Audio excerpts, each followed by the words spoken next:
providing a little bit of guidance in the midfield, just helping us get this restart underway. This is still a learning opportunity for a lot of these players, despite the fact that they've had to come through regional rounds to get here. And we've got schools from all over the country, from as far west as Weston-super-Mare, up in Scotland with Dunatar across the way from us, and sides from London and Leeds as well, all the way up to Durham. All over the country there's representation of how fast touch is growing. Yeah, and Bronte Sykes in the red shirt in the middle, just explaining, unfortunately the hair does count as a touch. I'm sure Bronte's been on the receiving end of some of those in her playing career. Yeah, you talk about events like this, but it's also the role models that you've got on the field for the refs as well. Like, it is, it is really inspirational. You've got, 2 England representatives working alongside the new generation of touch players, giving them all the guidance and support that they would need. It is, a wonderful thing. And I'll be honest with you, Wilf, I'm really excited for how the day's going to go. I think it's going to be, it's a really good standard of touch that's going to be shown, as you say, having to get through all the regional rounds. You'll see the referees chucking something between each other every time there's a turnover. I believe that's the touch counter, Joe. Oh, I was wondering what that was. I think it's a little clicker to make sure they know exactly what touch they're on, because we're still playing 6 touches in a turnover, just like the senior rules of touch, 7 on the field as well. And as we get to the knockout stages, after the group stage is over, we are going to have dropouts as well in play. Oh, lovely handling from Abbey Grange in the meantime as they stretch over halfway. Got some good depth to their attack. It's good line speed from Stretham and Clappam. And we could be seeing our first break towards a score, but unfortunately the ball's just come loose there on the deck. Yeah, it's unfortunate. There was an opportunity there to try and go around the outside. But again, it's a combination of a couple of things. It's that learning opportunity, and maybe, as I say, learning opportunity, that's just a good bit of wheels. And Stretham and Clapham have threatened a few times on either wing with great pace, but I think that's a fantastic recovery touch. It is indeed. Touch was made first before the ball was knocked on there, so Stretham and Clapham will still play, but they have got some really impressive wheels down the wings. Yeah, and it is that acceleration as well. And just trying to get around the outside. It is a little bit of warning signs as we see a scoop that comes through. Where's the player onside? I think the referee's waving play on. Great hands, and finally a score. Okay, yeah, that could be pulled down. Well, I think it's been sent back because of the earlier touch. It's a tough job for the referees today, because they want to enforce the laws as strictly as possible, but also give these players an opportunity to play with a bit of expression despite not being as experienced in the game. Yeah, definitely. And I think the refs are going to play a really big part in how this sport grows, especially with events like today. Nice step off the right boot. Ooh. Lovely dart inside. Up goes the hand from Abbey Grange. It's not far away. They're starting to find their feet. Stretham and Clapham sent back to the 7. But they've really come alive after the first 6 minutes here. 22-minute games, no half-time break at the moment. As the weather warms up, we might be moving on to 10-minute halves, but at the moment it's just a straight 22 minutes. Good hands. Good hands. That ball could have easily gone to floor. There is space on the outside. Oh, what a pass. And flying across come Abbey Grange to make the touch. But was the ball down? I think touch has been called. Indeed, it has been as well. That's unfortunate. There was a good opportunity around that outside. It was a nice long ball, but again, you want to talk about the speed. Well, this time it was on the favour of defence. However, we're talking about the defence making the touch. That is score given. The referees are walking back to the halfway line. So that is our opening score. And it is Stretham and Clapham who score the first try of the schools finals here at Oxford Quins. And it's a great start to the competition. I think they deserve that score. Great break down the left-hand side. Moments to go to find themselves in that field possession, and then they use the touch as well. And it's Abbey Grange from Leeds who are asked to respond. Oh, they might just burn as well. They do. Just as soon one goes in, there's the second. It's 2 long-range efforts to start the day here. First Stretham and Clapham, and now Abbey Grange have responded. This is a fine finish on the outside from a standing start. Just kicks through the gears, getting around the outside. It was almost like, well, I see your score, anything you can do. I can do better. There's one try apiece. It's a tight game to get us underway. 5 minutes or so, and now everyone's awake here in Oxford. I think it's always that first score is the sort of brightener of the game. As we see another hole appear, and a good bit of acceleration to marginally get through. Great hands there on the wing. Big step off the left boot as well from Stretham and Clapham. I think I felt the ground shake from here. Just darting past one. Oh! Nice footwork to get around the other. Oh, what a lovely move. Oh, see you later. Left foot, right foot. There was nothing diminutive about the footwork. It just carved through the defence. God, what a lovely second score as well. Great footwork from Stretham and Clapham. Yeah, I think some of the England touch seniors might be looking at going, can you teach me that? Let's have another look at this from Stretham and Clapham's number 5. Yeah, this is diabolical. There's the first. There's the second. That's actually fantastic movement. Oh, it's Matador-like, just goading the defence up and then the footwork around the outside. Although, I thought she was away again. I will say on Stretham and Clapham, they have got numbers on the shirts, but no team sheet provided, unfortunately. So if you are watching on from Stretham and Clapham, you can get the message across. We'd love to have a team sheet so we can identify some of these fine players. We've got a couple already from schools around the competition, but of course there are so many schools here. If you're on site watching on, run over to us here in the commentary box and hand us a team sheet if you'd like the players to be identified. For now, though, it's Stretham and Clapham who are looking to get further out in front. Oh, good pass as well. Really good pass trying to hit around the outside. There's another one. The core skills here are wonderful. One last go at it then for Stretham and Clapham. They send it out wide. Abbey Grange got to get across. It's another dummy on the inside. Some of these girls have been watching some top-level rugby because another great ball, another switch. Oh, look at the footwork to pull out. And there's still a bit of space out wide. Try time. It is indeed. That's fantastic. Stretham and Clapham make it 3-1. And again, the little, in sevens, they call it the pull-out when you're down the left-hand side and there's no space for you. You often don't see it at top-level touch because the defence are just too quick, but excellent work there to pull it back, and there was another player coming around the corner and they still found some space. The third try with Stretham and Clapham. This is a fine performance from them. Yeah, and it was great awareness as well, just to recognise, where the space was and the athleticism to get around a couple touches as well. And Stretham and Clapham, they're really sort of laying down a marker, I imagine. It's a wonderful performance early. Can Abbey Grange respond? They scored an excellent long-range effort in response after the first try, but since then they've lost out a couple of times, and very clear communication from the referee as well, which is a good opportunity for these girls as the game of touch grows at every corner of the country. Yeah, and I think that's what you'll need from the refs today is, because as you say, you want to maintain the sort of integrity of the rules, but you also want to allow that freedom and flexibility. And I think the refs, how clear their communication is going to be, it's just going to be crucial.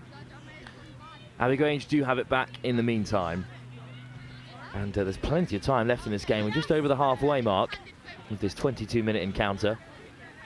Although that pass has just gone to ground, and of course in the game of touch, if the ball's on the deck, it will be turned over. Yeah, a couple turnovers there in succession. Oh, that might be another one. I think the ref might let that one lie, and indeed he does. I think one of the rules in which they're not officiating as sharply is the roll ball, I think, because it's such a difficult skill. Yeah, definitely. And you don't want the game to be really stop-start, because at this level, the main focus is enjoying the experience of playing touch, and one of the worst things you can have at any level of your playing career is a referee just wants a really stop-start game. It's like, you've got to let us flow. You've got to let us flow. And the referee's doing a good job of it here. It's another good step inside and out. Touch made. I think one more chance to go at the line here for Stretham and Clapham, make it 4-1. It's a good drive. Still going. Pass out to the left. Oh, and away again. Here we go. Oh, there, the touch is made. Yeah, I think the ref's going to give a touch and pass there and just sort of explain the ruling of it as well, which again is wonderful to see. Oh, look at the meters made on first, just taking the ball up. Oh, unfortunately, it just falls down. It's interesting with the size of the squads that have come down today that there are less substitutions than we used to at top level touch, so on the transition. They're just looking to have a crack from anywhere, and it's great to see that expression. I think exactly that as well. Like, you know, you want everyone to enjoy today. And, you know, as me and Chris were walking in, I was absolutely blown away. Oh, lovely long ball. Oh, it's just been put down. That was a tough pass to take at under 13 level. Yeah, but like I was absolutely blown away at just how many schools and how many people are here, not only playing but also supporting in terms of the admin and, you know, the organisation at this, you know, wonderful venue. Well, indeed, in each competition, the under 13 girls boys mix, under 15 girls boys mix, there's 2 pools of 3 teams. The top side in each pool goes straight to the semi-final. Second and third compete in quarterfinals that are seeded against the other pool, so there'll be plenty of touch throughout the afternoon for all of these players. And Stretham and Clapham making an early claim to go top of this group that also includes Bohunt, Wokingham. Yeah, we're just over halfway now, and at the moment, you know, Stretham and Clappam, they've just got a really good bit of athleticism, and it's, you know, really sort of making it pay. And it's unfortunate because the ball goes down once more. This is making me giggle, the refs launching the touch count in between each other. What a break by Stretham and Clapham down the left. They've got plenty of athleticism across the side, and it's going to be another fantastic long-range effort. It's the number 5 again, who was fleet-footed on the way through for the 3rd try, scores their 4th from about 50 metres out. Yeah, and it's like what you're saying on the turnover. So often at top level, you'll just see teams look to sub, and at this level, it's, now I'm going to tap and go, and I'm going to burn you round the outside. Stretham and Clapham on top here. But Abbey Grange have another set of 6 to respond, just racing towards the touchline. Touch made just before. It'll be a new thing as well for these players, the marker of where the sideline is. There's cones all across the line here, but of course at Oxford multi-sport ground, the lines the lines you can see on your screen are not particularly helpful. But there's markers in each corner and the cones on the sideline as well, so it's just something for the players to be aware of across all 7 pitches in action throughout the day here. Yeah, and I think after these first couple of games of the day, that will become a little bit more familiar as well. So hopefully, you know, we won't see anyone potentially stepping out. As once again, Stretham and Clapham try and hit that wing, but ball's down. Really Again, quick roll ball as well. No messing around. Each side will have 2 games to play today before the knockout stages, except in the under 15 mixed competition where it's a single pool of 5 with the top 2 sides going straight through to a grand final. But we stick with the under 13 competition for now. We've got action from the under 15 boys up next. It's Abbey Grange who are just moving it left to right in midfield, but unfortunately put down there.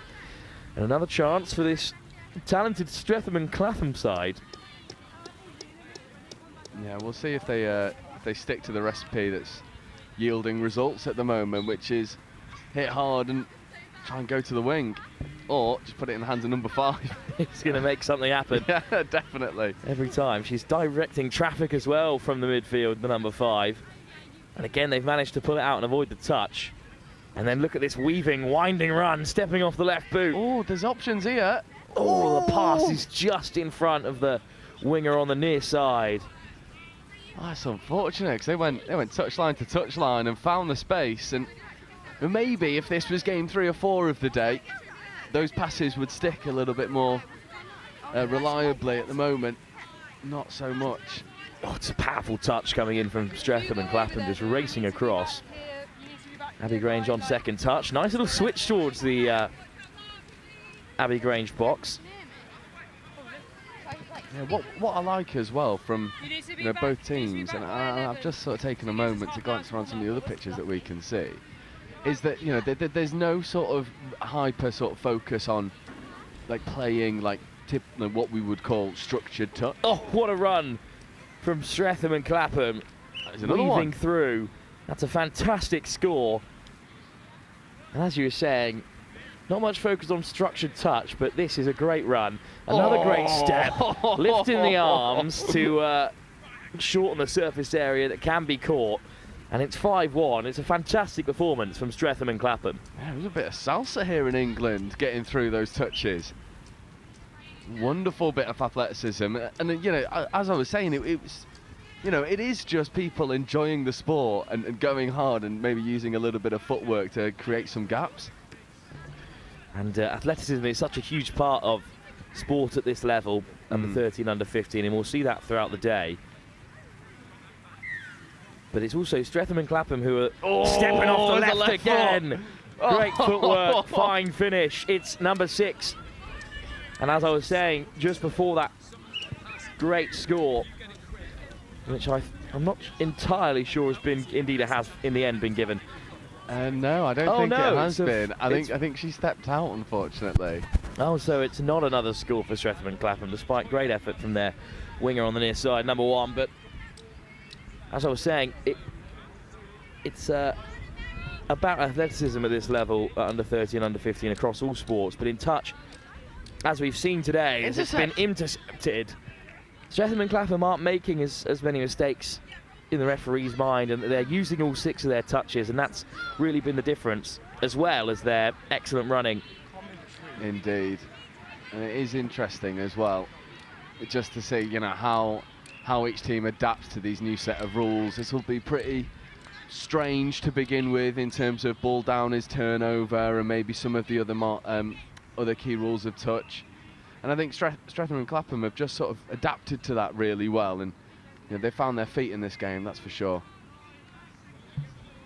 And with about 3 minutes to go in our opening game, Stretham and Clapham looking for more. It's been lobbed over the top, and again, it's just beyond the widest player in green and black. I'm loving just how many people are just smiling whilst they're playing as well. I think, you know, I did the Nationals, and it was less smiles, more angry grunts and frustration for a lot of teams. So it's really lovely to see, you know, watch this tournament and just see how many people are just enjoying it. There's smiles all around. It's, you know, less sunny Oxford, but it's a lovely temperature for touch. I'm sure the Taipans and that will be delighted to see another London side here in Stretham and Clapham on fine form. Yeah, definitely. I think some of the junior coaches in the southeast regions are maybe licking their lips a little bit as we see another darting bit of what a lovely run. Oh, can she connect? Unfortunately not. And number 5 is absolutely dangerous. Out of a phone box in the midfield and round 2 defenders. The last pass just not going to hand. Yeah, she stepped out of a phone box into another one and then stepped out of that one as well. Here come Abbey Grange. There's good line speed as well from Stretham and Clapham. The defence hasn't let up. No, it's great. It is really great.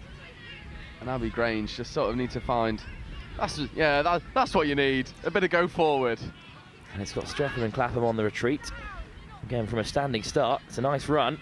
Yeah, getting away from a couple as well. Getting up over halfway. We'll see if they can go and find an opportunity to strike at the try line. But as you mentioned, Wolf, that line speed is dangerous. Conversation to be had with the officials. Very communicative as well, this set of referees, which is exactly what both sides need. Yeah, and I think this will be a tap penalty for offside, I want to say. I think it is indeed. So Abbey Grange, I'll have a good crack at the line as well. Hopefully I'll be able to get a score on the board. It's a nice pass. That's the outside edge, but that one's just a little bit tall. And that forces the turnover. Well, seconds away from our second buzzer of the day. And it's going to be a win for Stretham and Clapham, who have got Bohunt, Wokingham on the horizon. And with victory there, they could see themselves through to the semi-finals of the under-13 girls national finals. Yeah, I wonder if Stretham and Clapham will try and find one of those wingers before. On the outside they go. Great yards made. Again, there's a little bit more space down the left. More space than anticipated by Abbey Grange, and right on the buzzer, it's a 6th score for Stretham and Clapham, and another mazy run onto the outside, this time by their number 3. Gives them the victory by a margin of 6-1. A fantastic performance, and this is a really promising side going into the latter stages of the under-13s competition. Yeah, indeed, and Stretham and Clapham, they just had a little bit too much physicality, found those outside edges really well. Use the gas that they've got and setting down a little bit of a marker for the rest of the teams in this division. What an opening to the National Schools final here at Oxford Harlequins. We'll be on to our next game in about 8 minutes' time. In the under-15s competition, it's Alcester Grammar School from just south of Birmingham taking on Egglescliffe School from Stockton-on-Trent, just south of Middlesbrough.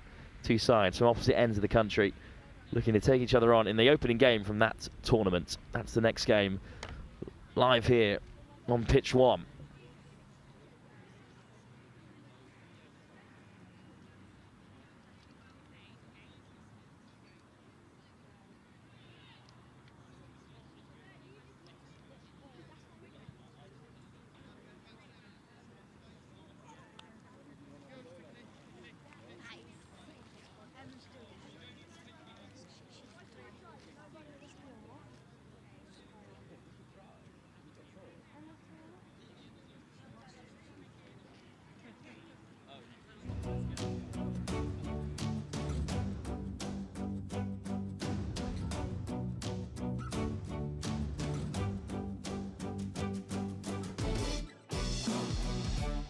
Sure is something to be proud of. Just remember where it came from. Think that mulch came from the home improvement store? Think again.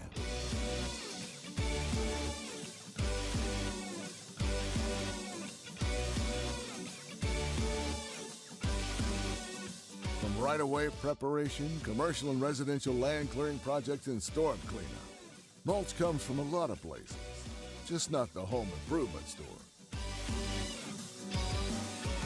Vermeer and the people who make mulch, helping the world be equipped to do more.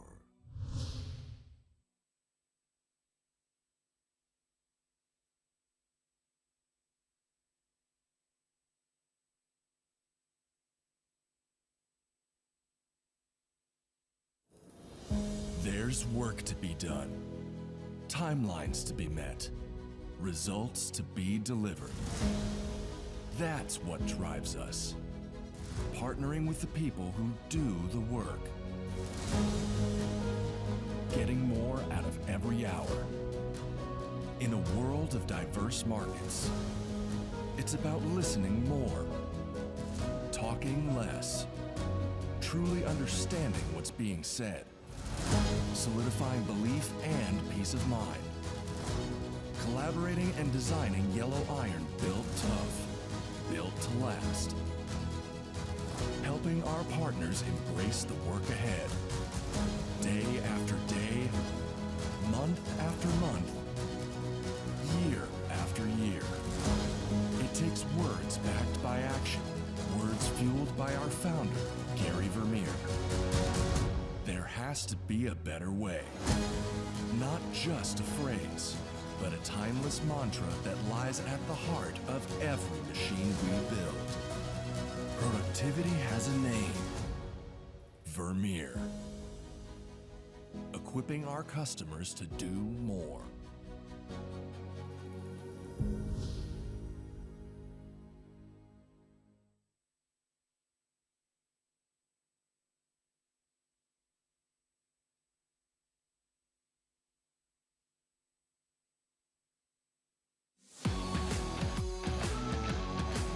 If you've never played touch before, this video is going to give you all the information you need to get a game going. So the game starts by putting the ball down on halfway, tapping the ball with your foot, and then you can pick it up, run and get touched. That means the ball is live. At the point of the touch, the attacker has to put the ball down on the mark, which is where you get touched, step over it. It's good to keep the ball still to make it easier for the next person to pick the ball up. At the point of the touch, the defensive team also have to retreat 7 metres, which is marked by the referee. The player who picks the ball up from the floor is called the half. They can run with it, they can pass it, but they cannot get touched and they cannot score. To score a try, your team needs to progress the ball upfield within 6 touches and put the ball down on the floor over the try line. A team has got 6 touches to progress the ball upfield and try and score a try. If you don't manage to score a try, there is a change of possession and the defending team then receive the ball. To start the ball, when it's just a change of possession, i.e. it's not been a penalty, you put the ball on the floor and perform a roll ball. Despite it saying roll ball, it's better to put the ball down still on the floor and just step over it. You must only pass backwards in this game, which means you must run the ball forwards and pass the ball backwards to a teammate. There are a number of ways you can give away a penalty. 1, you can be offside. 2, you can throw a forward pass. 3, you can make a hard touch. There are lots of other different variations, but those are the main ones. A touch game can last for whatever length that suits you. In a full game of touch, it's 6-a-side and it's 20-minute halves for a 40-minute game. However, at many events, the duration of the games vary. If you are playing a boys or a girls team, it will be 6 of the same gender or sex. If you are playing a mixed version of the game, it will be 3 and 3. If you want to be inclusive, you can play with any combination of different genders or identities that suit you. We're back for our second game here at the Oxford Quins. And it's more action, of course, in the National Schools Finals here, organised by Tri Rugby and England Touch. Joe Wright alongside me for this one. And in our second game, it's a bit of action from the under-15 boys competition. It's Alcester Grammar School from just south of Birmingham, taking on Egglescliffe School from around Middlesbrough. It's Alcester in the red, who have got numbers on the backs as well, and a team sheet to boot, which is great stuff. But first bit of action from the under-15 boys competition, and this isn't a long way off sort of the first regional levels at Touch, so it could be some really high quality stuff on show. Yeah, definitely, and you know, it'd be really interesting to see, because there are a lot of England Touch representatives out here. I wonder if we see some of these boys representing their regions at the junior nationals. I suppose that is the next logical pathway for anyone who wants to continue their journey in touch, and it is a commentator's dream when we have a reliable team sheet. I think the North East Mixed Open could learn from that. Giving us a bit of a nightmare at nationals. Alcester, spot on. Absolutely perfect team sheet. There's Jamie Richards in charge, patrolling the sideline. It's a great kit as well that Alcester have got on them, sort of tiger strip in red and black, and it will be their tap off from the centre as well. I'll be really interested to see if you know, what style of touch we see here, whether it's a little bit of contact, or as we say, well, there's a 3-man drive off the rip, so there is a little bit of, there's a 4-man drive. There is some structure in here. Off goes Luke Lloyd with Andreu as well. Oh, danger. Over the top. There's no one out there. That's try time. But it's the first score. It's Daryl Jinlal who goes over for Alcester Grammar. And they ring in the changes as well. Once the subs are made, they've really come to play here, Alcester. Yeah, what a start that is. 4-man drive up the middle, and number 3, Jinal, left foot step, finds the line, gets the ball down. Here we go. Here comes the response from Egglescliffe in the meantime. Stockton on tees. A nice little shot go through the centre. Little weaving, winding run. You can see a couple of players who are certainly not new to the game of rugby. Yeah, I wonder who's going to be the danger man for this team. It looks like the geezer with the big left foot step and the dummy. Nice shape on the pass. Up comes Chinall to make the touch. There's a bit of footwork there. Ooh, that'll be ball 6 goes more. Down. I think it's just been slapped down by James Lappin. So a chance for Egglescliffe to get back to parity here. 6 touches. Just shy of the 7. Yeah, Lappin really said, not in my house. Another big dummy. A little pop back to the short side. Oh, nice shape on the pass. They've got another man over, but instead it's a weaving run back into traffic for Egglescliffe. Yeah, the passes are slick. They're pretty clean at the moment as he looks to just get the ball down. Is that try time in the corner? Unfortunately, there's just a loss of control. That ball bobbling over the try line. So it's interesting, isn't it? Egglescliffe, some really good athleticism, but Alcester just had that bit of structure to get up the middle. And again, they're driving in tight numbers as well. Yeah. Christian Scragg with the first. Really good roll ball as well, as we see a bar go floating around on the pitch. That won't help. There's a bit of a gap here. The roll ball's really solid. Alcester, well, they've come to play. Lappin, taking the ground. Good shot. Here's Scragg. Plandano. Oh, good touch. Lappin. Here we go. Here we go. Switch back inside, looking for Plandano, but the ball goes to ground. It's unfortunate because Alcester, in a blink of an eye, from one side to the other, as we see. Oh, what a little show and go from Egglescliffe. No one's catching him. It's the danger man in the middle again, who this time has broken through and dots down to score. Fantastic solo effort, the big dummy, and it sold Alcester Grammar. Oh, look at this. It just wheels, isn't it? And I tell you what, Janal, he was giving it a good crack trying to eat up the ground. Not giving up on the play, but the wheels, they are nasty. Lovely finish, and we're back level again. Egglescliffe equalise in a group that also includes St Anselms in Birkenhead, Liverpool. Of the 2 3-team pools in this under-15 competition, of course, doesn't matter where you finish, you'll be into the quarterfinals. What a lovely pass over the top. One more needed to go. Was that touch and pass? Yeah, refs have given it, unfortunately, but my word, Alcester, they are threatening this outside edge every single time, but they need to tighten up defensively because this is the same place they conceded from. Would have been a lovely ball from Stefan de Rose if it did find Joel Ledgard in time. There's a turnover in a dangerous area, and Alcester will look to punish them here. Adams takes the first touch. Oh, good touch. Quickie, I'm hearing Quickie. Here we go. Here we go. Yes, sir. Good pickup. Back to the short side. Over they go. Textbook from Alcester Grammar. There we go. Quickie was the call. Well, quickly are they over? High five from the referee as well. Yeah, the refs are happy. Oh, lovely little drop off. Good ball from Zach Adams. And it's 2-1 again. But it was a bit of magic from Egglescliffe School that got them back into the game. What can they create? Yeah, and it's amazing to see this level of structure at this level of the game. Like, that is wonderful. And I think for any team, you can see that this is how we find our success when you play touch. If you go through your levels, it is that little bit of structure, and to have a school start to use some at this level, well, it's dangerous. Another conversation between the officials, and I think it's going to be a turnover for Alcester Grammar. No, I think it was just an incorrect roll ball. I think they tapped and went. So instead, back with Egglescliffe. Good line, but just can't cling on to it there. Well, there have been heat warnings all over the country today, which was discussed in the briefing because it could lead to a change in format.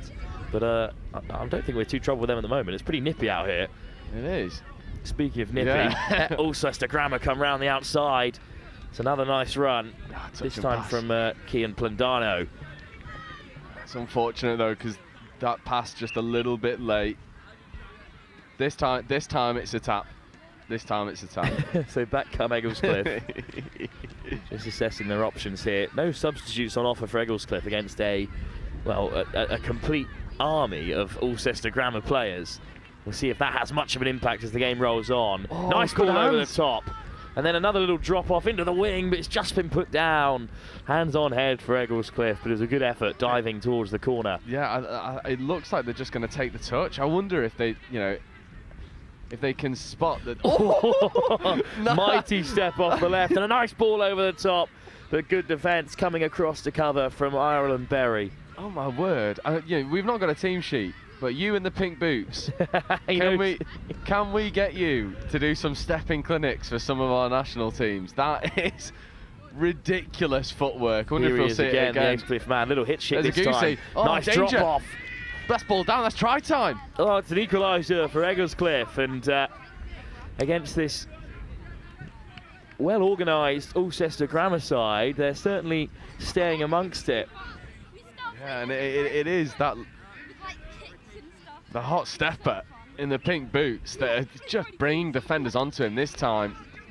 Delivers the ball away, but once again, this is that four-man that is just eating up these meters. Adams lays it back. Danger. Adams wants it on the return, but through goes the scrum half, and then down it goes. Great work from the half, and a lovely ball out wide, and Alcester Grammar go right back ahead. What a game here. It's a wonderful little scoop through.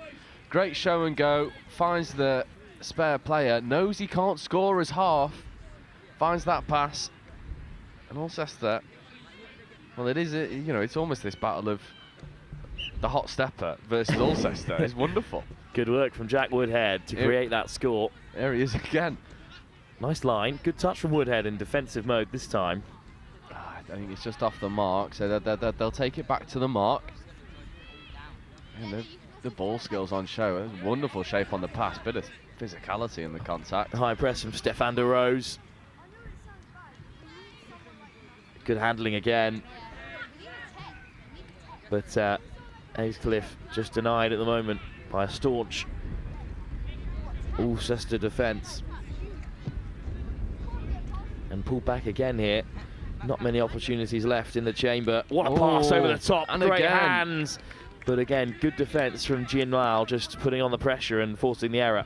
Yeah, and the speed of turnover. Are they going to take these yards? De Rose with a nice ball. Here's Adams. Adams still going. Gets the ball away to Woodhead. It's a great touch. It's a really great touch that comes in, saving a try on that Clapham. outside. Adams. Here's Lappin again.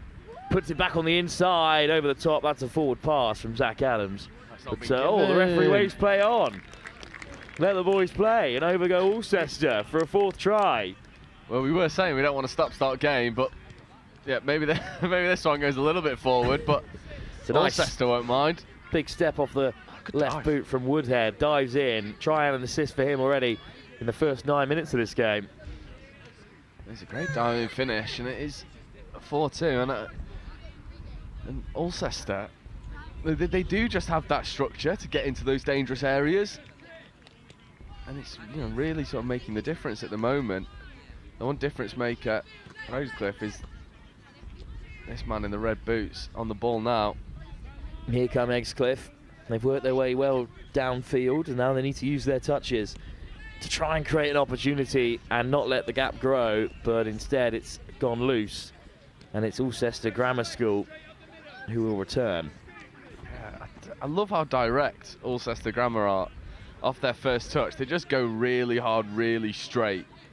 It gives everyone else depth, and then they start to roll into their drive. An opportunity to maybe go around the outside. Touch made on Andreu. That's a good touch again. Carried on by Morgan Nabby. Andreu takes on the delay and is almost through. 5 touches, one last effort here. Andreu lays it back. Yeah, there's a bit of an overlap on this far side. What a ball it is, but good work in defence from Egglescliffe to keep them out and keep them in the contest. These games aren't likely to be as high scoring as some touch fixtures can be. Only 22 minutes in duration, so you've got to stay in touching distance. Yeah, and unfortunately there was a half court there where the half has just taken that ball into touch. What you don't want. Oh, lovely show and go. There's Lloyd the ball over dropped the top. off. Oh, intercepted by Egglescliffe. No touch made yet as well, so there's a bit of a foot race happening. And still going on first touch here.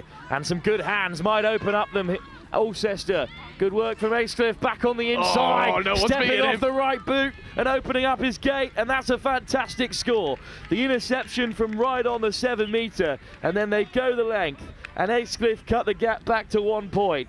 Fantastic effort. And I think it's literally 2 passes, and then they find the hands of the gas man. It finds the gap. It was a nice dummy from Luke Lloyd. He put it over the top, and it just deflected into Egglescliffe's hands, and then not a single touch made. Yeah, why take touches if you could just use your hands and get round the outside? Back come Alcester Grammar, looking to restore that 2-point lead. They slide in. I think that's a touch made. It is indeed, and that'll be turnover. Good defence from Egglescliffe.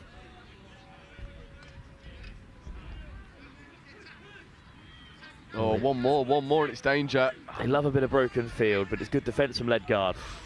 Oh, that pass is just a little bit too far forward, unfortunately. Although, I think the ref has spotted something. Penalty for Egglescliffe. Yeah. 6 more touches for them. Give the ball back.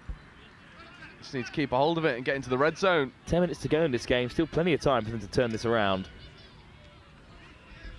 Little hitch kick, and they look to get on the outside. It's a basketball pass across the face of the defence. Possibly just a foot in touch there, or indeed the touch was made. Nah, I think it's been given foot in touch.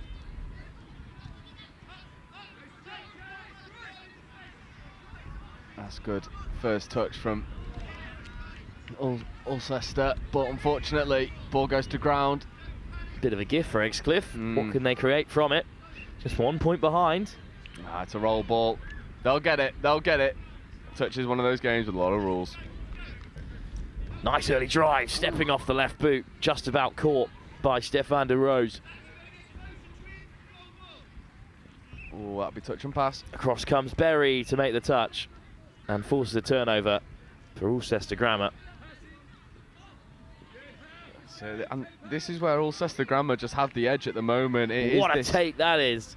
You know, this first touch, it just gives them so much depth. Avoiding touches as well. Danger here. De Rose, one man outside him. Great pace on the pass. Joel Ledgard goes over for a fifth for Alcester Grammar. I think try's going to be given. I think there was a claim of the touch was made, but it was after the pass had been released. Good ball from De Rose. Oh, just a good effort there on the cover, but try scored by Joel Ledgard, and Alcester Grammar go back to 2 points up.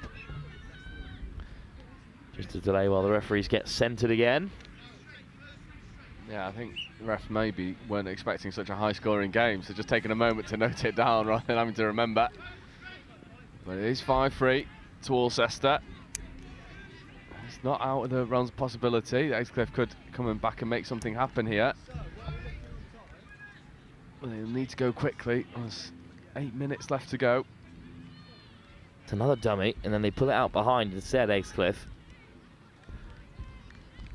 Well, they're in the right area here, and that's a fine effort. But a touch just about made.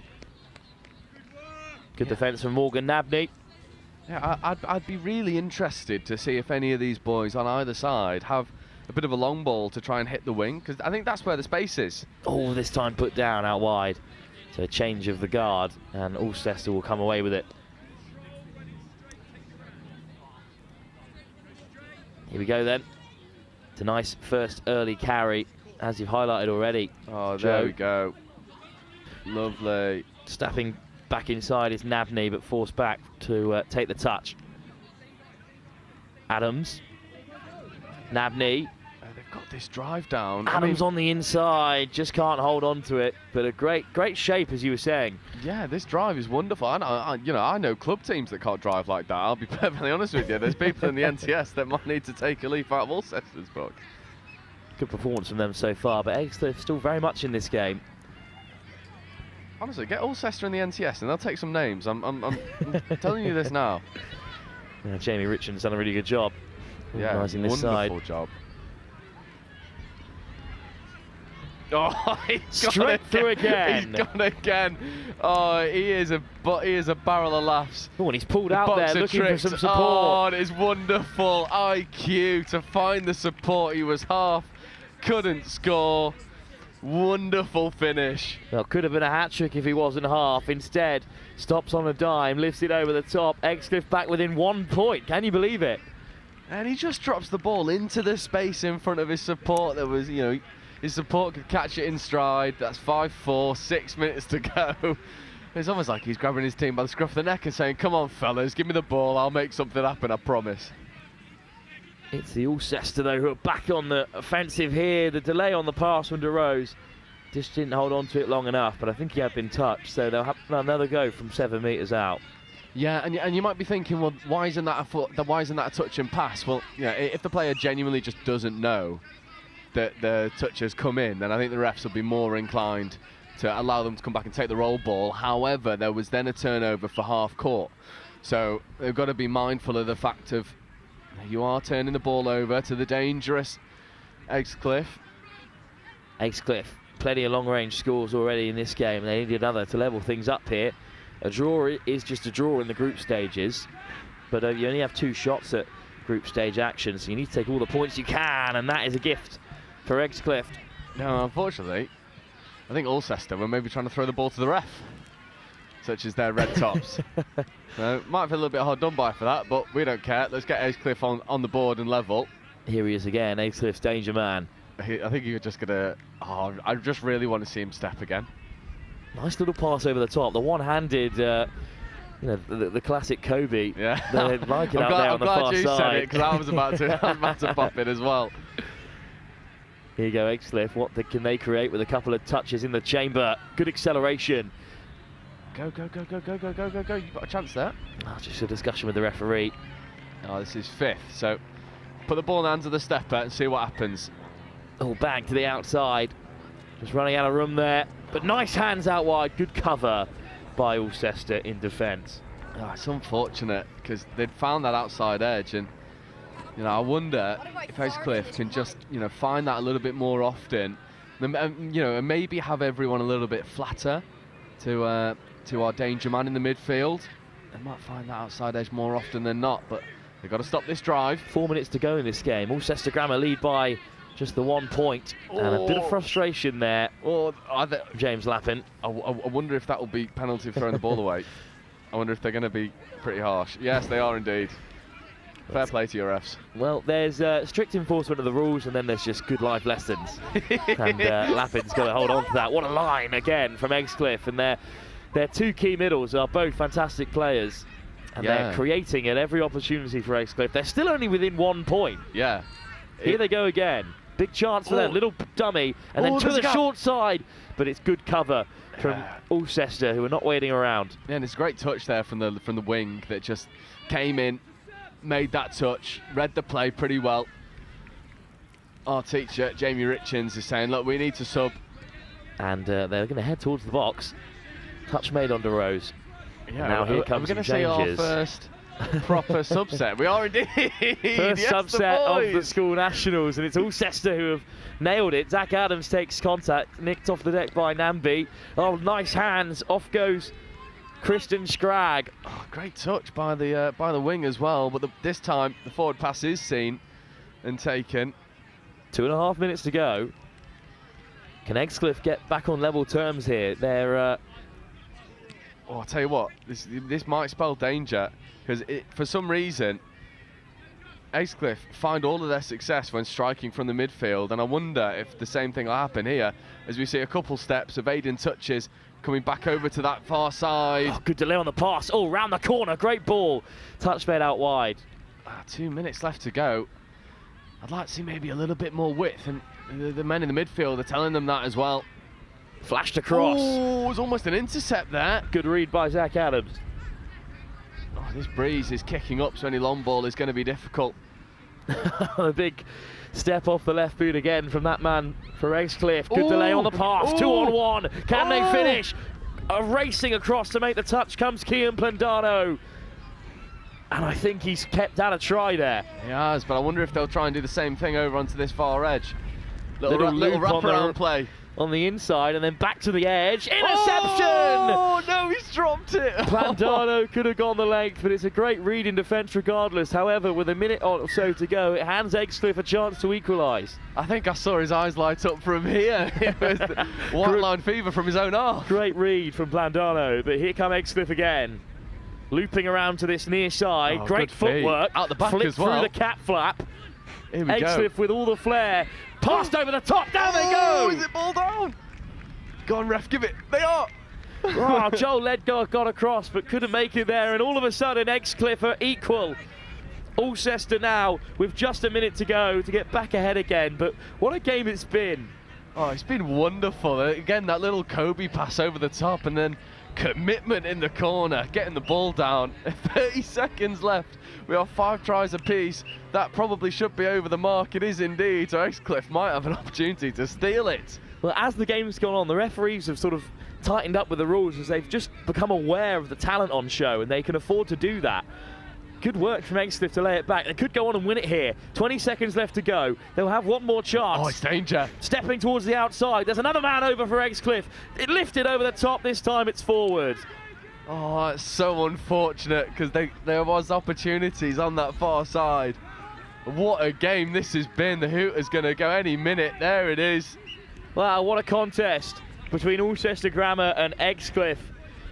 And in the end, it's 5 apiece. I wonder, there's no drop-off in group stage, no? No, there's not. So just a point taken. It's the perfect result for St Anselms of Birkenhead, Liverpool, who are the other side in this group. But at the end of our second game, it's 5-all, and you've got to say it's a deserved result.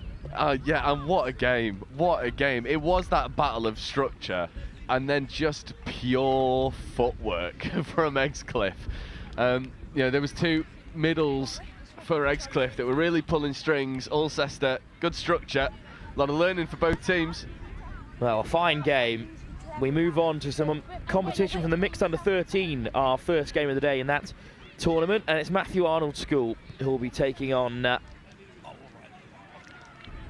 in the 3rd game here at Oxford Harlequins, Tockington. That's the game to come. But first, going to try and go pitch side and speak to some of the players from a fine game of touch. Harrison with pairs, which means we swap off of each other.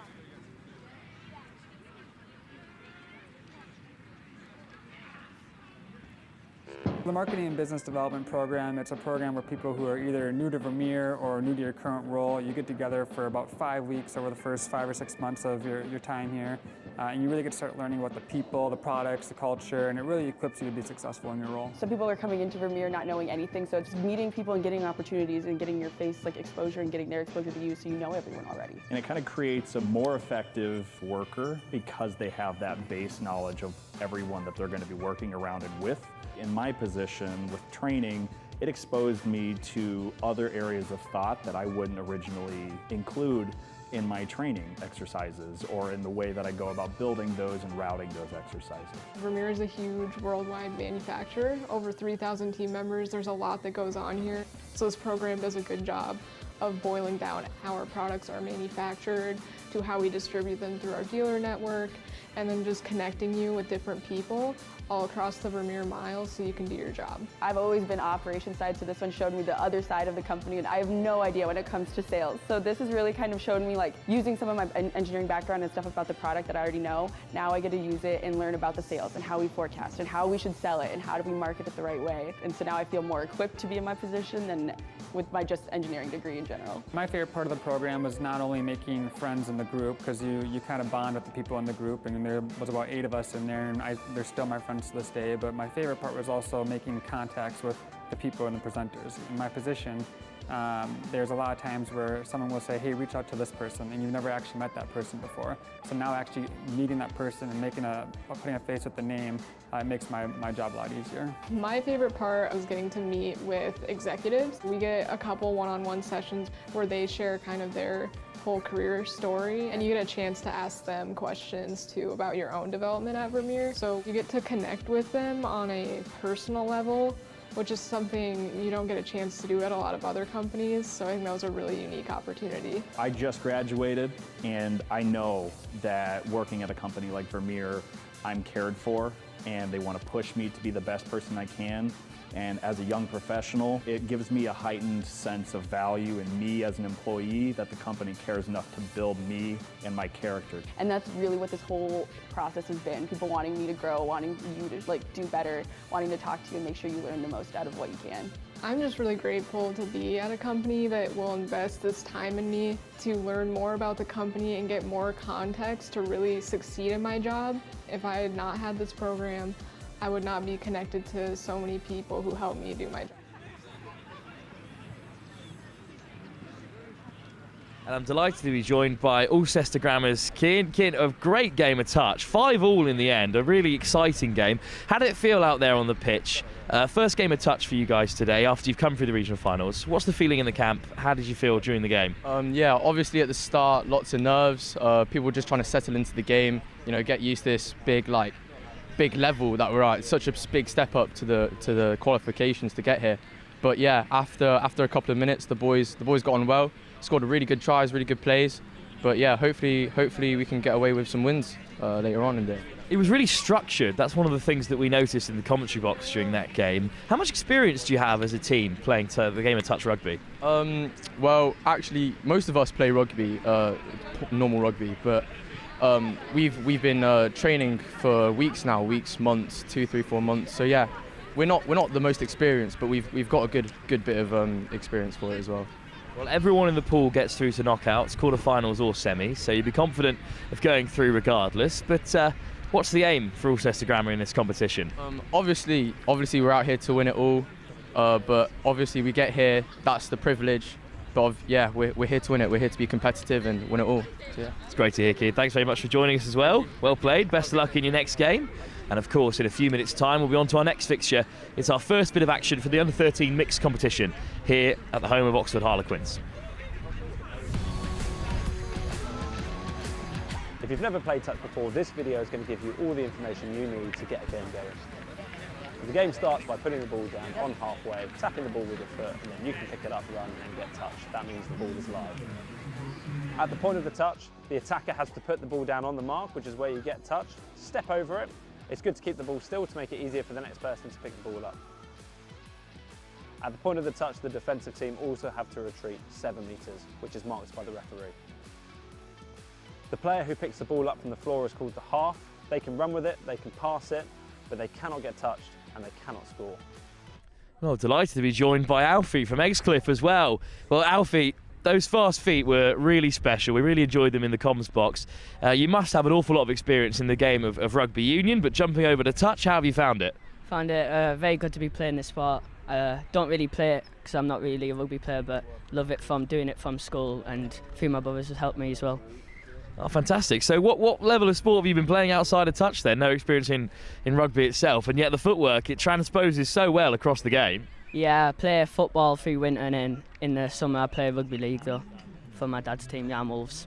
Well, rugby league's got a really rich history with touch rugby. Of course, over in Australia and New Zealand, the professional players jump across to touch rugby all the time, and you're continuing in that tradition. It must be great to get stuck into a game like touch, which is so accessible, but one in which you can star in for Egglescliffe. Yeah, it's very exciting to be doing all this stuff. It's great to make people find rugby more exciting, and this is good because people won't play rugby because they think it's dangerous, but touch is good because you can play freely.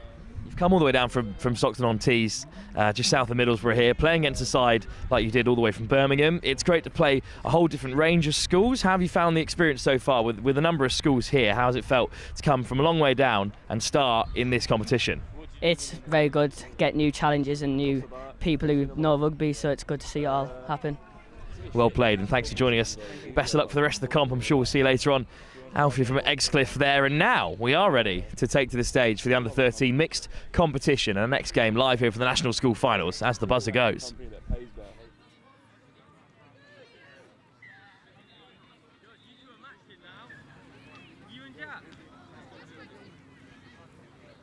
Like father, like son.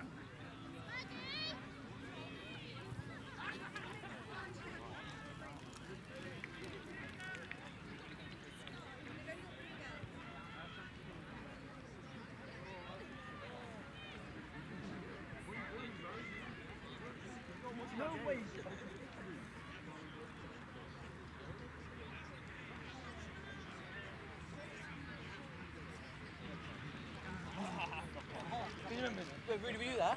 Where?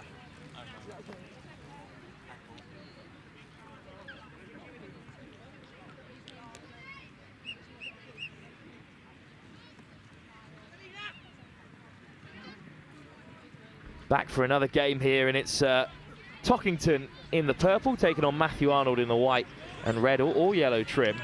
Action for the mixed under-13s competition. And Joe, talk us through the sort of structure for the mixed under-13 as we see it out in front of us here. Yeah, so at the moment, ideally mixed is three boys, 3 girls.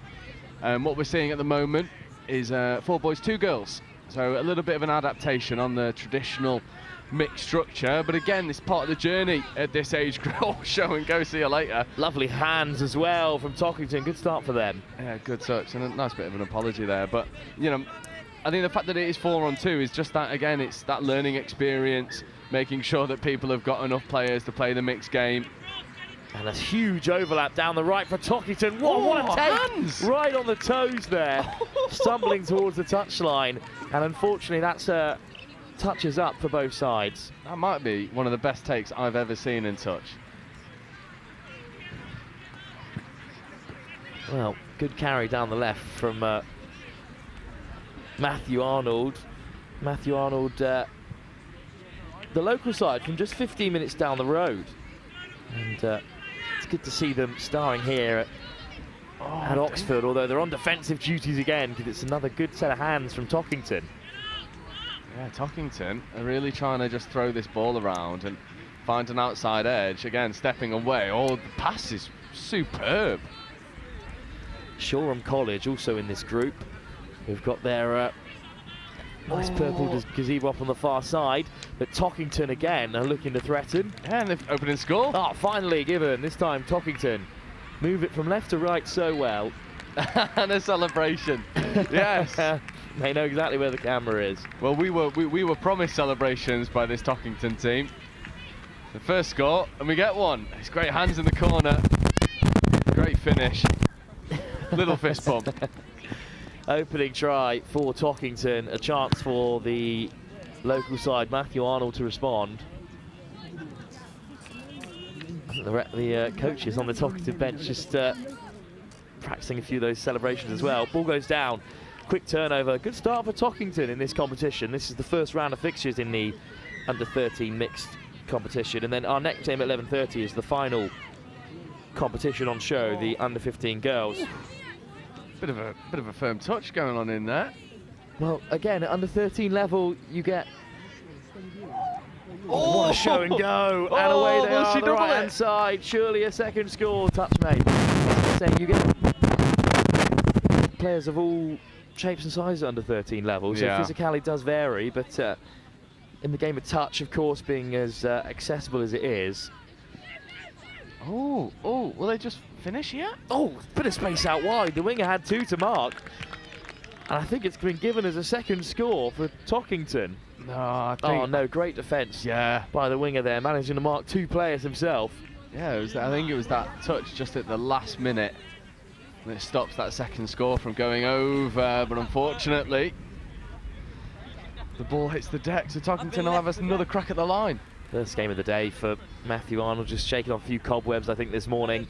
It's another ball down, so a handing over of possession back to Matthew Arnold, so a chance for them to get stuck in here. There's a touch. We've just seen some players practicing the celebrations behind us as well here in the commentary box. And now a nice break from Matthew Arnold for the first time, straight through the centre. Look at the wheels. He's acceleration all the way to the end zone. What a try. An equaliser for Matthew Arnold, and that pace came out of nowhere. Yeah, he's gone. He just kicked through the gears on that outside edge, finds the gap, and then you see him just shifting. There's 5th gear. Ball down as well. Great finish. Great try. That's a try apiece. And you were saying about physicality, and you know, at this age group, you'll get people of all shapes and sizes. Well, he looked like a pro winger streaming down the side there. Here's Tockington, who look really well structured in this mixed category, and are making good yards on the first 2 touches as well. There's a good 3-man drive going on in the middle there. There's another one. Fantastic structure. A nice little show and go. Fast feet back on the inside, finally caught for the 7. Oh, I tell you what, he's a little maestro in the midfield for Tockington. There's space on this wing. If they want to take it, they might. Ball goes there, but it's a good covering touch. That's 5th. No more touches available, but there is an overlap. They want to just feed. They do indeed. One more over for Tockington. And they finish. Racing across comes the winger to apply some pressure, and I think it was just spilt in the end. So Matthew Arnold survive. So unfortunate, because one of the things for this Tockington team is they're so comfortable just shipping that ball from one edge to the other, always trying to find that space, and that's how they got their first score. They almost get their second there. But this is what they've got to be mindful of. It's just nice a bit of step gas. Inside and out. Good and then a difficult ball back on the inside, to be fair, for the link to take. Yeah, those stutter steps are a terrible thing to defend in touch. You think you've got someone, a little stutter, and all of a sudden, well, you might look a bit silly. Well, at least I do when I'm trying to defend. Well, Matthew Arnold have got some good home support on their side as well here, but it's still Tockington finding nice balls over the top. Good defence of Matthew Arnold. Another touch for them to stand with here, and it's a ball that's just misplaced. So Matthew Arnold will have another drive, but their parents are all sort of on the right-hand side of the field, the other end for Matthew Arnold, so they hope they get down there soon. Yeah, I'm sure they will. I mean, if their first score is anything to go by, they just give it the gas man and find a hole. Here goes Matthew Arnold again, and here's the try scorer stepping off the left boot. Good work Great from hands. Tockington. Good high press from them. And it was great hands as well, because that ball was about 3 foot above her head. And they were Another able to touch get there it. from Tockington. Good defence from them. Matthew Arnold again sent back. Yeah, just off the mark, I think, was the call. An opportunity to go on the outside. Good drive towards that Tockington bench. And you can see some of the parents in support in front of us here. But fine hands out to that left, and then switch back on the inside, and suddenly there comes the acceleration, just weaving down the touchline, but eventually he is caught. Yeah, on a tightrope there, I think. Oh, I love that from the ref. I think that the teacher on the far side was trying to say something had happened, and the ref was just like, well, no, you're all good. We've got it. I know you're wearing red, but we've got whistles. And it's a Tockington turnover. Oh, nice feet to evade the first touch and away down the left-hand side. There's two racing back for Matthew Arnold. Great defence. I think the touch has been made, and he's half. It's a wonderful defensive effort to get all the way back and make the touch. What a break from half as well, to make this many yards. And now Matthew Arnold again are being asked to go a long way in order to get close to that Tockington try line.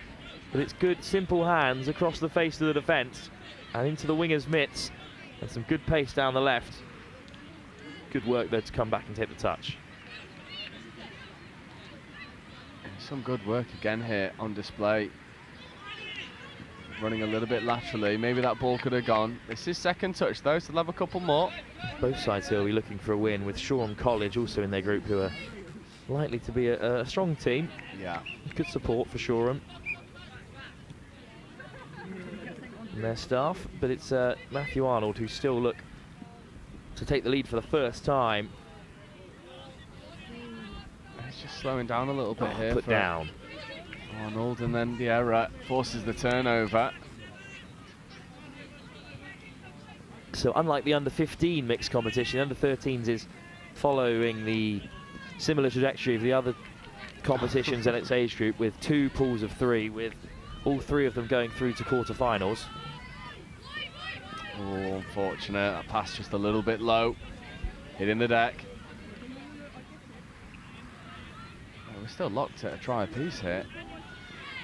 Here come Matthew Arnold again, looking to get on the outside, weaving inside and out. Oh, ball down.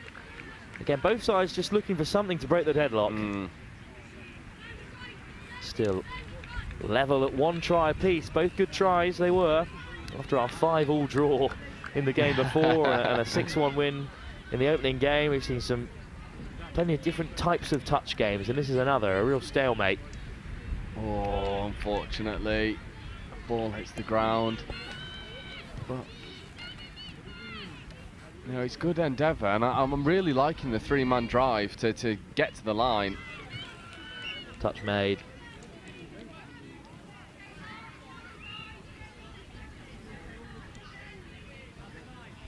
Slow ball for Matthew Arnold, but a good first drive. He's got Tockington on the back foot.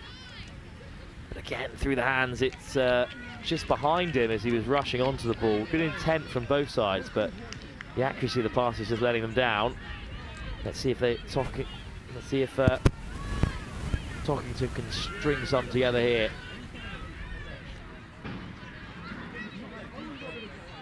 It'd be nice to see them go back to their tried and tested formula of just moving that ball from one edge to the other, as we see them try and go around that short side. Oh, good work to get it into the winger, but flying across come Matthew Arnold. Tockington still with it.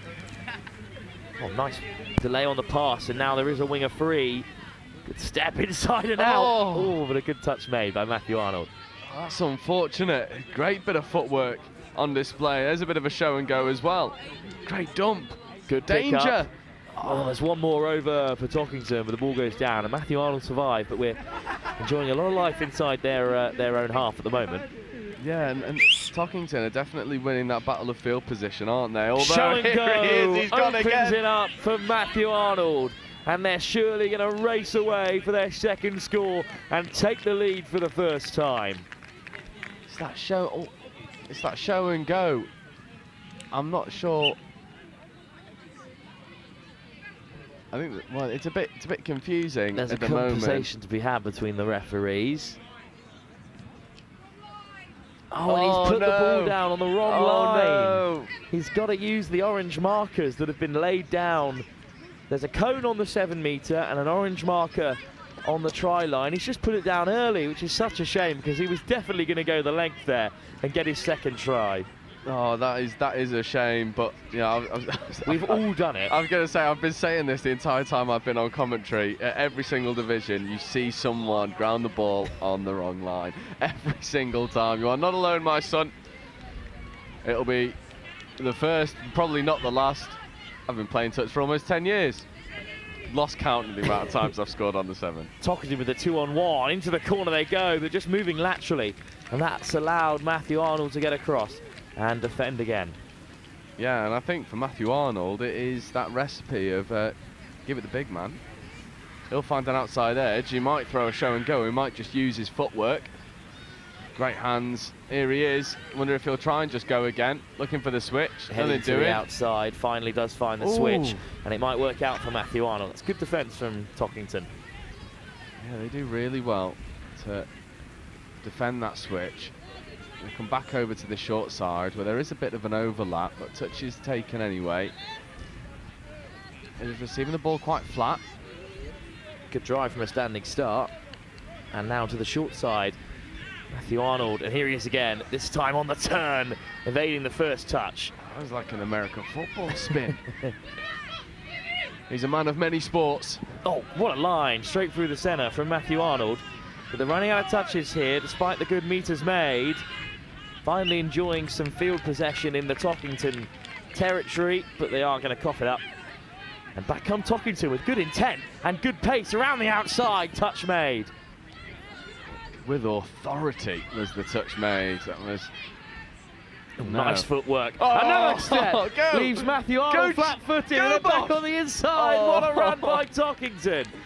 Oh, goodness me, that deserved a score. Give it a few years and he'll be an explosive stepper with the acceleration. Had no right to get away there. No right. And Tockington still with touches in the pocket.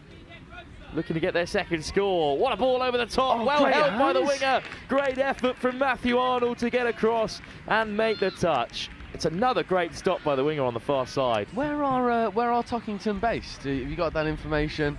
I'm just thinking about maybe dropping a regional leader message and saying you've got a winger for the future here with some of the best hands I've seen. Working out in the link there, and some great wingers as well. It is a performance from Tockington.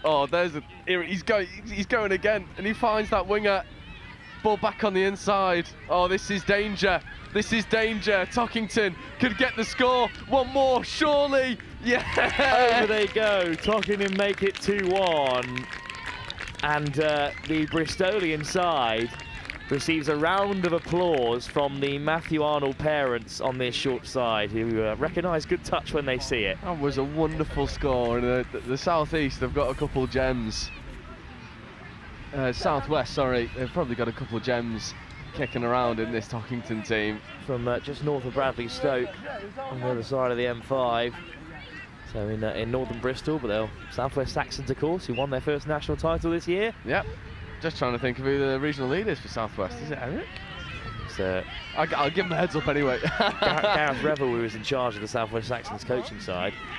But it's a good touch on the far side as well from Tockington. Good defence. She's had an absolutely superb game. Chance for Matthew Arnold to equalise. It's the closest they've come in the last few moments. Before they put the ball down on the wrong line, of course. I think it's too soon to bring it up.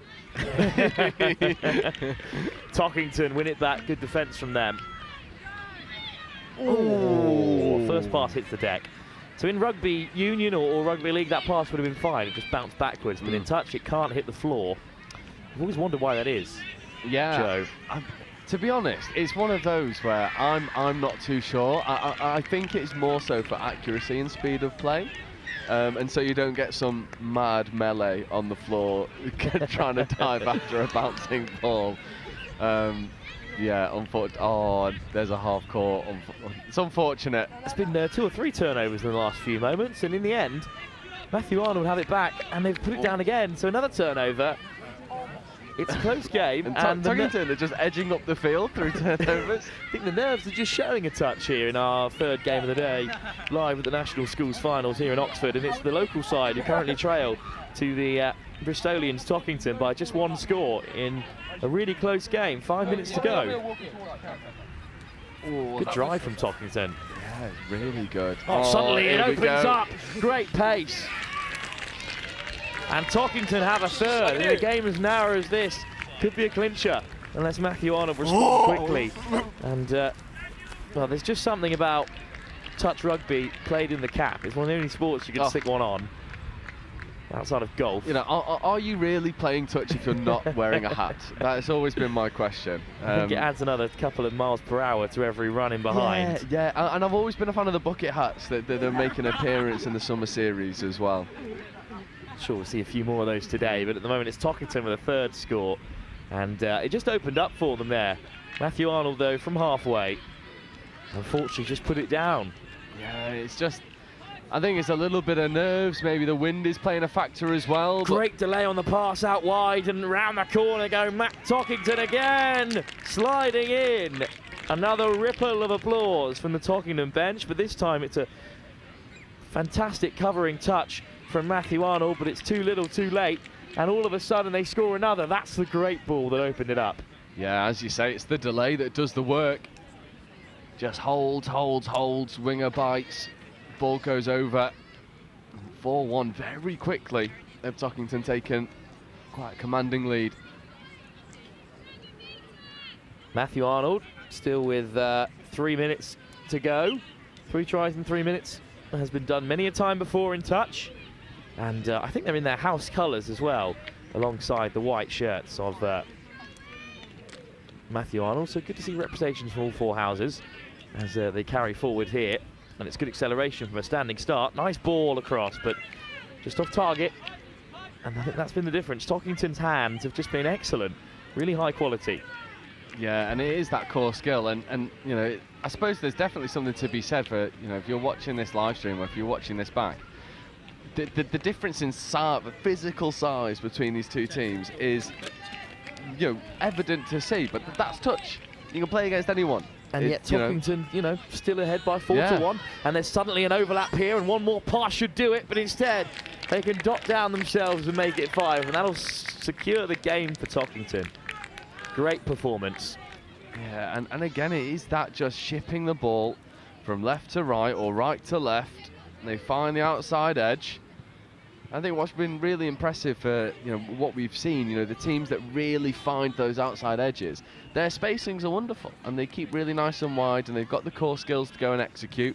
And it's a testament to the sport. And you've only got a couple of minutes left to go, and really, in the past 3 or 4 minutes, have all these tries started to flow in. It's just those, you know, those core skills.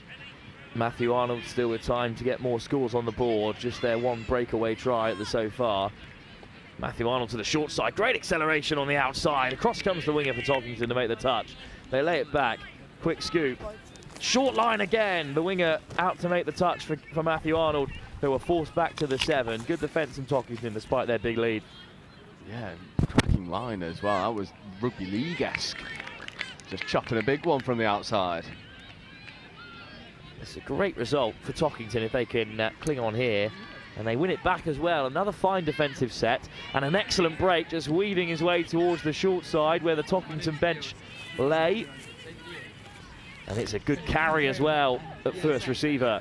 What a roll ball that is. Quick ball for Tockington, and they're eating up the yards, and I think they're going to carve out another opportunity to strike here with just a minute to go. What a run. Oh, great touch. Important touch by the Matthew Arnold winger, who's had a great defensive shift all day. Yeah. Here come Tockington one last time. Little hitch kick, lifted over the top. Bit of space in behind. Across come Matthew Arnold to make the touch. One more go for Tockington here. Fast feet at first receiver. Gives the pass this time.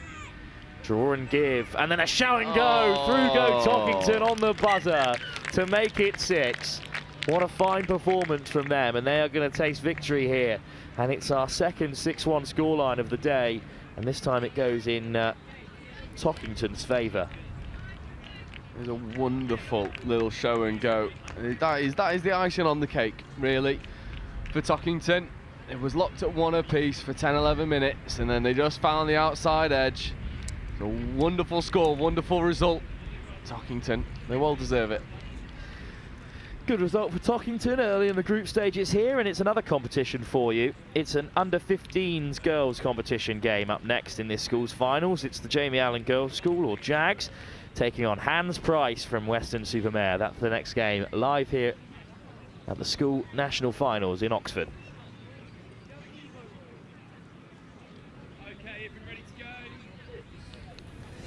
There's work to be done, timelines to be met, results to be delivered. That's what drives us. Partnering with the people who do the work. Getting more out of every hour. In a world of diverse markets, it's about listening more, talking less, truly understanding what's being said, solidifying belief and peace of mind. Collaborating and designing yellow iron built tough, built to last. Helping our partners embrace the work ahead. Day after day, month after month, year after year. It takes words backed by action, words fueled by our founder, Gary Vermeer. There has to be a better way. Not just a phrase, but a timeless mantra that lies at the heart of every machine we build. Productivity has a name. Vermeer. Equipping our customers to do more.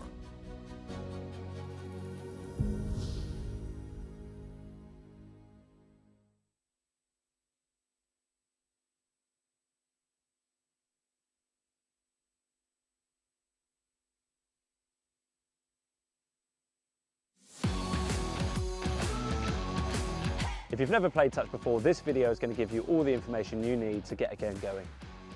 So the game starts by putting the ball down on halfway, tapping the ball with your foot, and then you can pick it up, run and get touched. That means the ball is live. At the point of the touch, the attacker has to put the ball down on the mark, which is where you get touched, step over it. It's good to keep the ball still to make it easier for the next person to pick the ball up.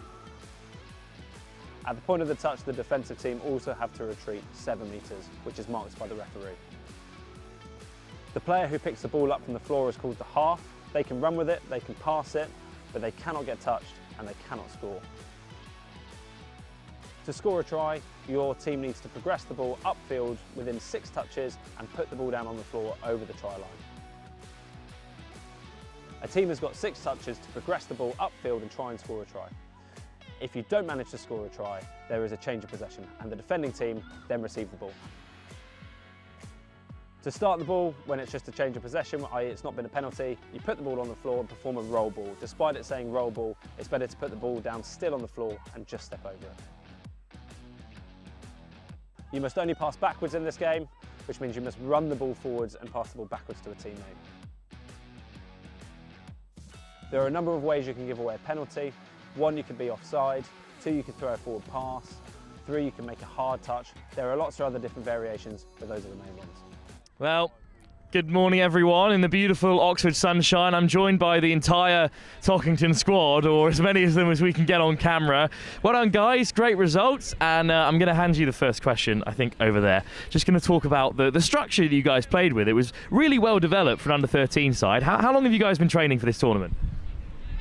We've been training like all touch rugby clubs at school and maybe like quite a few weeks, yeah. Perfect stuff, guys, and you've got quite a nice coaching setup along with you today as well. I'm going to try and throw this question somewhere in the middle, but well, what do you make of the tournament here today? It's really busy. Schools from all over the country. How does it feel playing schools from all over in this big tournament? I'm going to chuck it to you at the back there. It's pretty amazing. It's very busy though. It's great atmosphere. Yeah, it's lovely. Really busy today, guys, and you've won your first game. You've only got to win one more, and then you're straight through to the semi-final in the tournament. You've got some great support with you as well. How grateful are you to have not just the coaches, but so many of your parents who have come down from Bristol to support you today as well? It's brilliant. We've got a lot of it's a brilliant atmosphere. We got a lot of cheers when we score tries, so it's pumping us up. Well, best of luck for the rest of the tournament, guys. Give a wave for the camera and off you go, because we're straight on to our next game. We're trying to disperse everyone out of the interview box we've got. Our next game is more from this National Schools final. It's an under-15 girls game. It's Hans Price, another Southwest side from Western Supermare. They're in action. Up next, here are the national finals in Oxford.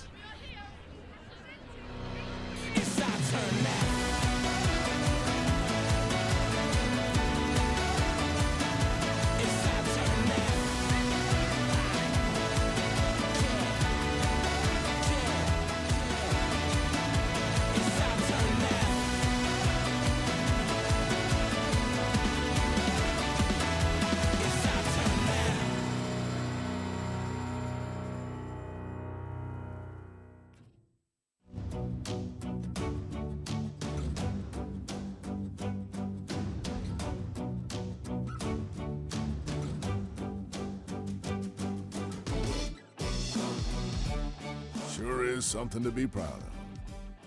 Just remember where it came from.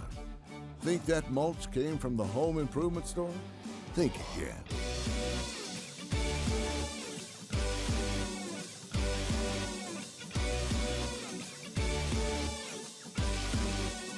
From right-of-way preparation, commercial and residential land clearing projects, and storm cleanup, mulch comes from a lot of places, just not the home improvement store. Vermeer and the people who make mulch, helping the world be equipped to do more.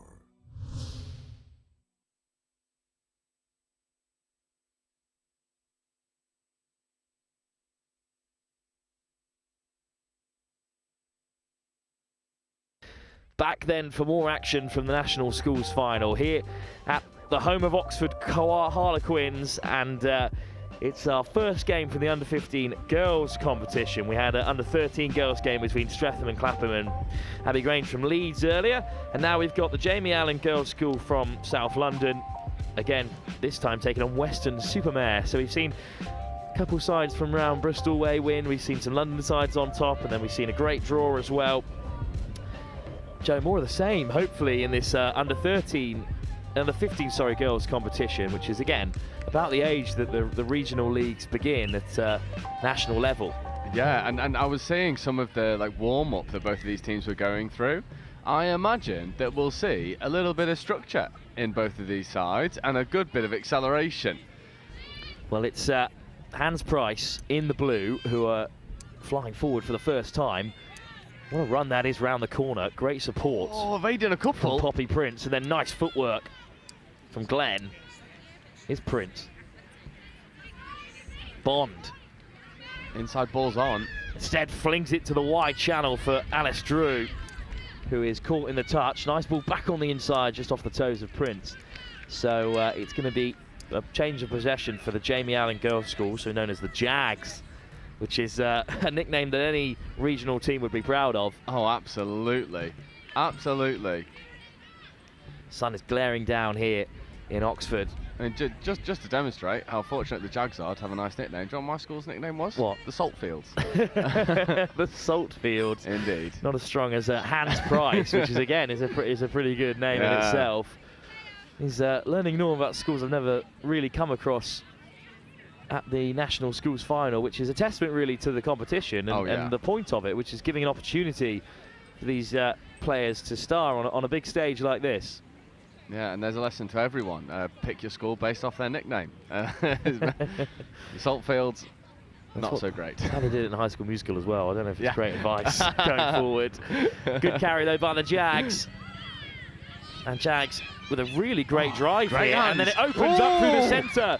No touch, says the referee. Gone. Wheels! Well, as soon as she realised there was a little bit of space ahead of her, she took off the handbrake and flew through the gears, and that is an opening score of some remark for the Jamie Allen Girls' School. Oh, and it's just that little check away before the touch came in, and you've got to say, absolute pace to burn. It's a side from Dulwich Grove who have got over the line first here. It's an amazing finish.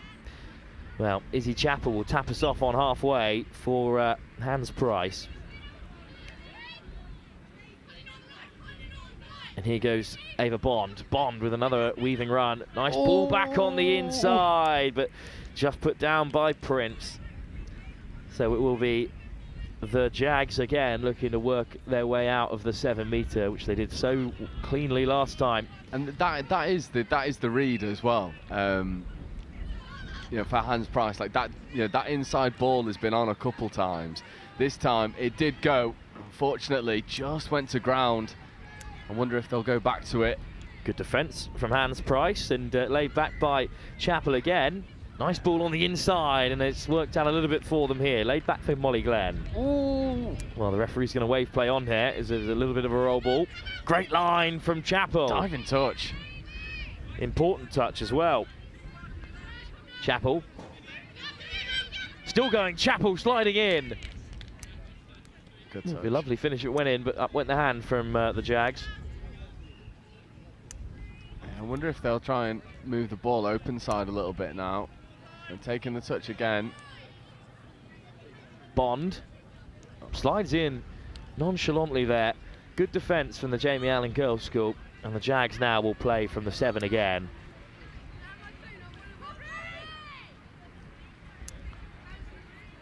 No, that's good go forward, that's what you need on first touch. Bit of depth. Oh, good Great hands through the centre. Could have quite easily have gone to floor. Nice step off the left boot. Takes a tumble, but straight back into position. The Jags moving well up the field. A few more touches left to strike. After that opening score, it's Hans Price who've enjoyed most of the territory, but they're having to backpedal here. 2 touches in a row for Juanita Song.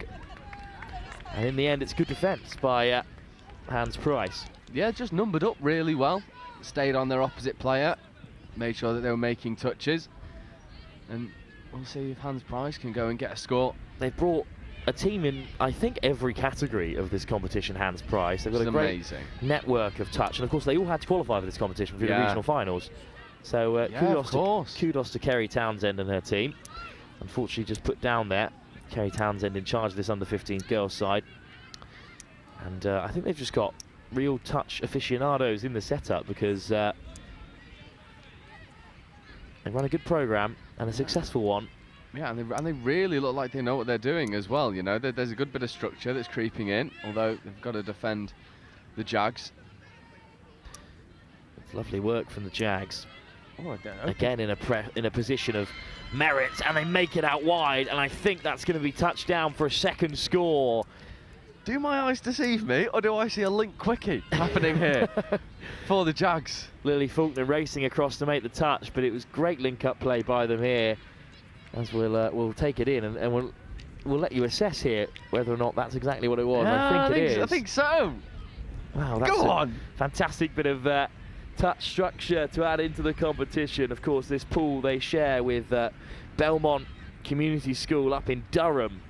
So a team from Weston-super-Mare and a team from Durham in the same pool. You can't get any further away. Little pit stop in South London as well. And it's the Jamie Allen's Girls' School who are up by 2 tries.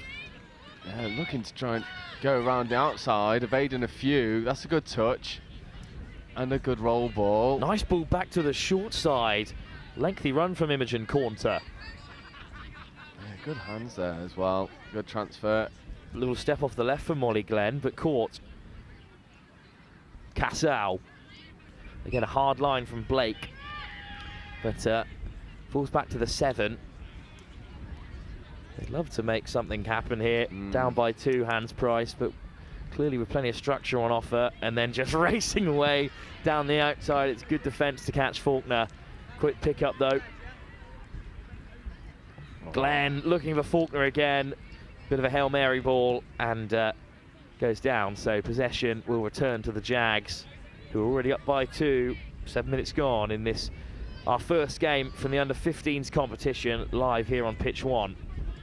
Yeah, it's a great marker as well, this 15s competition. As you say, if you talk about junior nationals, it is 14s, 15s. Oh, she's got again. It's another line break for the Jags, and it's that same player again. A bit of a game breaker for the Jamie Allen Girls' School, and they are straight through for a third score, and it's another fine finish. It is. And again, it's just wheels. This is what we were talking about with athleticism. It's brilliant space, identification, and then to have the athleticism to go and execute. And it is, 3 tries to 0 now, and Jags, well, they're having a good time. Well, it's interesting. Jags actually drew their first game of the day against Belmont. It was a 5-5 draw in this group. So Hans Price in their first game are in trouble a little bit here, because if the Jags win this one, then they're relying on Hans Price to win against Belmont later on. Over in on the other side of the pool, it's Dunatar from up in Scotland who are playing their first game at the moment after St Bede's beat Holm Grange. So St Bede's currently top that group. At the moment, it's Jags who are looking to go top of the group with a win here in their final pool game of the day. An important touch there made on Maggie Blake. Opportunity for Hans Price to try and close the gap.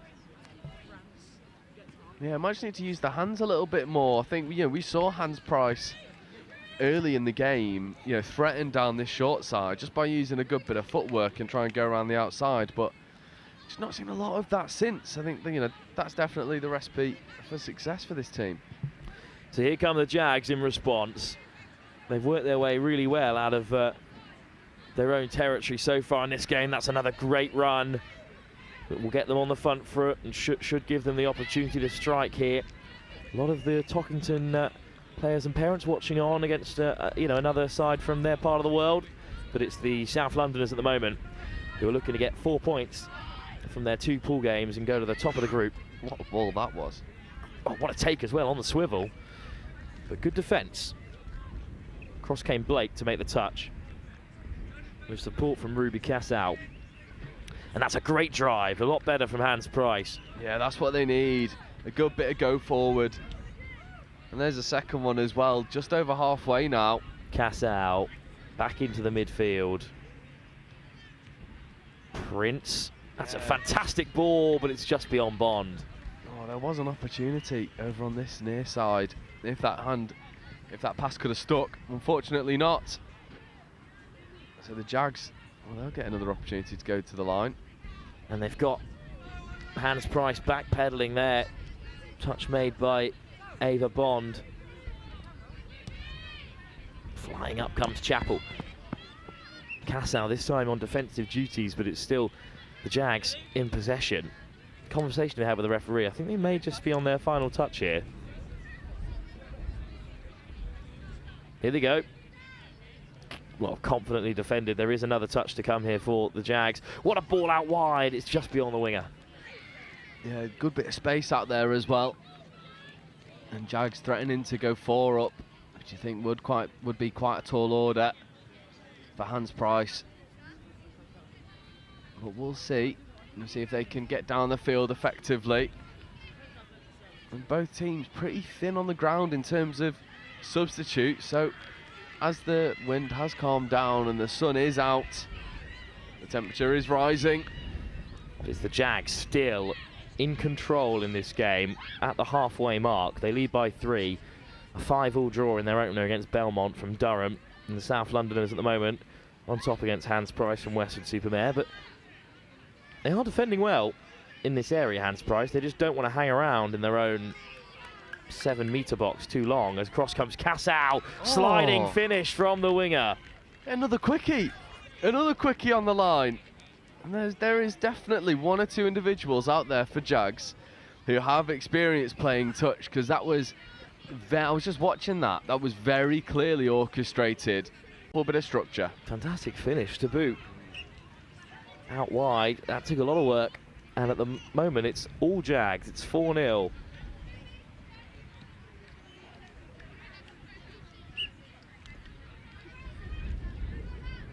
Back come Hans Price, who again have done so well to qualify with so many teams in this competition, in this national finals. Yeah, and it really is a testament to Hans Price to have a team in every category. Like, that is, that is some mean feat. Here come the Jags again. As some players crossing in front of the live stream are waving to the cameras. And a little star jump as well to boot. Turnover, Hans Price makes some good yards, and they're up over halfway. Here's Bond. Delay on the pass. Might just leave Lily Faulkner over a little bit there. Bond again with a good delay on the pass. Chappell with a good line. Bond quickly after it. Clear instructions from the sideline. And that's a nice ball on the inside. Chappell weaving a way through. Bond, best chance of the game. Oh, what a step off the right boot from Faulkner.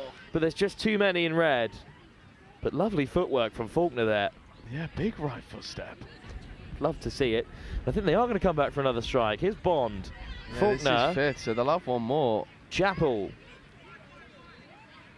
And again. Soft hands. Cassow. Oh, hint of an interception. Ooh. I think no knock on from the Jags. Instead, it's just ball down. But a lot better from Hans Price. Yeah, definitely. Although one player has sort of been the difference for Hans Price so far. But here come the Jags. Their drive out from this area has been outstanding so far. 2 really well-made tries, and then 2 long-busting runs separate the 2 sides.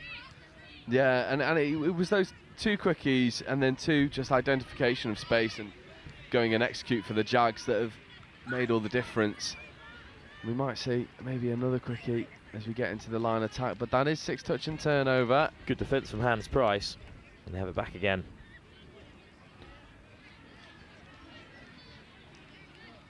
So it will be St Anselms taking on Bohunt, Wokingham in our next game, a return to the under-13 boys competition. I mean, if it's anything like the last one. Chappell slips the net. Excellent break. And Izzy Chappell is going to open up the scoring for Hans Price.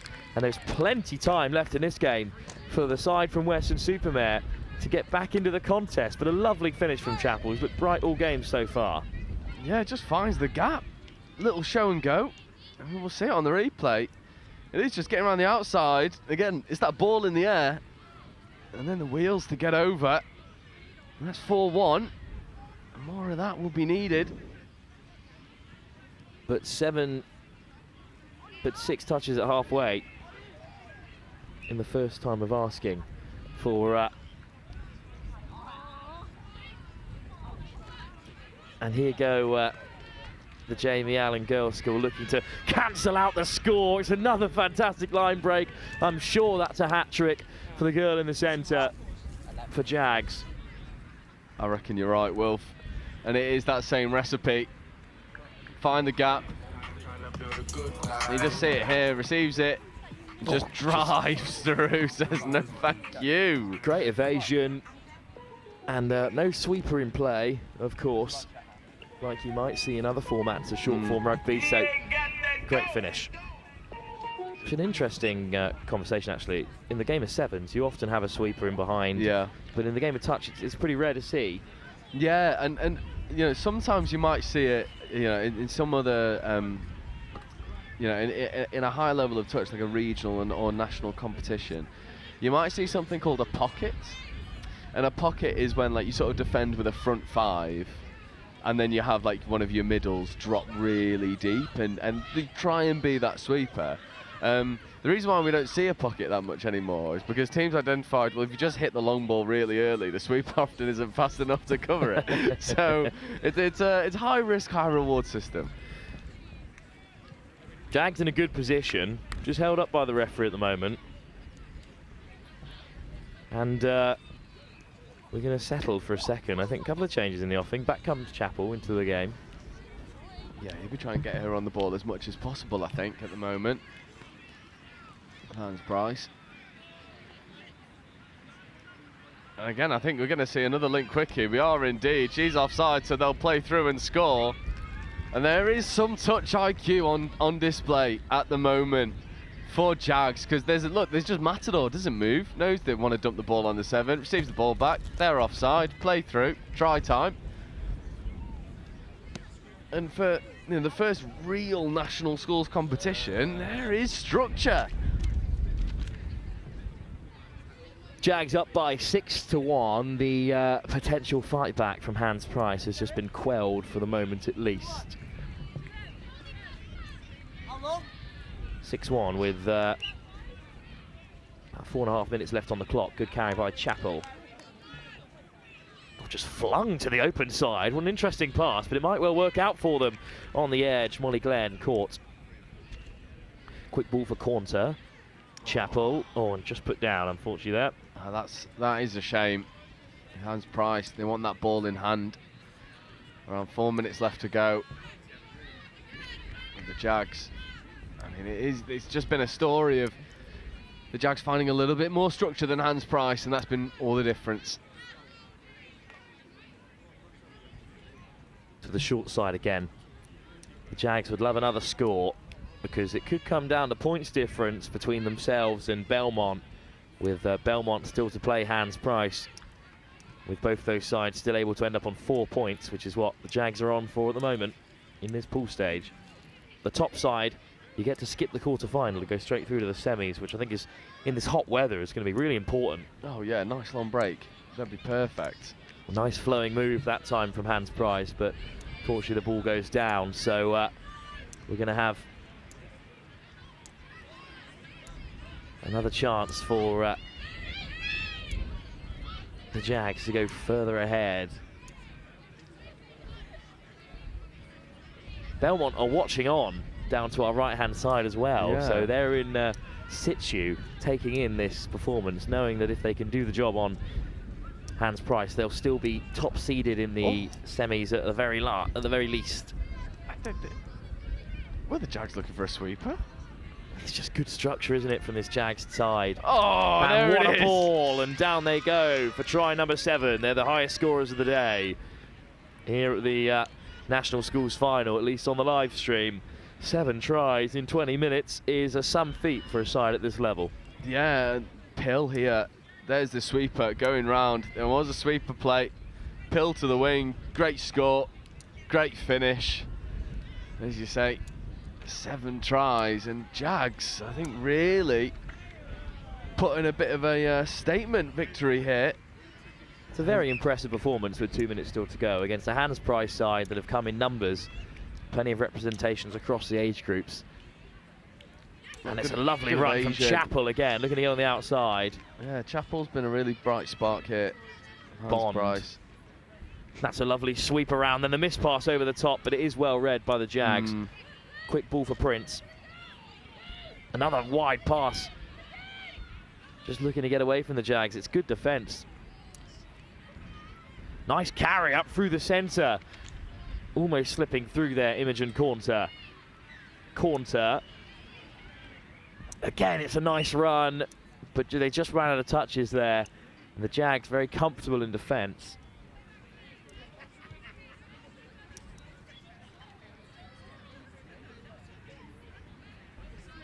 So one last little break perhaps for the Jags with a minute to go in this competition. Oh, she's gone again. She's gone again.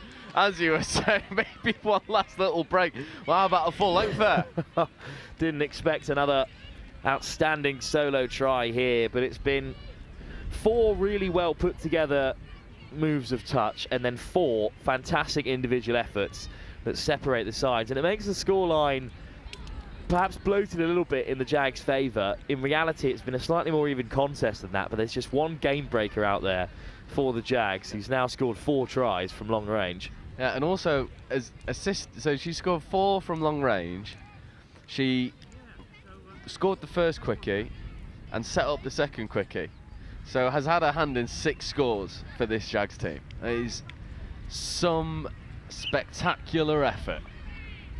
And we've only got 10 seconds left to go, and to be perfectly honest, with the way that she's played, I just wouldn't put it past her finding an intercept and going again. What a run that is towards the short side by Chappell again. And that is full time. Well, a good performance from the Jags against a hand price side that have turned up today in Oxford in numbers. Up next though, it's a group decider in the under-13 boys competition. It's an Anselms taking on Bohunt Wokingham, leaving in the capable hands of Joe Price for that one. It's a knockout touch for everyone involved, but who will go straight through to the semi-final? It's our next game, live here on pitch 1 at the National Touch Schools Finals.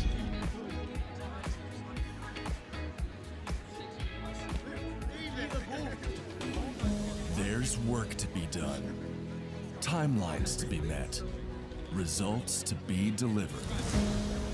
That's what drives us. Partnering with the people who do the work. Getting more out of every hour. In a world of diverse markets, it's about listening more, talking less, truly understanding what's being said, solidifying belief and peace of mind, collaborating and designing yellow iron built tough, built to last, helping our partners embrace the work ahead, day after day, month after month, year after year. It takes words backed by action, words fueled by our founder, Gary Vermeer. There has to be a better way. Not just a phrase, but a timeless mantra that lies at the heart of every machine we build. Productivity has a name, Vermeer. Equipping our customers to do more.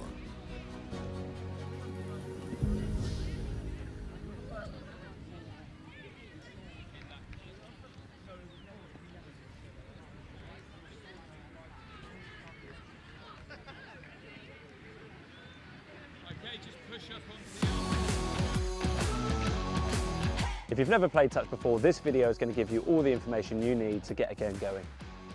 So the game starts by putting the ball down on halfway, tapping the ball with your foot, and then you can pick it up, run and get touched. That means the ball is live. At the point of the touch, the attacker has to put the ball down on the mark, which is where you get touched, step over it. It's good to keep the ball still to make it easier for the next person to pick the ball up. At the point of the touch, the defensive team also have to retreat 7 metres, which is marked by the referee. The player who picks the ball up from the floor is called the half. They can run with it, they can pass it, but they cannot get touched and they cannot score. To score a try, your team needs to progress the ball upfield within 6 touches and put the ball down on the floor over the try line. A team has got 6 touches to progress the ball upfield and try and score a try. If you don't manage to score a try, there is a change of possession and the defending team then receive the ball. To start the ball, when it's just a change of possession, i.e. it's not been a penalty, you put the ball on the floor and perform a roll ball. Despite it saying roll ball, it's better to put the ball down still on the floor and just step over it. You must only pass backwards in this game, which means you must run the ball forwards and pass the ball backwards to a teammate. There are a number of ways you can give away a penalty. 1, you could be offside. 2, you could throw a forward pass. 3, you can make a hard touch. There are lots of other different variations, but those are the main ones. A touch game can last for whatever length that suits you. In a full game of touch, it's 6-a-side and it's 20-minute halves for a 40-minute game. However, at many events, the duration of the games vary. If you are playing a boys or a girls team, it will be 6 of the same gender or sex. If you are playing a mixed version of the game, it will be 3 and 3. If you want to be inclusive, you can play with any combination of different genders or identities that suit you. The Marketing and Business Development Program, it's a program where people who are either new to Vermeer or new to your current role, you get together for about 5 weeks over the first 5 or 6 months of your time here. And you really get to start learning about the people, the products, the culture, and it really equips you to be successful in your role. Some people are coming into Vermeer not knowing anything, so it's meeting people and getting opportunities and getting your face exposure and getting their exposure to you so you know everyone already. And it kind of creates a more effective worker because they have that base knowledge of everyone that they're going to be working around and with. In my position with training, it exposed me to other areas of thought that I wouldn't originally include in my training exercises or in the way that I go about building those and routing those exercises. Vermeer is a huge worldwide manufacturer, over 3,000 team members. There's a lot that goes on here. So this program does a good job of boiling down how our products are manufactured to how we distribute them through our dealer network, and then just connecting you with different people all across the Vermeer miles so you can do your job. I've always been operations side, so this one showed me the other side of the company, and I have no idea when it comes to sales. So this has really kind of shown me, like, using some of my engineering background and stuff about the product that I already know. Now I get to use it and learn about the sales and how we forecast and how we should sell it and how do we market it the right way. And so now I feel more equipped to be in my position than with my just engineering degree in general. My favorite part of the program was not only making friends in the group, because you kind of bond with the people in the group, and there was about 8 of us in there, and they're still my friends to this day, but my favorite part was also making contacts with the people and the presenters. In my position, there's a lot of times where someone will say, hey, reach out to this person, and you've never actually met that person before. So now actually meeting that person and putting a face with the name, it makes my job a lot easier. My favorite part was getting to meet with executives. We get a couple one-on-one sessions where they share kind of their whole career story, and you get a chance to ask them questions too about your own development at Vermeer. So you get to connect with them on a personal level, which is something you don't get a chance to do at a lot of other companies. So I think that was a really unique opportunity. I just graduated, and I know that working at a company like Vermeer, I'm cared for, and they want to push me to be the best person I can. And as a young professional, it gives me a heightened sense of value in me as an employee, that the company cares enough to build me and my character. And that's really what this whole process has been. People wanting me to grow, wanting you to do better, wanting to talk to you and make sure you learn the most out of what you can. I'm just really grateful to be at a company that will invest this time in me to learn more about the company and get more context to really succeed in my job. If I had not had this program, I would not be connected to so many people who help me do my job every day.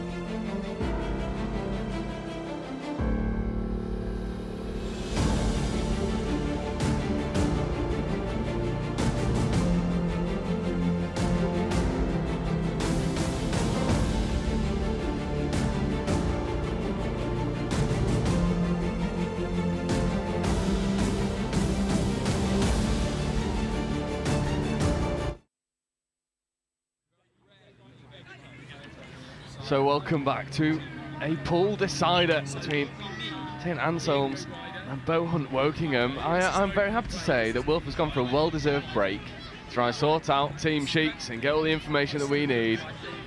I'm joined by England Touch, well, Savant, and Tri-Sport, Dom Tripp. Dom, how are you? I'm awesome. I'm loving today. It's going so well. And now I get to do some commentary, so it's even better. I know. We're throwing it back to the Youth Atlantic Cup now, getting in the final. Mate, I was reminiscing about that with someone this morning where South Africa went to drop off against England. Yeah. You're like, oh my God, what is happening here? This is chaos. So it's nice to be back. I don't think we've done a game since then. No, it's been a long time. I mean, it's been a while. I've called plenty of your games, Nationals, England, World Cup. Oh, mate, lots of losses in there, but that's all right. We'll gloss over that quite quickly. Yeah, well, you might need some more losses on your record, to be fair. Your win category is bloated. That is very kind. But I'm excited to watch it. I mean, immediately you're just seeing people with good skills, good passing, again, initiating the roll ball. I just love watching this where people can get super, like we were literally just saying, so creative and just finding space in very innovative ways. Yeah, and I think you summed it up really well. It's not pattern focused. It is playing the sport as a game. I think so many people forget that when we get to a certain point in our career. We're just like, no, it's not a game, it's a business. And it's like, no, well, we play this because it's a game and it's fun, and you see that here. And we get some really wonderful tries off the back of it. Which is awesome. And even this, you're watching, you're like, cool, they're in a flat line, sweet, option state to touch. If they're bent, if there's one person up, if there's a dog leg, use your footwork, pass the ball around. It's good, and you're kind of like, it's so principle focused, which translates so well into rugby. But also, it's just refreshing to watch touch being played like this. Yeah, and it is fun. Everyone's enjoying it, and we were saying just how nice to see the expression. Yeah, massively. But yeah, as you said, going all the way back to your point. Here we go, pool decider. This is going to be a good game. This is a tough start as well. I feel defence has started well. as St Anselms are starting to drive up the pitch. But again, it's great. It's so good to see people just like, again, good go forward. Obviously can't kick, so you got to like progress the ball up pitch by running. I do think that, again, good footwork. Oh, there's a hole. Here we go. Oh, it's good covering defence. But that's what we want to see. We want to see people having a go, finding some space, chucking the footy around. Oh, great ball. Yeah, I'll tell you what, I think that lad has chucked 2 or 3 in there, and you're like, oh, got a hell of a zing on you. Yeah, and it's the shape on it as well. It is a dart. It's good. It's sort of what you need in this, like, you know, blistery weather, and you know the wind is really circulating as well. 100%. It'll be interesting to see it again, because I don't think St Anselms have had much time on the line yet. I think Bohunt are. It'll be interesting to see how they're going to look and break down. So obviously, when you get closer to the try line, you probably want to go a little bit wider, chuck the ball around, maybe use your footwork, trying to score. But I'd love to see that dart being absolutely thrown on the line. Oh, is that gonna? I think we'll just take the touch there. But you've been touting some talents from St Anselms, haven't you? We have indeed. It's very exciting. We've got a big talent accelerator program. We call it. It's the Centre of Excellence. So it's all geared around trying to give young people like a great experience and teaching them to be outstanding touch players. So like very principles focused, fundamental focused. And actually, you got 2 people on the pitch here. You got Max Pennis here, who's like England in the England squad. You got Bronte Sykes, who's bronze medalist at the World Cup. These are the kind of people that we want to get coaching the kids and going, you know what, you're going to learn from the best who are currently doing it. Yeah, and you know, what better role models as well to sort of model your next generation of touch players after. 2 proper professionals. Bronte is almost sort of like epitomises that like resiliency of touch players, nightmare injury record, but comes back every single time like she's never missed a game. Absolutely, and that's kind of also, for me, I feel like that's the more important bit, is like, what are you like as a person? Because if you're a great person, then I'm like, that's who I would want to be hanging out and sort of teaching the next. See you later! Oh, it's good cover and defence. What a shape! That is a nasty dummy. I think I flinched in the commentary booth. I thought it was coming our way. Oh, it's gone again. It's come back to the right-hand side. Bit of footwork here. Here we go. I think that's the first time St Anselms have been down at the line, and I feel I've got another set of 6 here. Yeah, they are threatening. I missed the hand signal. I'm not sure what for. I'd try and help, but here we go. I want to see what they're up to. Well, there's a tap and get the little maestro on the ball. Get him throwing dummies. Here we go. Good snap off the left. Good holding 2 the ball. on 1. Oh, what hands! That just like the little delay on the pass is just it's good. It's so good. It's that touch IQ, isn't it? You want to commit defenders and then give the pass as they work it through the other end. Is there an opportunity? And again, look at the difference. Like, you've done one, you snapped off the left, and then you've seen them shape, and he just intuitively is just moving the ball. And now you've got another edge overlap here. And I'll tell you what, I have to say, massive shout out. The defence here is really sliding well, because obviously it's just a touch. You don't have to tackle someone, so you can cover so much space, and they're doing it so well. Oh, big dummies. That ball down now. No, this winger has made 3 try-savers in the corner. Bohunt Wokingham just a little bit stubborn in defence at the moment. It's great. It's really good. Again, it's because they're being asked a lot of questions. Like, there's people with footwork. Oh, here we go. We've got another overlap. Can you go 2-on-1, accelerate, put the foot down? Oh, and run out of space a little bit. I tell you what, Bohunt Wokingham will take a lot of happiness from that defensive set. And, you know, as you say, there's no talk on defensive policy or patterns. It is find your man, chase, make touches. That's exactly what Bohunt have been doing. Which is great. And then even that, they transition into attack, and they're progressing the ball upfield. They're getting the ball down pretty quickly. They're running onto the ball at speed. I reckon there's a little bit, I'd love to see them chuck the ball around a little bit in the midfield as well. Just find that player right at the back. I think St Anselms are sort of posting up 1 or 2, but they're getting up the pitch, and it'll be interesting to see what happens at the end of this set here, because I think this is 5th and final, so no more touches now. They've got a little bit of distance to go. Need a little bit of magic, some footwork, some passing, and they forcing it down the right edge, and not quite. Yeah, it's unfortunate, because you know they were on the 10 with 2 touches. Unfortunately, well, it's sort of credit to the St Anselms defence, who are just in the face, always making touches. The line speed is great. You know, it sort of epitomises what we've seen in this 13s category. It's just that athleticism, always going forward. I remember when I had that much energy. A long time ago now. It's a nice thing to do. I remember back in the day. And I used to have a go at my dad for saying, "Oh, back in the day," and I'm like, "Well, I'm 25 and I'm already doing it." Oh, but no, it's great. And I have to say, it's been an interesting start, because even from a sort of big picture point of view, Bohunt had a lot of attack on the line early doors, and then, you know, the Anselms defence was like sliding really nicely, working together, very connected. So Anselms got the repeat set, they got down, and they had some attack, and then the Bohunt defence stood up. So it's kind of like, who's going to blink first here? Who's going to be the first to just not do that extra effort in defence? Who's not going to chase across? But at the moment, I think Bohunt have got the next best opportunity to score. Yeah, I think this is forthcoming now. They might have 1 or 2 more touches to go. Trying to go down the outside. Good bit of footwork. Matched by the covering touch. And yeah, just for those watching, if you're unsure, if you get touched within the try area to the 7-metre line, which is that dash, you're allowed to take it all the way back to that 7-metre line, and it's actually in your interest to do so. Unless you're going to play super quick, you want the most amount of distance to be able to attack into. Great. Talking of playing quick, well, St Anselms, they weren't messing around. They were trying to turn that ball over. They go down the other end, but unfortunately, just hits the deck. I love it. They're chucking the ball around. I love to see it. It's really, you know, when one of those stick and they get that acceleration, I think that could be something which ends the deadlock here. Yeah, definitely. Definitely. Bohunt, though, will look to go around that outside edge, avoid a couple touches, and you know, me and Wilf earlier were saying it is really funny at this age group. You get people of all shapes and sizes, and you get some people you think, are you 9? And you get some people that go, are you 19? And it just sort of epitomises that you can play touch with anyone. There's no sort of minimum requirements of physicality. It is, you know, can you catch? Yes. Can you run? Yep, let's play. Let's do it. Yeah, absolutely. It's an interesting one. I tell you, so I walked past the school the other day, and don't get, I love rugby. I love all forms of rugby, but there was the one big kid just running over everyone, and all of the defenders looked quite hesitant to give it a go. And you think, who's learning what here? Like, are you learning where you're going to get into space? Are you learning around catch, pass, or evasion? Like, yeah, fair play. Like, if you've got the strength, then you can use that. But that's one aspect compared to actually in this game, everyone's got a role to do. Everyone's got to move. You've got to catch pass. You've got to be able to beat someone one-on-one. It's good release and defence there. But yeah, I was just thinking, I was like, actually, what I absolutely love about this game is you have to work as a team and you have to beat people. It just forces you. So when you go back into, if you choose to go into a contact space after this, if you can beat someone one-on-one genuinely, good off the left. He's bouncing. And again. Fifth and final, last touch. See what we go here. There's lots of space on the left edge if they can ship it there early. Good ball.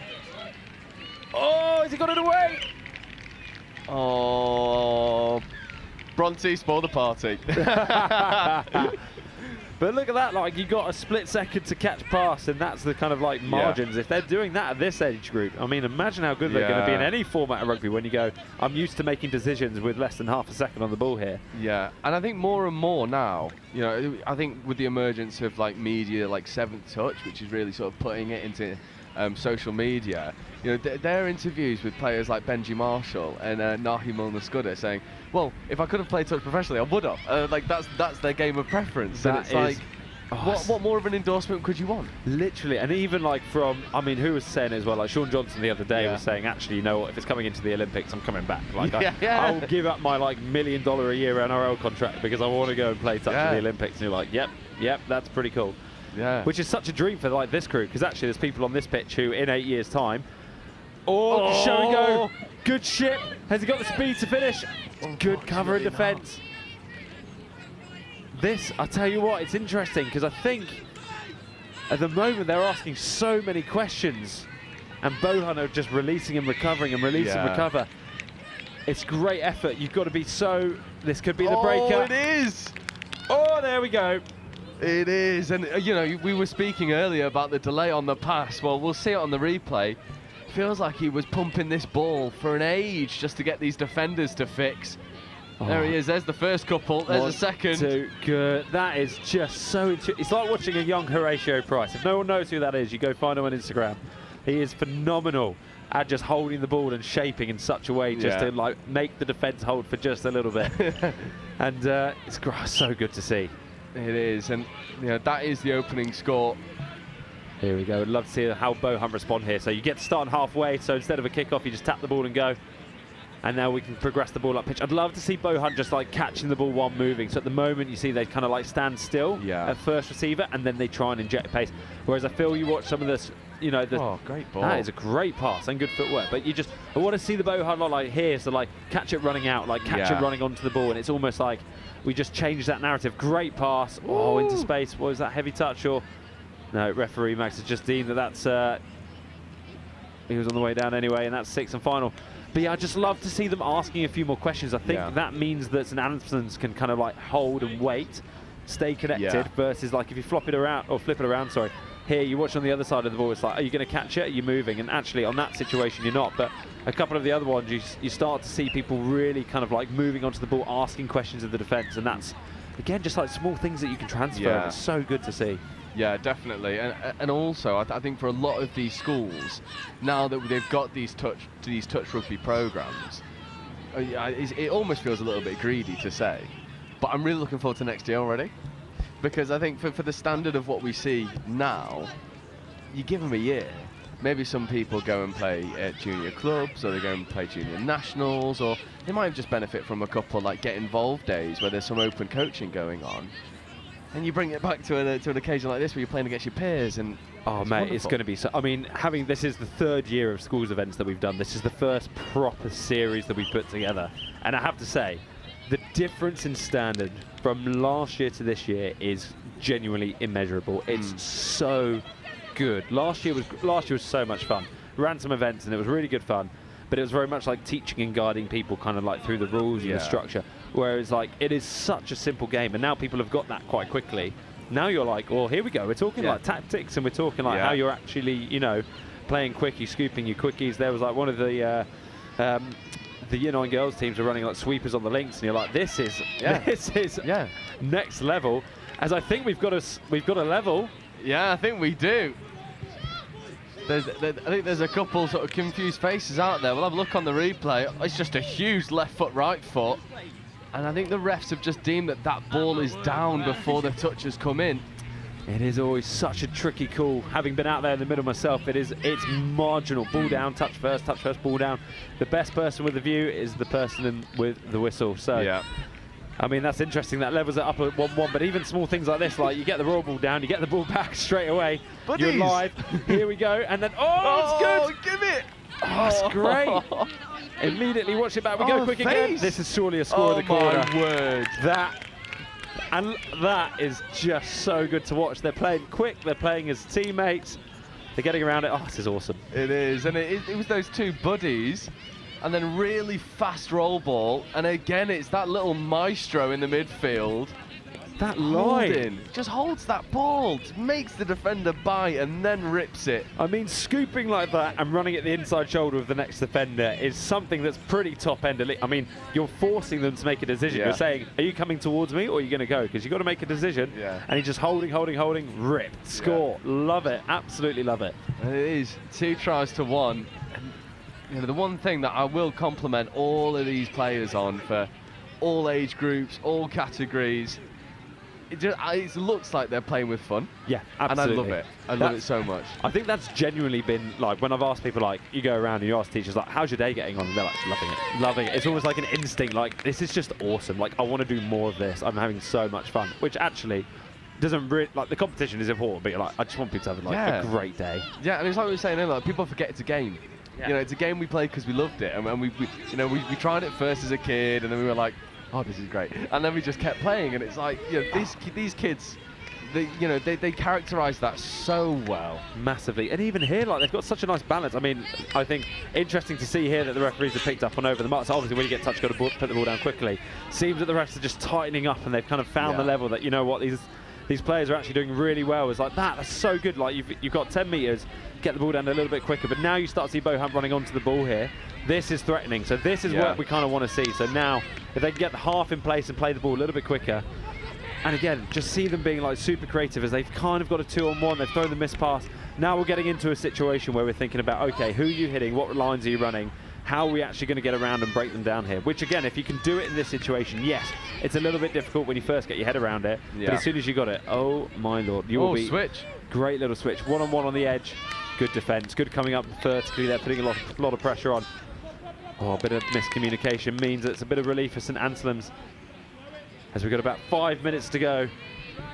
There's a 1 point buffer. This is tense. It is, and both teams threatening the line pretty regularly. And, you know, your Manny, you were saying, oh, I'm expecting some big things. Well, finally he's on the pitch. It seems like this St Anselms team have just split the game in half and said, okay, we'll have a pod of 6 who do the first 11 minutes, and then a pod of 6 that do the second 11 minutes. So, fresh legs, and we'll see if they can go down and emulate their teammates' performance on the line. Oh, nasty good footwork. Oh, if he could have got that one to hand, that would have been nice. I think they ended up with a 3-on-2 or a 4-on-2 there. But that's, you're right, it's an interesting way of doing that tactic, because sometimes, I mean, obviously when we sometimes see people playing, they're on for 45 seconds, 1 minute, they sub off, and you just do that again and again and again. You keep the whole speed of the game so high.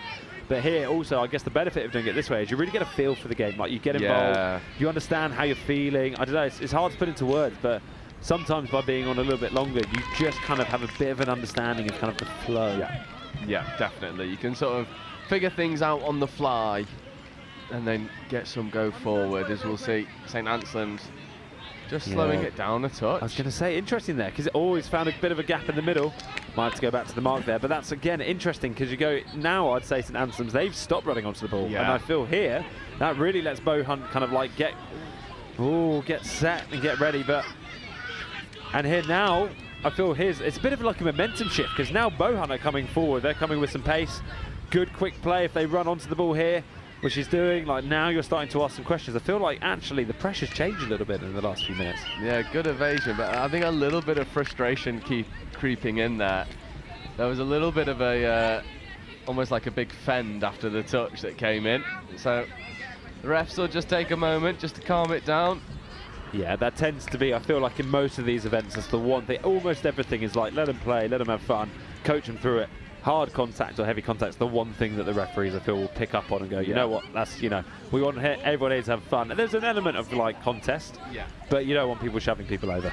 No, definitely not, and especially at this age group where the size difference can be so extreme. Very big, yeah, absolutely. You just want people to be able to express themselves and have fun and enjoy it without someone coming in and absolutely sending them into next week. Yeah, well, to be honest, I think the best example of that I could give you is I'm playing at Horsham at the moment with a little lad called Charles, who's 15, and he is Tongan. Who wins that battle? Well, he is huge. We'll put it that way. I pride myself on my physicality in the touch, and he's put me on my bottom more than a few times. Good on him. Yeah, he is. He's a big old unit. Good left to right, good release of the ball. I think we've got a space on the edge. Has he got the ability to finish? Oh, he's quick! Oh, he's rapid! Wow, with 2 minutes to go, that's a 2 point buffer. What acceleration down the right-hand side. Yeah, and lovely bit of sportsmanship as well between the two players, being like, yeah, fair enough, good race. But it's this little maestro once more. He receives this ball. He's already seen it. You can see his right hand. He knows he's going to go there, whack. And then that distribution, go, go, go. Pin your ears back. Yeah, and that was there's a big pump of the arms in there as well, given the acceleration. And as you say, you know, we've only got a couple of minutes left, around 90 seconds now. Oh, I was going to say, if Bohunt could have got one back there, that would have made it a very interesting end to the game. But so now, if you're in Bohunt's box, you've got to try and force a turnover. You've got to get the ball back, maybe thinking about someone like pushing out the line for an intercept. But the time pressure's on you as we come down this right-hand side again. Oh, and I think that might be ball down, so Bohunt might have an opportunity to go forwards. As it stands, St Anselms will go through group leaders, so we'll get that spot. They will secure their semi-final spot. And Bohunt looks like they'll be coming in second place. That's, again, just in terms of how this draw works. 6 teams, 2 pools of 3. If you top your pool, you go straight to the semi-finals. If you come second or third, you then play a crossover game against the other pool in the quarterfinals. So if you do manage to top your pool, well done. You get an extra rest, and you manage to get straight through to the semi-finals. Fresh legs trying to get that final spot. So it looks like St Anselms have earned their space in the semi, and Bohunt will have to go and do one extra. Look at that footwork. Just trying to do it himself. Here we go. We've got about 20 seconds to go in this game. But yeah, we get a fourth. Yeah, it'll be Bohunt will have to sort of play off in their quarterfinal to earn their semi-final spot. Which again, it will be interesting to see, because there's really good moments of of what they're doing and the shapes they're running. Their defence has been absolutely fantastic. Oh, good space. Can they find the pass? Yes, he can. Can they finish? On the inside. Indeed. That is 4 tries to 1. And the other team in this Year 7-8 boys category that have secured their semi-final space is Caterham.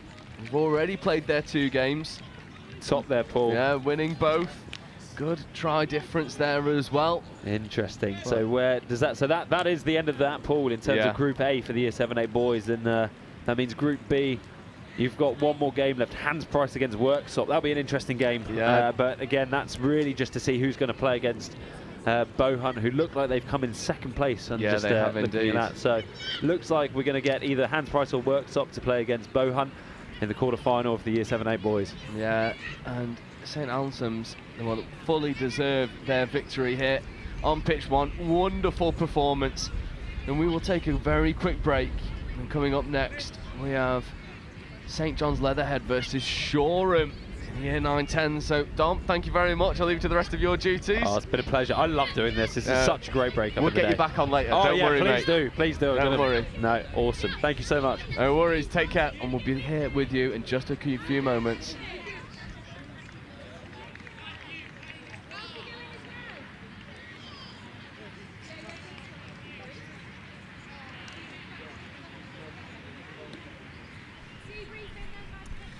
Well, I'm joined on the pitch side by a couple of the St Anselm players. They're topping their pool straight through to the semi-final. Bit of extra rest. You need it in this weather, lads? Yeah.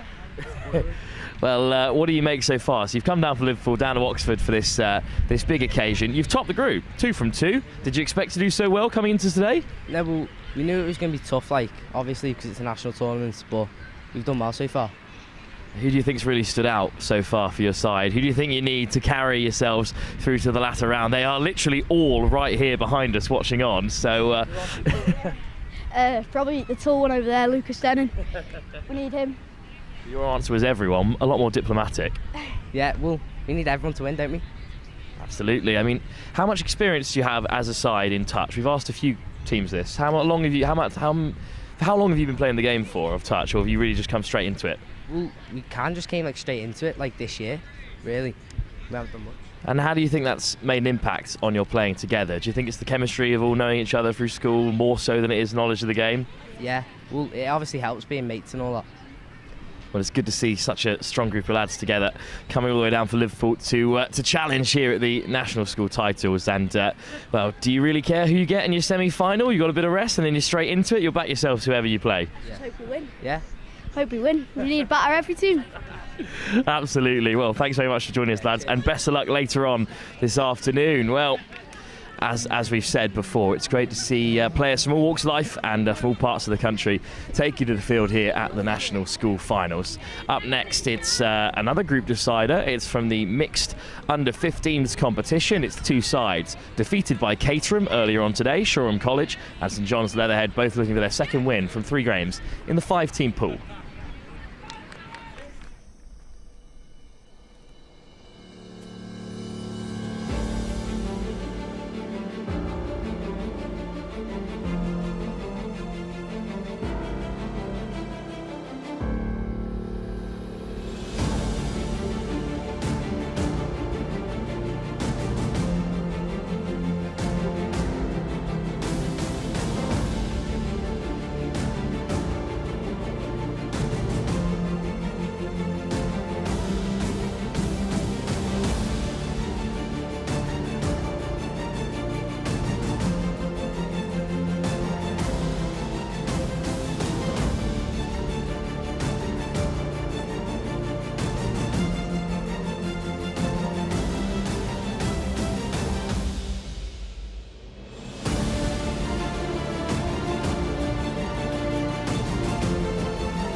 Sure is something to be proud of. Just remember where it came from. Think that mulch came from the home improvement store? Think again.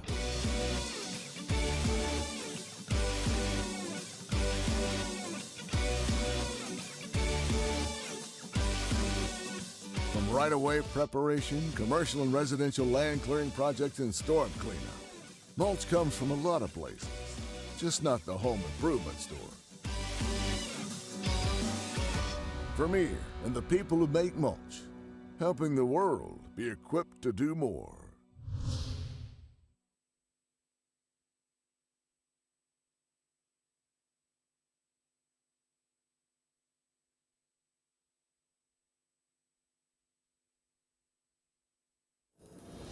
There's work to be done, timelines to be met, results to be delivered.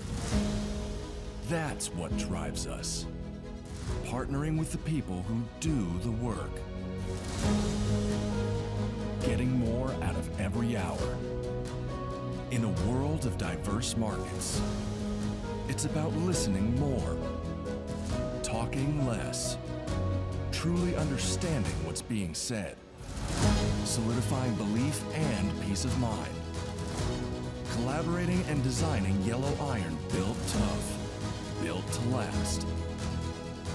Helping our partners embrace the work ahead. Day after day, month after month, year after year. It takes words backed by action, words fueled by our founder, Gary Vermeer. So we're back for our final live stream group game of the National School Finals, and it's going to be Shoreham College from the South Coast taking on St John's Leatherhead from Surrey. Both sides have played 2 and won 1 in their opening round of this 5-team single pool. Only the top 2 sides could make it through to the final, and these two are second best behind Caterham. But what a start for St John's Leatherhead, racing away down the right. Joe right alongside me. This really is a group decider with one more game to be played in the pool stages for these under 15 mixed sides. Yeah, but both teams will be trying to go hard and direct early. We see St John's trying to go round the outside. So as we were saying, Caterham also in this pool. They've beaten both of these sides in their opening 2 games, and that has sort of quelled any resistance. Both Leatherhead and Shoreham have then gone on to taste victory in this pool, which leaves the other 2 sides towards the bottom end sort of out of the running, because only the top 2 can go through to the final. It's a pretty brutal format in the under 15s mixed competition, but it's really lovely handling from St John's Leatherhead early doors here. Yeah, and I think the opening score as well. Took a moment to dot it down. Almost sold everyone thinking the touch had come in, but it's a really nice line cut off the ball. You'll see it just little show and go, right foot step, getting over, pretty comfortable. That's the opening score. He has dotted it down with plenty of time to spare, and it's going to be Shoreham who respond then in the black and purple from left to right here in this under 15 mixed category. And of course a return to the more standardised mixed ideology of 3 women and 3 men on the team. 3 girls and 3 boys out here. What a way that was. Great little offload over the top. Just fired into the link. Plenty of pace on that. That's a scrum half if I've ever seen it. Yeah, he said catch that. And now here come Shoreham looking to level things up here. I could have gone long there, I thought. Maybe shaping for it. Anyway, this is 5th. No touches remaining. Might try and hit around the outside. Good hands from the winger, and then the link comes on the outside. 1 to beat, but Leatherhead get across to make the touch. Yeah.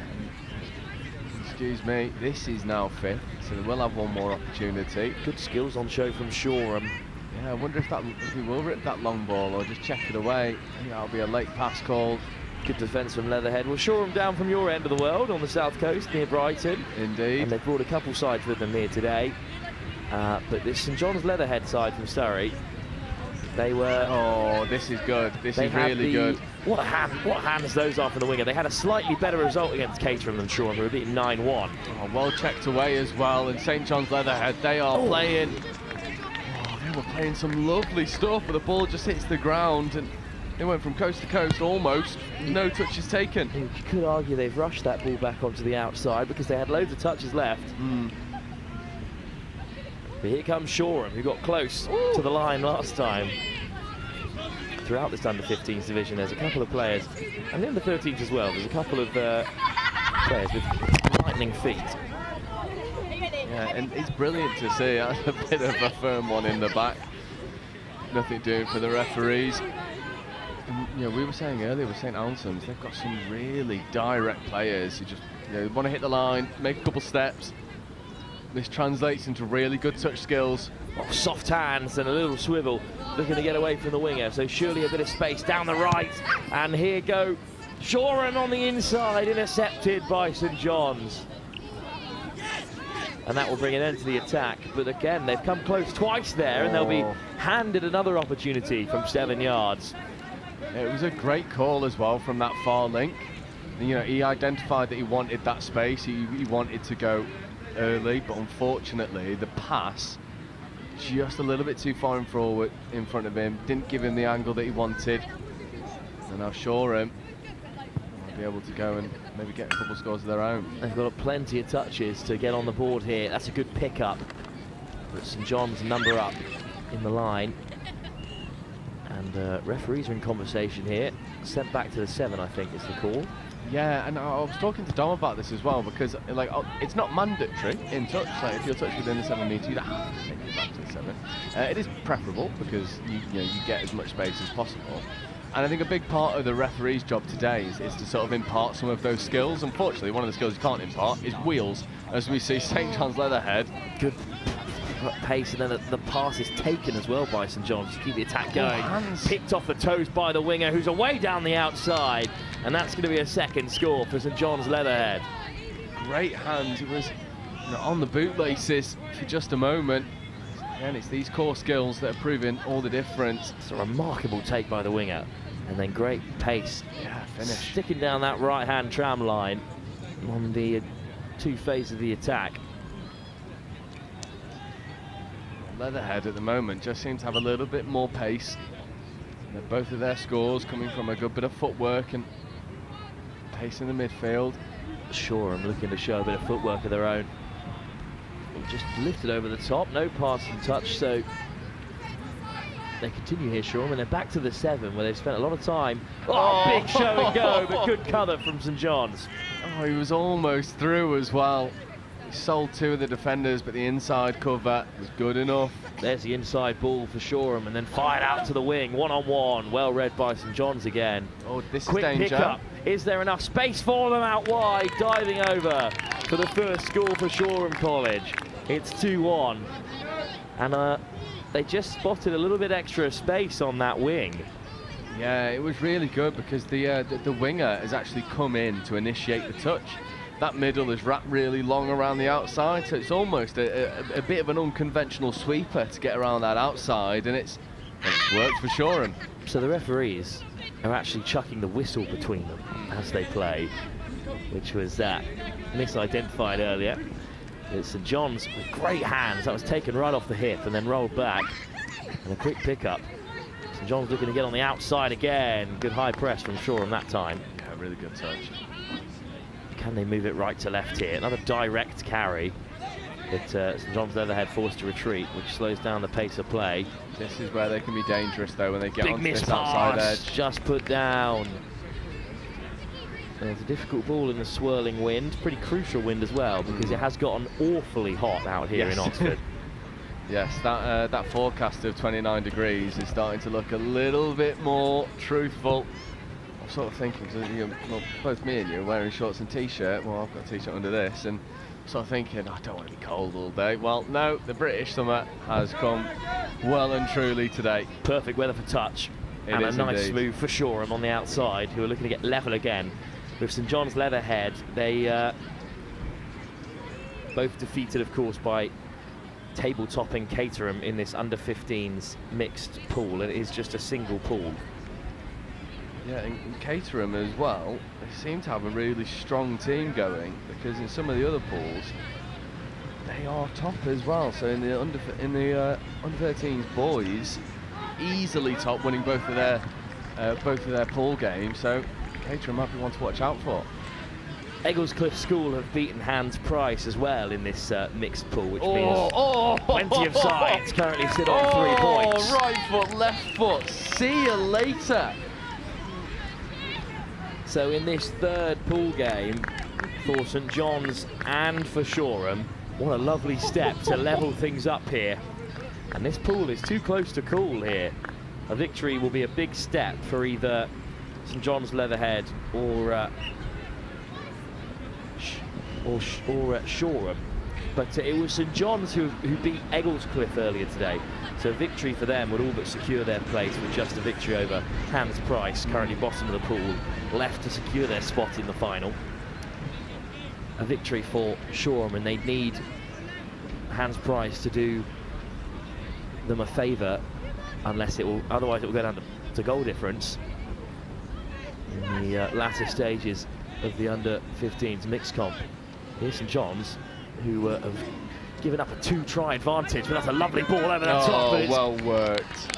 Going to be a third try. That big miss pass cut out 2 defenders for Shoreham. Yeah, it was really well worked. It's flat to the line, isn't it? It's engaging defenders, and then you find the 2-on-1. Great release, great score. And Shoreham all of a sudden find themselves behind again. Another great game, just 9 minutes gone, it's 3-2. Shoreham with a tap on halfway. Nice step off the left. Whistle goes. And I think it's going to be a turnover for St John's Leatherhead, Joe, and that's tough for the side who've just gone behind again. Yeah, it is, because it was a really good initial drive, getting to the outside edge of his defender, but then just overstepping the mark a little bit, as we see some more good footwork coming in, but can't avoid the touches. Like we've said, a win for St John's here would be huge for them, with just Hans Price left to play, who currently sit bottom of the pool. Nice weaving run and a late ball over the top. Wins St John's a few more metres, and they've still got touches in the chamber here. Weaving away down to the short side, but they might look to open up Shoreham here. Oh, it's soft hands over the top. One more should do it. One more late pass, and down they go. Yeah, it's going to be given as touch and pass. That's a shame, because as you were saying, one more will do it. But credit to the Shoreham winger. He gets in, makes the touch. They get their turnover. Back comes Shoreham, just down by a single try.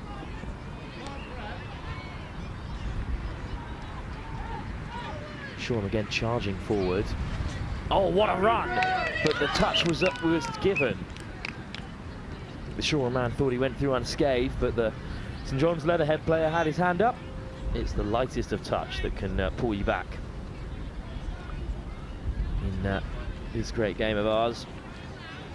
A couple of quarterfinals for you have already been decided. Bohunt Wokingham are taking on Hans Price in a quarterfinal in the under-13 girls competition. That will be live streamed here at 1:30. That's our first knockout game of the live stream. Of course, the second and third place team from the two pools in the under-15s and 13s girls competitions have gone through to quarterfinals, with the top place side in the pool getting a bye in that edition of the competition. Oh, no and touch for was a made. second time, it's the same Shoreham player who slipped through, and this time, after being called back before, he just paused for a moment to check he was away. And no one in St John's Leatherhead colours reacted quickly enough. Yeah, I think he was expecting the touch to be called, and nothing was doing. So yeah, ends up getting through. Shoreham level it once more. As you were saying, this is, it was touted to be a pretty close game, although St John's Leatherhead just going at the outside corner straight away. Once again, flat to the line, and they take their try lead again once more. God, that's pretty demoralising stuff, to immediately go behind again after working so hard to score, and in the blink of an eye, St John's Leatherhead are back ahead by 4-3. Nice line from Shoreham on the south coast. Shoreham upon Sea, about half an hour away from Brighton city centre. Winding towards the open side. Oh, a little show and go. Doesn't sell St John's this time, but they've got quick ball. Oh, Referee's called an end to that attack for now. Yeah, I think what's really interesting about the way that some of these games have been reffed is, you know, it seems like the referees start really lenient and just sort of like very understanding that for a lot of these kids this will be the first time that they're playing to like this level of sort of refereeing, and then they might just increase that level of strictness throughout the game just to sort of wind it up and find the level that's right for the game. As we see St John's have Leatherhead been waved all the way through. Off came the handbrake on the outside, and that's another score, and a 2-point deficit has been opened up in this crucial pool game.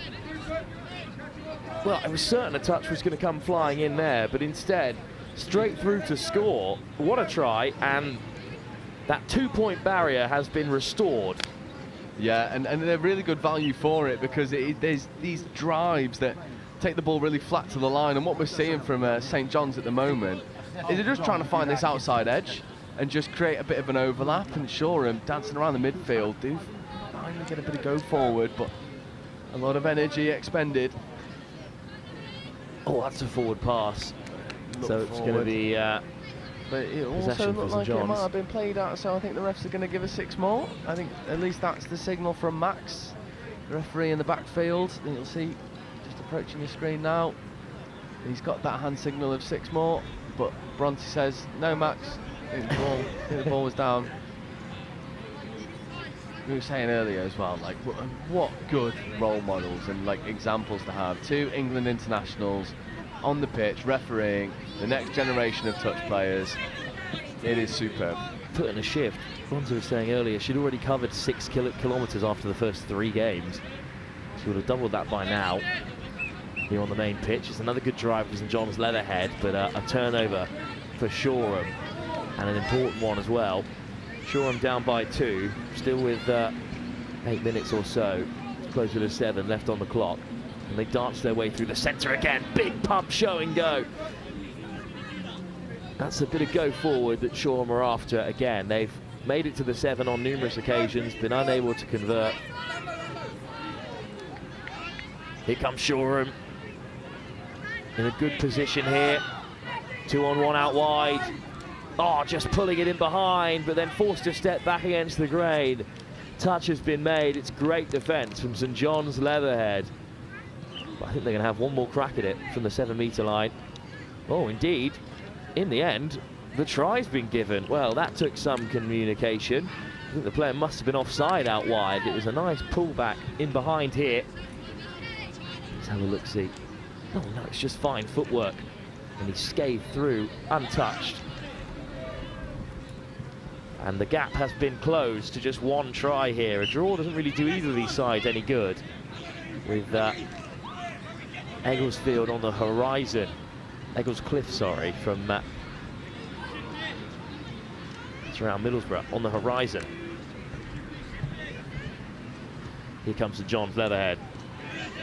That's a great line. Plenty of metres made. Good work to roll it back. Could be numbers up on the right-hand side. That is fantastic handling. Oh, but the referee's got his head in his hands. And I think it's out of celebration here more than anything. I'm not sure if the try's been given. It hasn't been given. The try's not been given. And I'm not entirely sure what went on there. I think he may have just run beyond the dead ball line. Ooh. And that's a huge shame. So St John's have been denied, and Shoreham stay within 1 try. Well, that was an interesting moment. A really nicely worked move, but at least St John's have got the luck this time and have been given back possession, Joe. Yeah, St John's are really threatening in their line attack. Oh, nice out the back play, good step, and again. Good defence from Shoreham. Big miss pass. And down they go. And that's going to be surely now another score for St John's. Indeed, this time it has been given. Some lovely pass right to left. A good finish, under a bit of pressure here. Good defence from Shoreham originally, because this footwork in the play before was pretty difficult to deal with. There it is, a good touch made. And it's that same player at half who gives a big miss pass. And the winger just a little bit too narrow.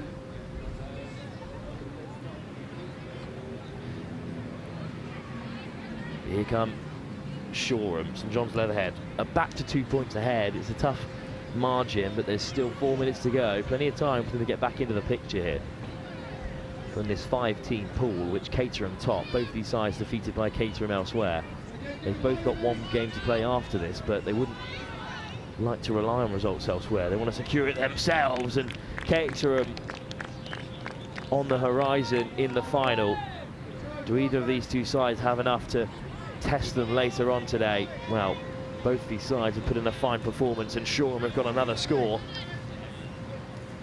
And it's a one-try game again. It's a great finish out wide. St John's Leatherhead to zap from halfway. And aggressive in the carry.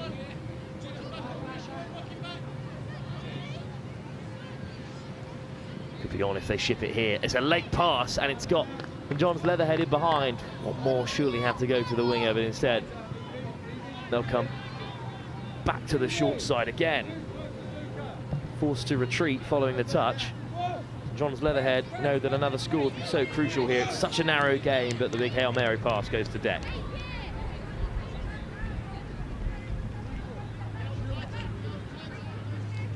Just picked up in the wind there. And here comes Shoreham, still in the game. Shaw would really open up this group and would certainly leave it down to points difference. Yeah, well, I mean, with the only single try deficit. Game's still very much on with 2 minutes to go. Show and go not bought this time by St John's. Referee quick to get things going again, but I think there's a discussion to be had between the two officials. And in the end, it's a penalty. And St John's Leatherhead have it back. It's a big chance for them to secure this game with just 2 minutes to go. All they've got to do is use all 6 of their touches. Yeah, only 2 minutes, you're right. It's certainly a score would seal it. Oh, great hands. It's so unfortunate. It's just been put down and then kicked in behind as well. Certainly not intentionally, as you can see from the St John's player. No, I think Max is looking around just to be like, do I give a Surely there's no way I could give that. So, just a minute to go, or so, a minute and a half. Can Shoreham equalise and take this group down to the final game? Would be a wonderful finish, wouldn't it, if they could. Soft hands to the link, wingers there to play half. Well, just direct, St John's have shot out of the line, but it's a good touch. Oh, yeah, well done. No turnover off the mark there. Great what a hand. take as well, right on the toes. Gonna have to retreat again there. Sure, so they're just lacking the momentum in their attack after overrunning the touches. Now moving laterally and finding a bit of space out wide, and this could be an equaliser. Something out of nothing for Shoreham. Back came St John's Leatherhead looking to make the late touch, but it's a great finish. Round the link and the winger. Goodness me, Shoreham have equalised. And this pool is wide open with Egglescliffe on the horizon for Shoreham. If they can take them down, then it's going to be a, oh no, St John's might dance their way through. There's a slip in the backfield. And all talk of an equaliser has been quelled by an outstanding finish. Right at the death here, we've got 30 seconds to go. Look how quickly Shoreham are racing towards halfway. What a finish though in the meantime. And just a slip in the backfield allowed them through. Oh, the slip is so unfortunate for Shoreham. Just halfway through discussing the ramifications of this draw. And St John's big show and go. Needs to find a pass. Might just go all the way. Caught just inches short of the line. And that's the game. Oh, he's not happy, and I get it. That is heartbreak for Shoreham. Oh, it's a learning game, touch rugby. Maybe a big sweeping dive over the line might just have allowed them to sneak in and equalise. But as things stand, they're up against it, heading into the final game of the pool against Egglescliffe. They need to win, and they need Hans Price to do them a favour against St John's Leatherhead. For St John's Leatherhead, a great result for them. They're up to 6 points from 3 games, 1 more win, and they'll secure their place in the final in this one pool competition, where they get a rematch against Caterham. Well, while all of the rest of the quarterfinals and semi-finals are sorted out, we've got a great treat for you here. It's a showcase, North v South, of some of the brightest young talents in the youth levels of international touch. Some England representatives will be on the field at 1 o'clock. Before then, perhaps a quick interview with a victorious St John's Leatherhead player. And then it's the North v South showcase before we get to knockout footy this afternoon.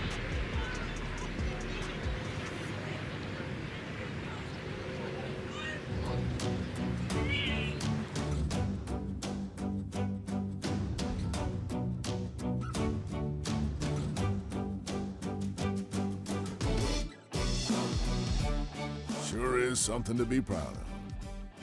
Just remember where it came from. Think that mulch came from the home improvement store?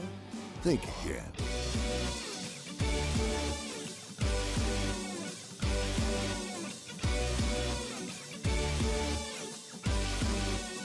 From right-of-way preparation, commercial and residential land clearing projects, and storm cleanup, mulch comes from a lot of places, just not the home improvement store. Vermeer and the people who make mulch, helping the world be equipped to do more.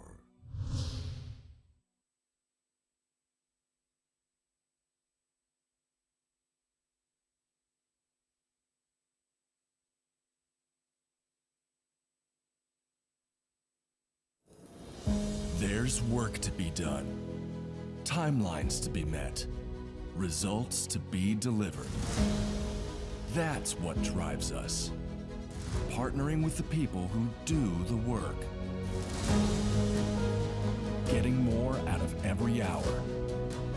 In a world of diverse markets, it's about listening more, talking less, truly understanding what's being said, solidifying belief and peace of mind, collaborating and designing yellow iron built tough, built to last. Well, I'm joined pitchside here at the National Schools Finals at the home of the Oxford Harlequins by Bronte Sykes, who's been out refereeing on pitch 1 all morning. You're up to about 6k steps when I last caught up with you after game 3. How are you doing now? I'm at 12k, which is the furthest I've run in a very long time, yeah. It's been a big shift out there in the hot weather, but I think what we've been most impressed with is the quality on show from some players who they may have dabbled in rugby league or rugby union, but some just football, and yet they've all managed to pick up the core skills of touch. Yeah, 100%. I've been so impressed with the standard today, and it's really cool that everybody's getting a touch of the ball, especially in the mix that we just play. I didn't play. It's really cool that the guys are using the girls, and it really feels like a team game as opposed to just relying on one or two strong players. It's really good to see. And up next we've got this North v South showcase for all of the players here to take in some of the finest young players in touch. You might have to ref it, you were hoping you were going to play it, but it'll be a great occasion with some real stars of the international and youth international circuit taken to the field. Yeah, definitely, and it will be a great opportunity for the younger players to kind of see what they're aspiring to. I know when I was kind of coming through the ranks, it was always really cool to see the slightly older players on show. So yeah, I'm excited to either play or ref or watch. I don't know what I'm doing. Well, thanks very much for joining us, Bronte. Enjoy the rest of the afternoon as well. We'll see you back out reffing on pitch 1 in a moment. And that will bring us through to the afternoon session, which starts with a showcase, North versus South, for all of the young touch players here to drink in some of the finest players on show before we head into the quarterfinals, starting with the under-13 girls competition, moving all the way up the divisions. That's the afternoon session, live here from the National School Finals in Oxford.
My name's Jade Walker. I'm a PE teacher at Jags school. I think touch is a great sport. I think it's very inclusive and the girls have to work together in order to play the sport. I think women's rugby is growing so much, it's a great way to get the sport into girls' schools, start them from young, and then they can slowly transition into women's. Had any of the girls played any oval ball sport before you introduced touch? I think some of them have played before, but they don't have much knowledge. But since that they've played, they are absolutely loving it. And I think introducing it into the curriculum will really help get more girls involved. And in terms of a competition like this, for them to come up against fellow schools in this kind of age group from across the southeast, how good is it for them? For their development, but also to see what touch is like as a competitive sport. Definitely, I think these tournaments really help the girls grow. I think like playing is the best way to learn. It's all easy explaining the rules, but if you don't actually play the sport, then it's really hard to understand. And I think even watching other schools that might not have as much experience, like through the day, you can see how much they grow as a team. They really.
We came to you a touch delayed here, but it's a little showcase on show, and it's the under-18s against the over-18 volunteers here for England touch representatives. So some really handy players out there from both sides, and it's an early start for the under-18s.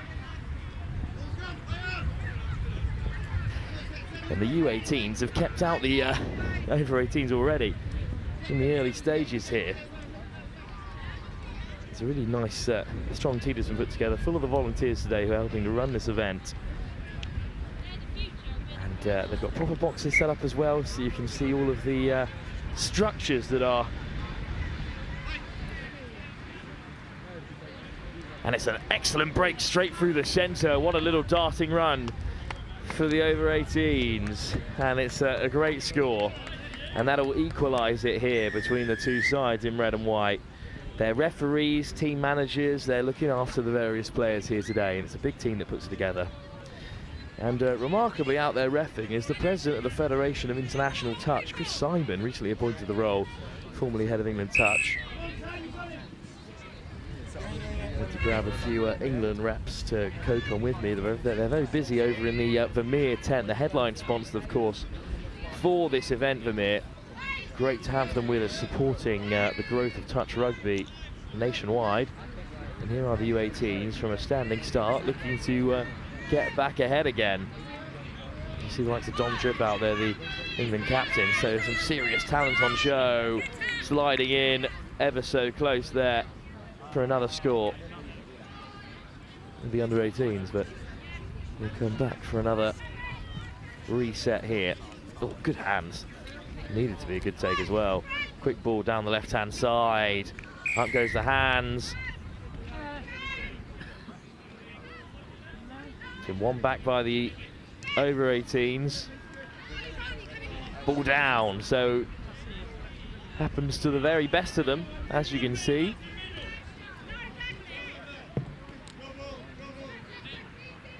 Of course, it's a great showcase of touch at the highest level in this mixed category.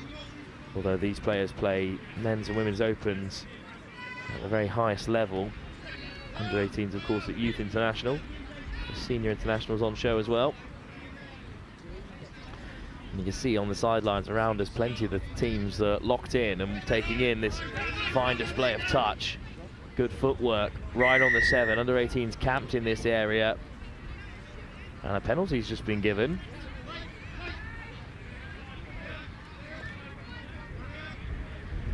Direct again from the U18s. Just waiting for their chance to strike here. Very patient at this senior level. Oh, great footwork, almost away.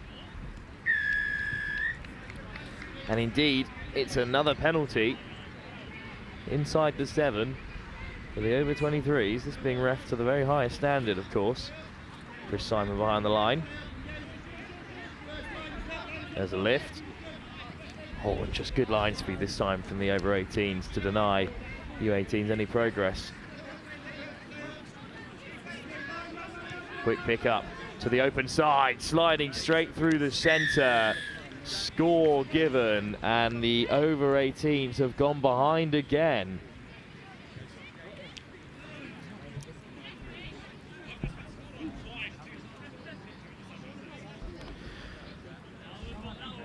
So tap from halfway for the over 18s. Good chance for them to strike as I delve into what's going on later this afternoon. Of course, our first quarter-finals are from the girls under 18 competition. It's Bohunt Wokingham taking on Hans Price. Hans Price, you saw earlier on today in the under 15s competition. They've got teams in every division. Little show and go. Sees the over 23s dart through, and it's a popular score right in front of some of the on-watching players. I believe they're from Jags, the Jamie Allen's girls' school in the try area.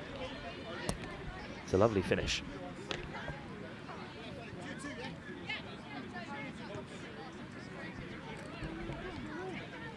So now the under 18s, another chance to respond. It's really interesting here with these sort of youth internationals alongside some senior internationals as opposition. It'd be a big coup for the under 18s.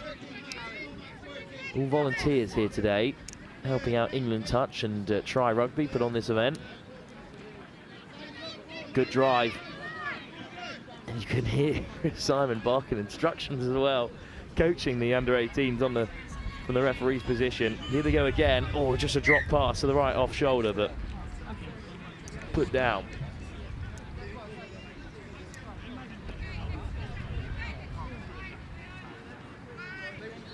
So back come the over 18s, who trail by a try, but they have kept out the under 18s from the halfway. Another nice weaving run. No touch made there, and offside is the call. And sent back by the referee. Doesn't matter who you are, you want to stick to the rules here. At England Touch, trip on a hard line. And a great pickup by the England Open's captain. Another good pickup. And then a Hail Mary pass over the top. We got hung up in the wind there. And that's what dragged it off target.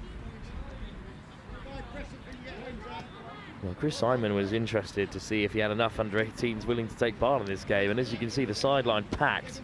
Whereas the box on this short side for the over 18s a little bit depleted. So certainly very keen, looking to show the over 18s a thing or two about the game they've played for so long.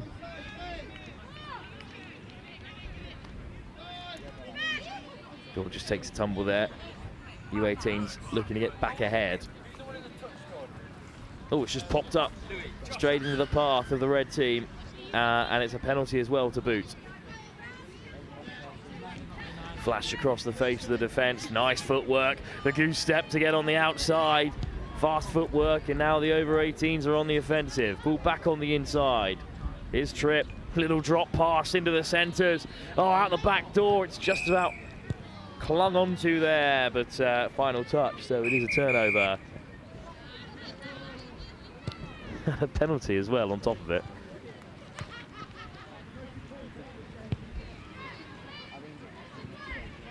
Here go the under-18s.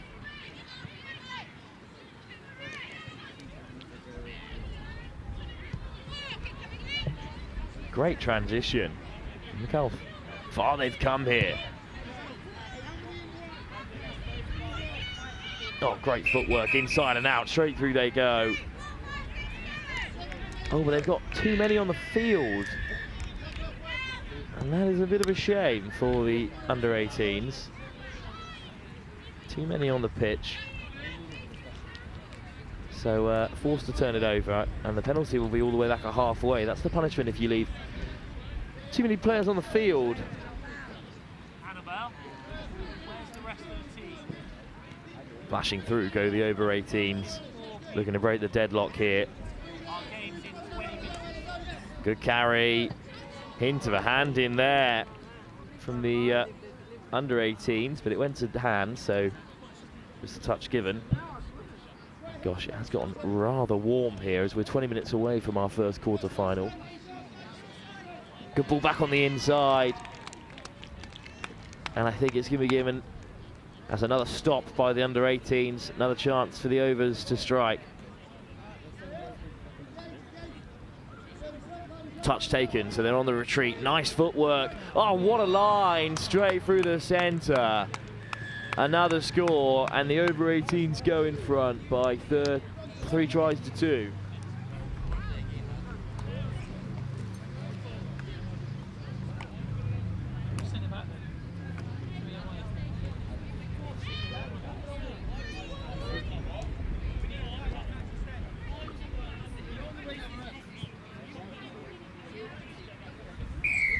So here comes the tap for the under-18s. Looking to get level again after letting their lead slip. Good pick up to the open side they go, but short of numbers out there. Just looking to test the over-18 defence. Could have gone there. Patient play again from them. Oh, flat down. Denied any progress further forward.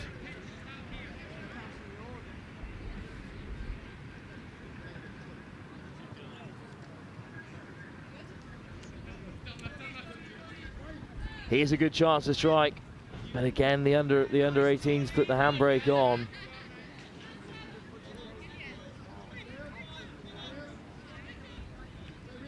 Just weaving his way forward. There's a touch. Oh, sliding in, great finish.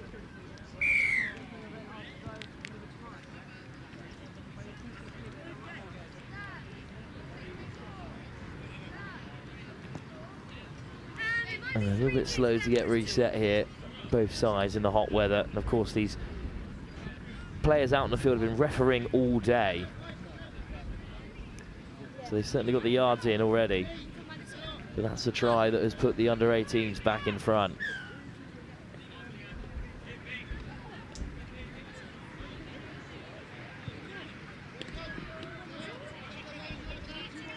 Great drive for the over-18s. Good pick up to the short side they go. Oh, great ball back inside. But the try's not been given.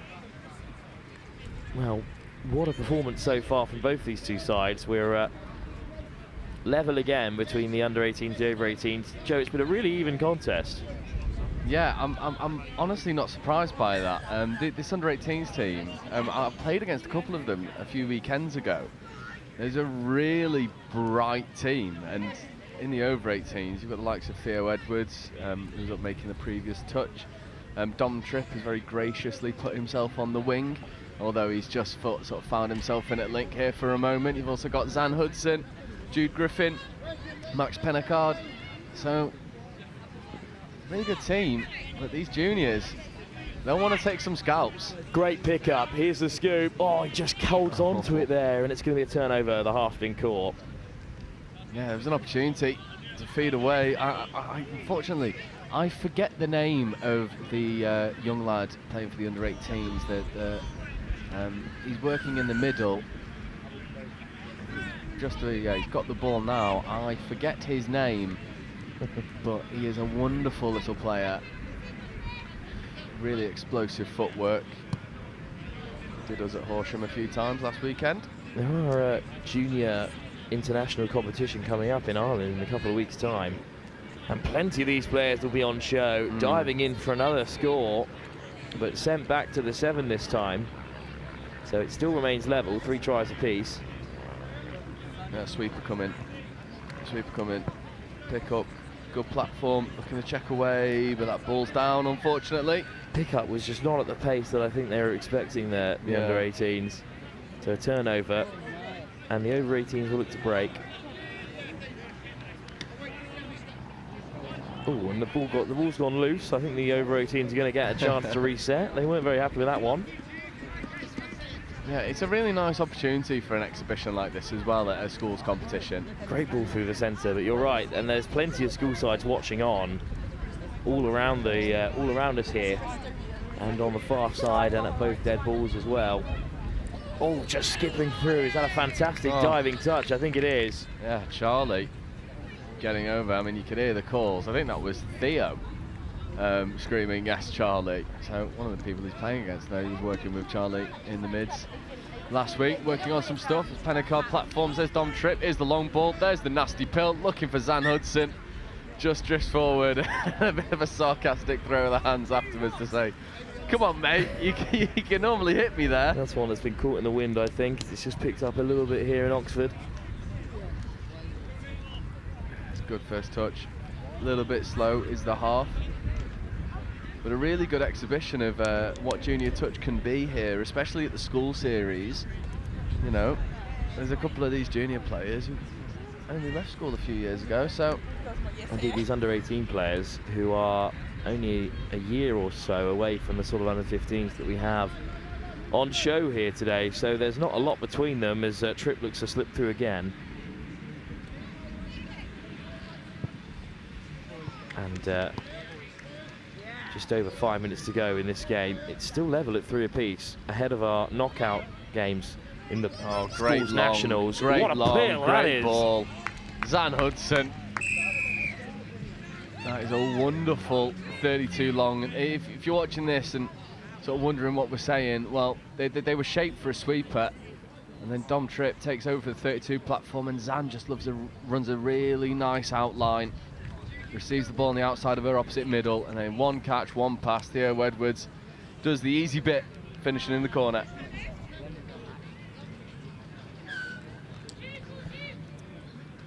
Well, the first attack for the under-18s has made some yardage in the meantime.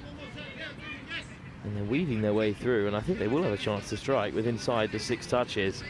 But they keep doing this when they reach the 7. They're very patient in their play, but you can be a little bit too patient.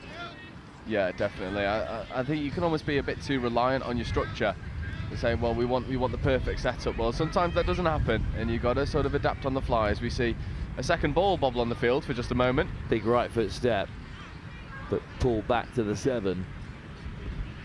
They've got a winger hugging this right-hand touch line, but they look to slip through to the left-hand side instead, but are caught. So it's a turnover, and the under-18s still trail. They've got some defending to do. Good turnaround for the over-18s. I think they'd want to win this one.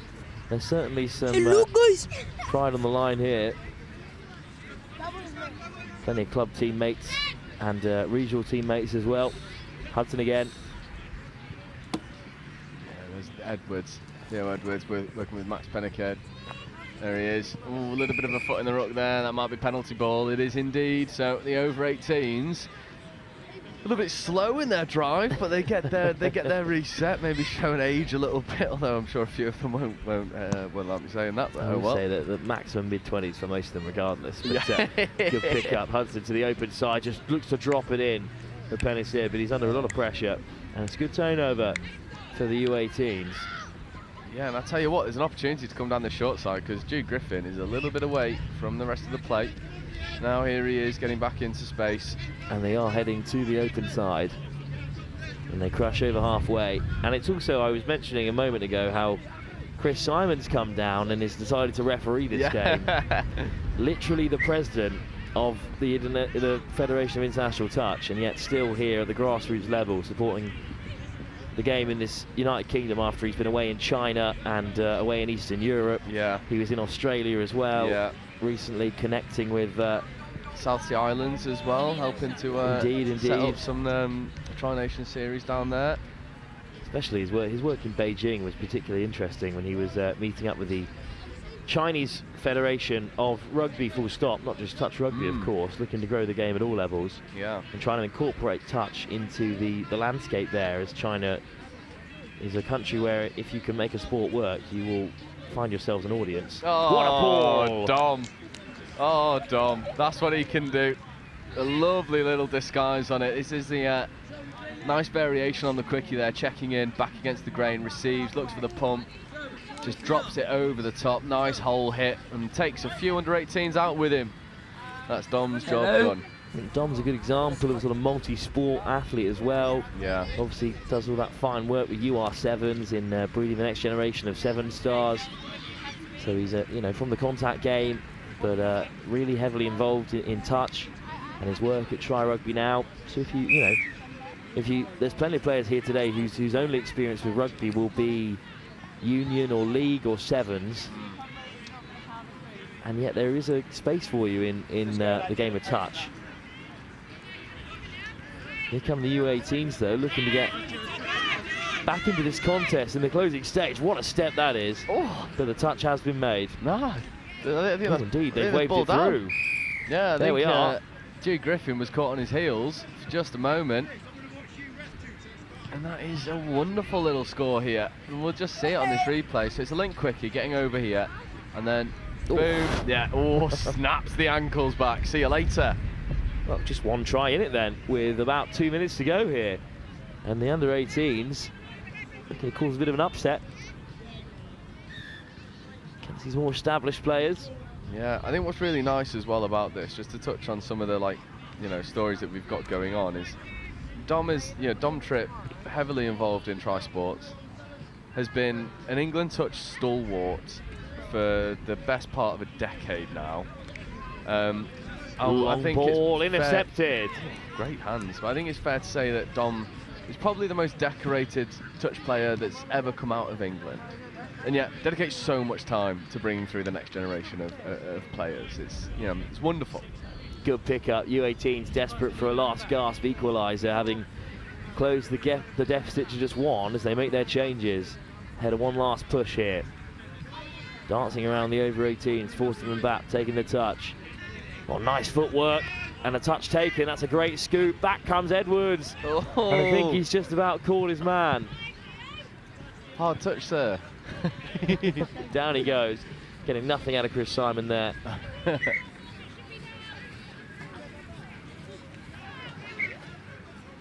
So instead, over 18s can just eat down the clock. In fact, there goes the buzzer. Yeah. So in this fine showcase game, the over 18s have clung on to win by 5-4. Indeed, a really good performance as well. Great showcase. And I think especially of a series such as the school series, it's very nice just to put out there what touch can look like at a high level. And you have some of the highest level touch players on the field at the moment, and although the refs have sort of called time, it appears that players are coming back on, potentially for a drop-off. So either we've got our scores wrong, or Chris Simon is playing a sick joke with some of the old boys here. Well, I think they just fancy having another run of it, maybe showing us all around here exactly what a drop-off is, ahead of perhaps some to come in this afternoon session. I'll tell you one thing, somebody needs to remind the cameramen. We're back on.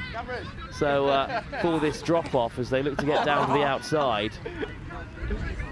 And here come the over 18s looking for a last gasp winner against 4. They're going to slide through, ball over the top. What a grab. Good touch. Well, I think we have got our scores right, 5-4. I think they're showing the drop-off because there may well be some this afternoon ahead of our knockouts, and it's good for the kids here who've never witnessed one before to take it in. Yeah. Oh, great release. Surely this will be it. Oh. Little show as well from Max Pennicott. Rushes to put the ball down under pressure. Wonderful score. And this is how you execute a drop-off. You run your wrap around. Zan Hudson, one of the best with the catch and pass. delivers, but the drop-offs are 2 minutes, so they will have a right to reply, will the under-18s. So the over-18s go 6-4 up, but in reality it's 1-0 in the drop-off. Good pick-up.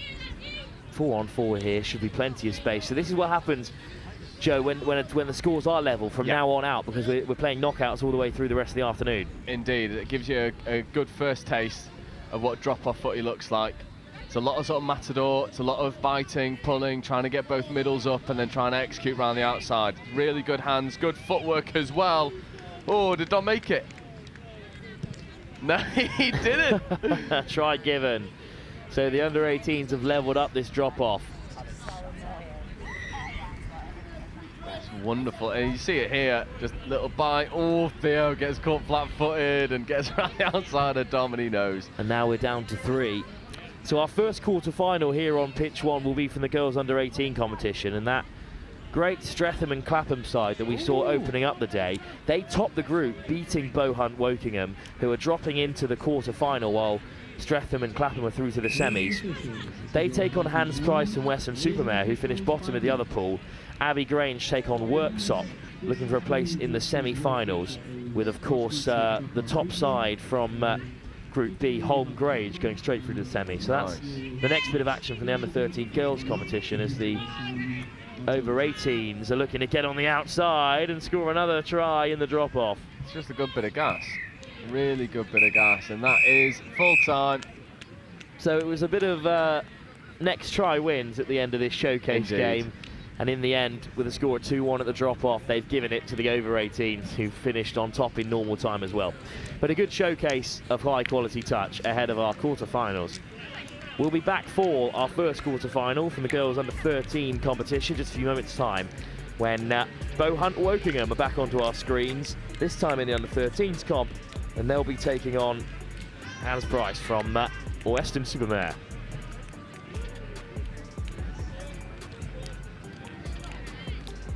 Really enjoy being like equal to the boys and doing the same kind of sports as the boys do, and just it's an opportunity to have lots of fun. I think the sport is just a fun sport to play.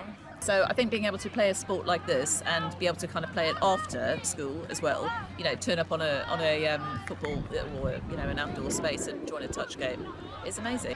Oh, it's really nice to see them playing. He goes to a very small inner London school where there are no sports facilities as part of the school, so to have him running around outside and competing in a proper competition is so important, and it's been great to watch them be trained. I mean, it's all credit to their teachers for actually even getting them this far. It's sport, and I think it's an accessible sport if you don't have the facilities. It's something that you can learn and participate in and then actually compete at a reasonable level. And that's quite important, because if you've got all the space and all of that, you can learn other rugby more effectively, I imagine. But actually something like touch, I think, is great. It's good, it's fast, and they like it, I think, because it's fantastic. Having so many schools and so many mixed grades and also girls rugby involved within this development scheme, it's fantastic. It's something that I think needs to be developed a bit more so that we can see a lot more skills and a lot more development within players in schools who have never played rugby or who are looking to improve their skill set. This has been a fantastic experience for us as a first-timers coming to the competition, to see the different skill sets within all the different schools. It's been fantastic. It's allowed our school to improve on their skills and allowed us to see where we could get to in the next few years when we come back. It's our turn now.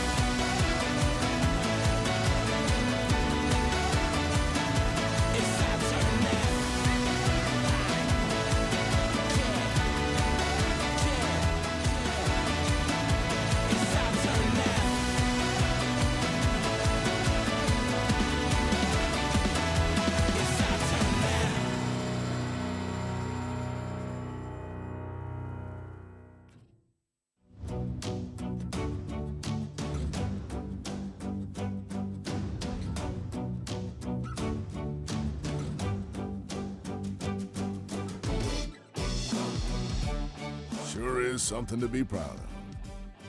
Just remember where it came from. Think that mulch came from the home improvement store? Think again.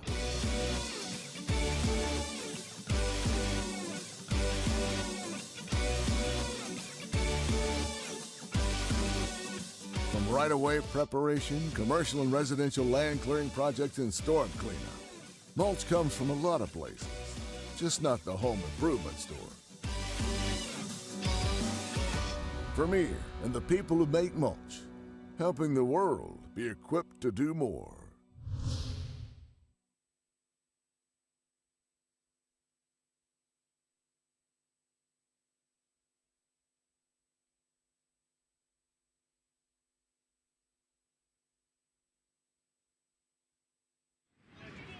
Rules and officials, this is your first afternoon. Please tell the participants ready to fight.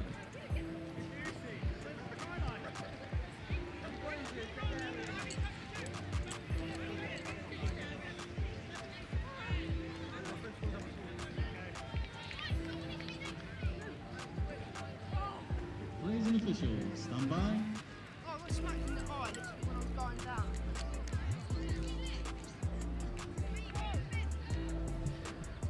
Quarter-finals here of the women's under-13 competition. It's Hans Price from Weston-super-Mare taking on Bohunt Wokingham here. Bohunt Wokingham beaten by a very talented Stretham and Clappam side earlier on today, but it's Hans Price who have come the closest to getting us going here. Nice run by Lily Lawrence, but in the end forced to turn it over. Hans Price, who yet to win a game here, but through to the quarterfinals as the third place team in the pool. And Bohunt Wokingham were able to notch up a victory against Abbey Grange from Leeds in their pool stage to finish second. So all to play for here.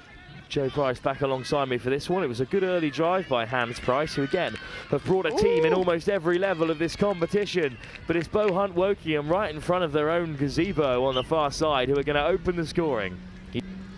Just kicking through the gears around the outside once more. We've seen it so many times this week, this Friday. And yet just finding the space around the outside, and no one else was winning that foot race. So Bohunt do get us underway with the scoring. And a minute in, well, hopefully we're in for a high-scoring affair. Tap off from the centre, Amy Taylor. And Taylor goes to the short side. It's a nice drive early from Devon Thomas. Taylor. Lawrence winding her way through again here. Slow ball here, but no rush. Now they're ready to carry. Fatimata Sankare. Taylor. Lawrence. Oh, her pass is just unfortunately knocked on by Thomas, so can have a reset here. But good defence from Bohunt Wokingham. Didn't panic there. Yeah, and once again, it's just that trying to get round the outside edge, and I wonder if they'll win the foot race again. It can't be. Another outstanding finish. Well, at the under-13 level, across all sports, at this age, you often have some players who are just game breakers, who are just, they have that something like speed or power or strength that is foreign to most at that age group. And we've got another one on the far side. The Bohunt Wokingham winger is absolutely rapid and has just cut through the defence twice there on the outside. Devon Thomas did her very best to get across. Great effort from her, but very impressive from Bohunt Wokingham. Yeah, definitely. And, you know, first time she beat one player, second time she beat two players. I wonder if the third time she'll beat three. And we'll see if we get six and she can take on the whole squad. You know, Stretham and Clappam beat Bohunt Wokingham 6-0. Which was a very impressive result. Bohunt Wokingham themselves beat Abbey Grange by 5 tries to 2. Worksop put 11 on Hans Price, but then were beaten 4-3 in a barnstorming game by Holme Grange. So the semi-finals in this competition are sure to be hotly contested, with Worksop somehow finishing in second despite scoring an absolute truckload of points. 19 across the 3 games. Nice soft hands in the meantime by Bohunt Wokingham. Wokingham a little bit slow to get things going here, but we know how quickly things can change. Yeah, I wonder if they will just chip it over to the pace around the outside. Well, they've taken off the double try scorer for now, so just conserving her energy. I'm sure they've got plenty of other weapons in the locker. Cross comes Alana Jones to make the touch.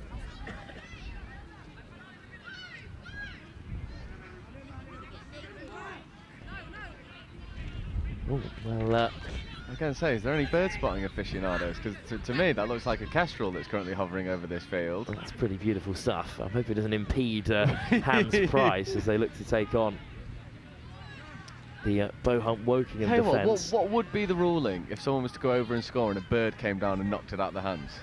I'm not sure. I know that in golf it's a 2-shot penalty if you take one out from the tee box. Yeah, I think so. And you've seen it in cricket a few times as well, but never in touch rugby. It's been very committed to dive into a corner. Well, it has been a year of firsts. Absolutely. For the game of touch. It's Bohunt Wokingham, though, in the meantime, who are creeping towards the line. Good defence from France. And France shoots up in the line.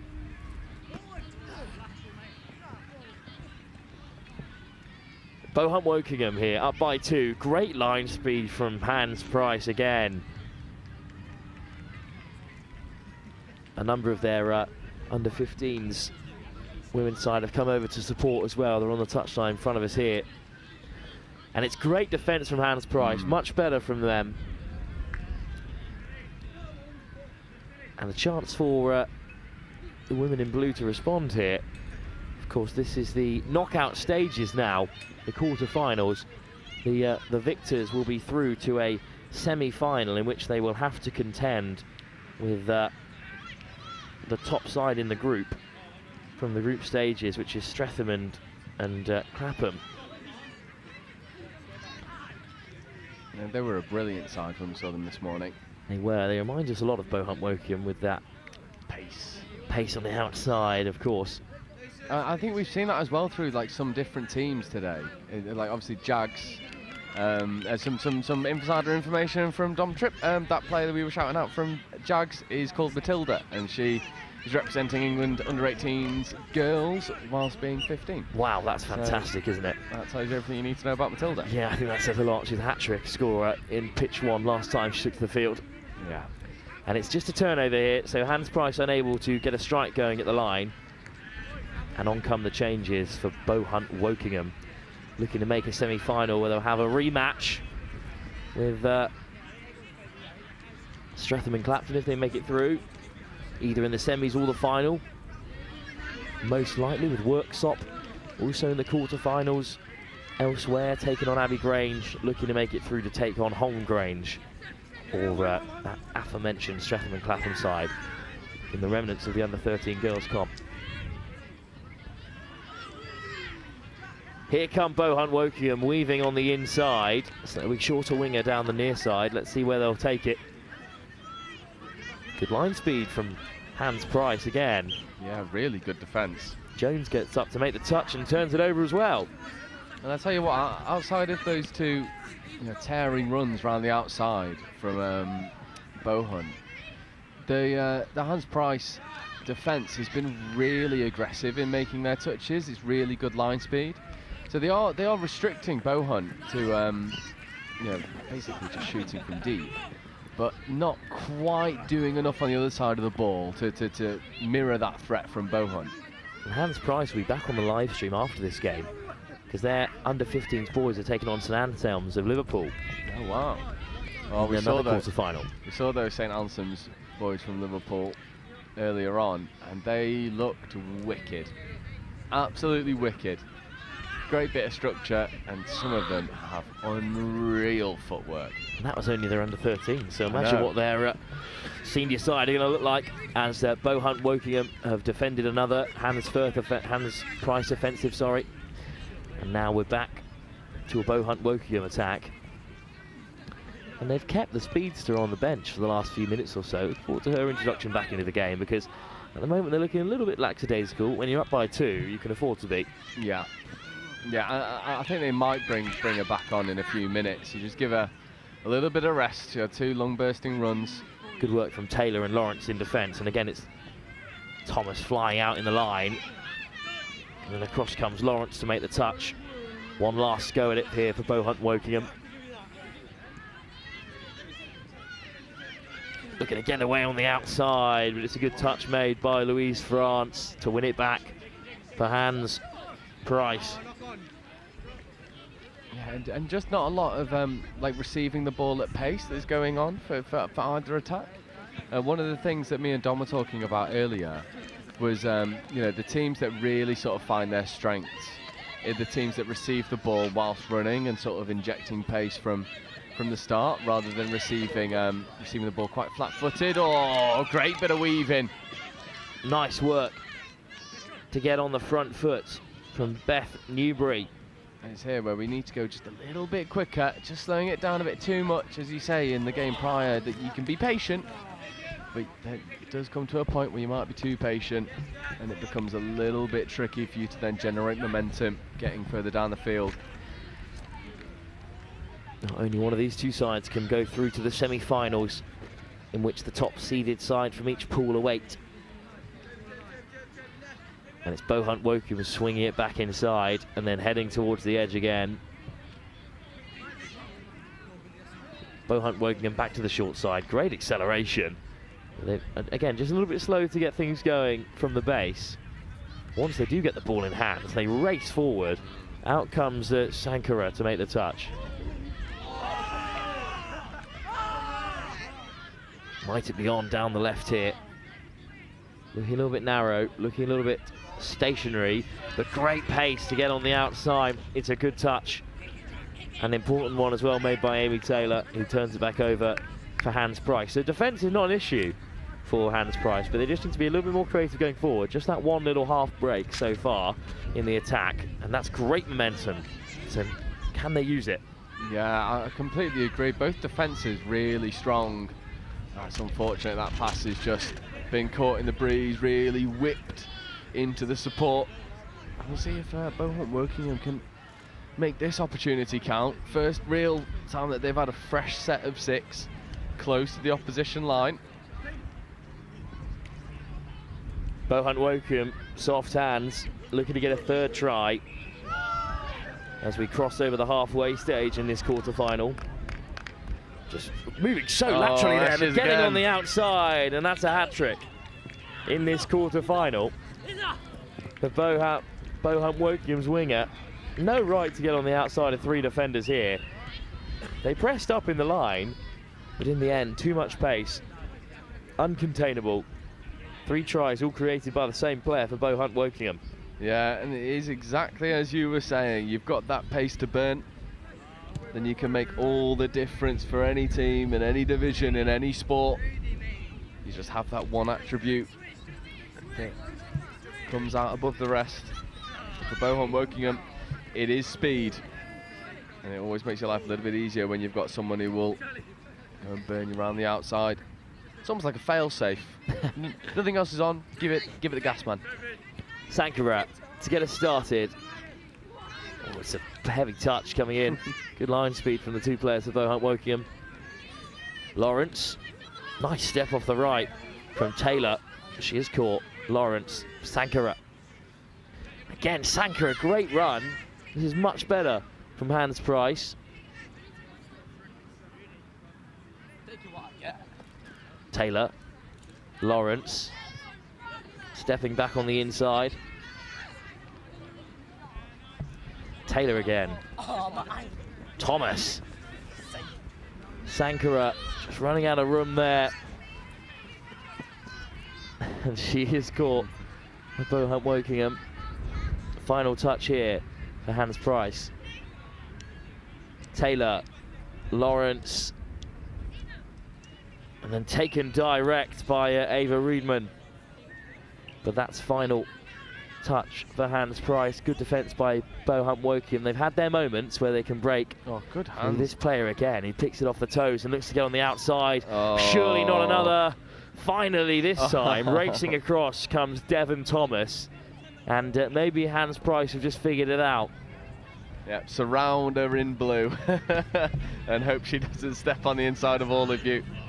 sea of blue wins it back for Hans Price, and now they go direct as they look to make an impact in this latter half of the quarter-final. But Bohunt Wokingham's defence, Joe, has also been fantastic.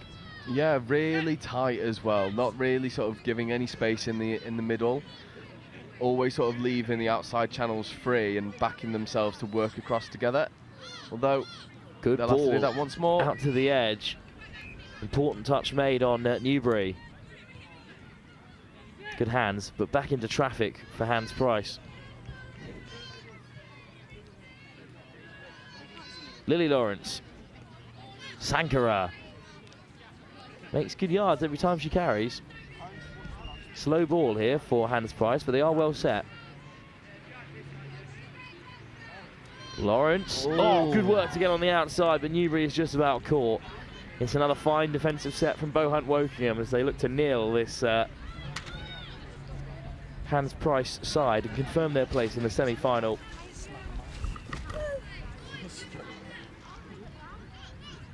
It's a really mazy run in midfield. Eventually Redmond makes the touch. Oh no, still ongoing. Makes all the way out to Louise France. Here she is again. The Bohunt Wokingham key player. Just through the hands there. So a chance for Hans Price.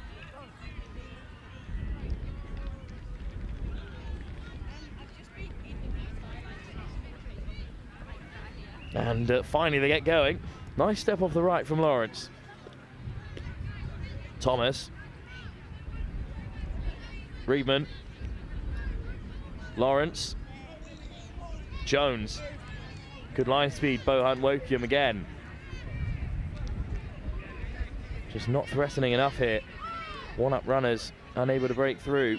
It's a good Bohunt Wokingham side.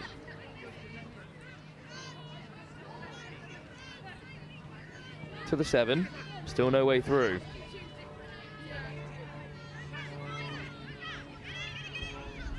Another good touch made. One last go at it for Hans Price. Oh, into the corner they go. There's another big touch from Bohunt Wokingham. Yes, as you're saying, the defence from Bohunt has been wonderful. They're just getting across and making covering touches. And now they get the turnover. Hans Price looking a little bit dejected. Almost maybe thinking, what have we got to do to get over? Strong defence. But of course, regardless of the result here, Hans Price will have another go in the under 15 boys quarter-final, which will be our next game. Live here at 2 o'clock on field 1. They'll be taking on St Anselms of Liverpool, whose under 13s have already tasted victory here on the main field. Bohunt Wokingham still in front and still with ball in hand. Floated wide.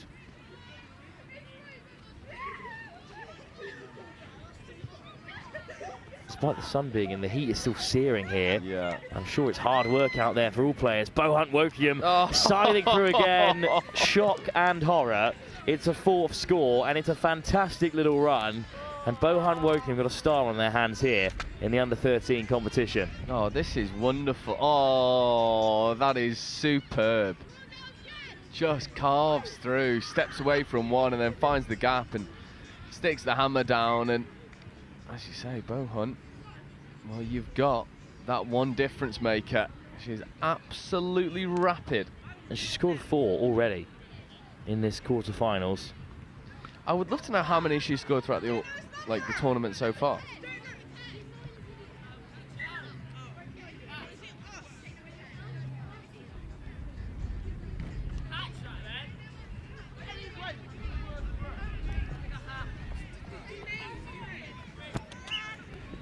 Sankara from halfway for Hans Price. He might be out of this contest after a fine performance and an excellent individual performance.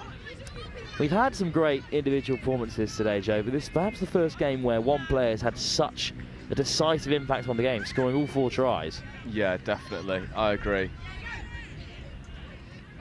It's been a really wonderful performance and sort of a a clinic in not only like, you know, how you find space, but then also how you go and execute space as well.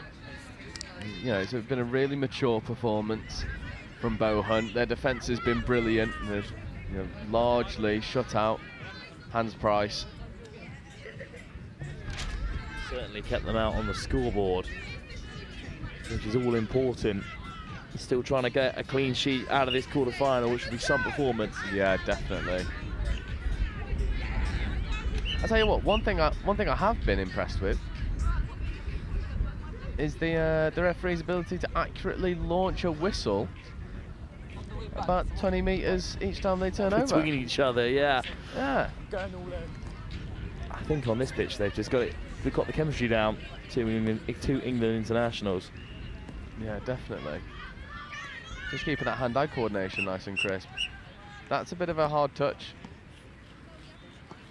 I think Dom was saying earlier, it was like the one thing that we're not accepting. She's gone again. Here it is. She's gone again. Here She's it gone is. again. Surely it's another. Put your mortgage on it. It's the banker.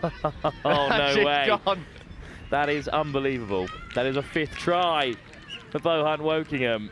And her whole team remain inside their own half, simply standing back in applaud. Do you remember Sergio Busquets' assist to Lionel Messi? Yeah. When he tapped it Tillman halfway. One of the greatest assists of all time. We've seen a couple of those from this Bohunt Wokingham side. It's a reference none of them will get, but regardless, it's maybe just, their parents will get it. It's just wind her up and let her go, isn't it? Yeah, definitely. What a player, and that is another outstanding run.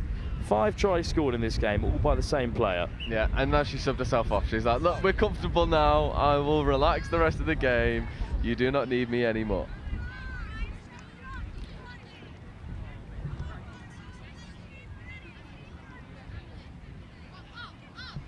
So...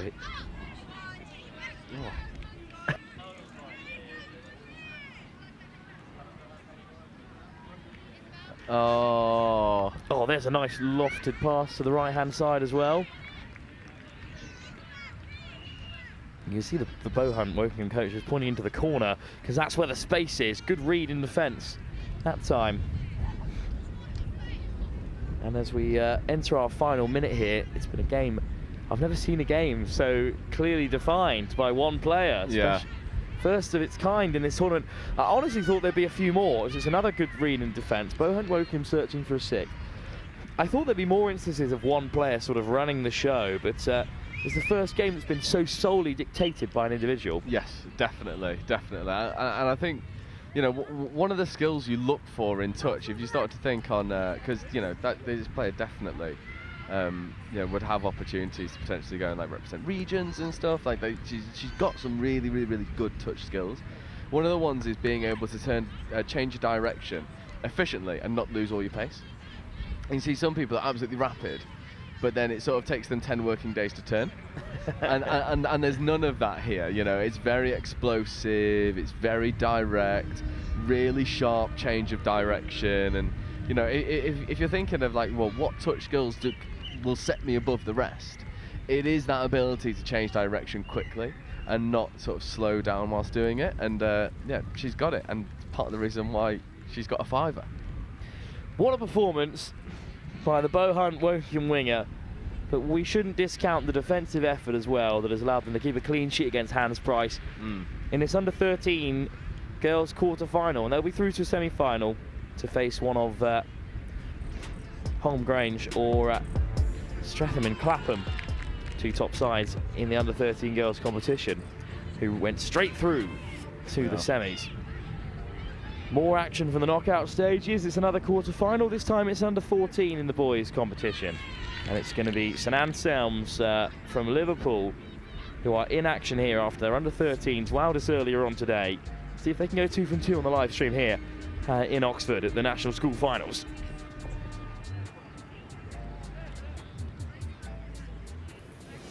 There's work to be done, timelines to be met, results to be delivered. That's what drives us. Partnering with the people who do the work. Getting more out of every hour. In a world of diverse markets, it's about listening more, talking less, truly understanding what's being said. solidifying belief and peace of mind. Collaborating and designing yellow iron built tough, built to last. Helping our partners embrace the work ahead. Day after day, month after month, year after year. It takes words backed by action, words fueled by our founder, Gary Vermeer. There has to be a better way. Not just a phrase, but a timeless mantra that lies at the heart of every machine we build. Productivity has a name. Vermeer. Equipping our customers to do more.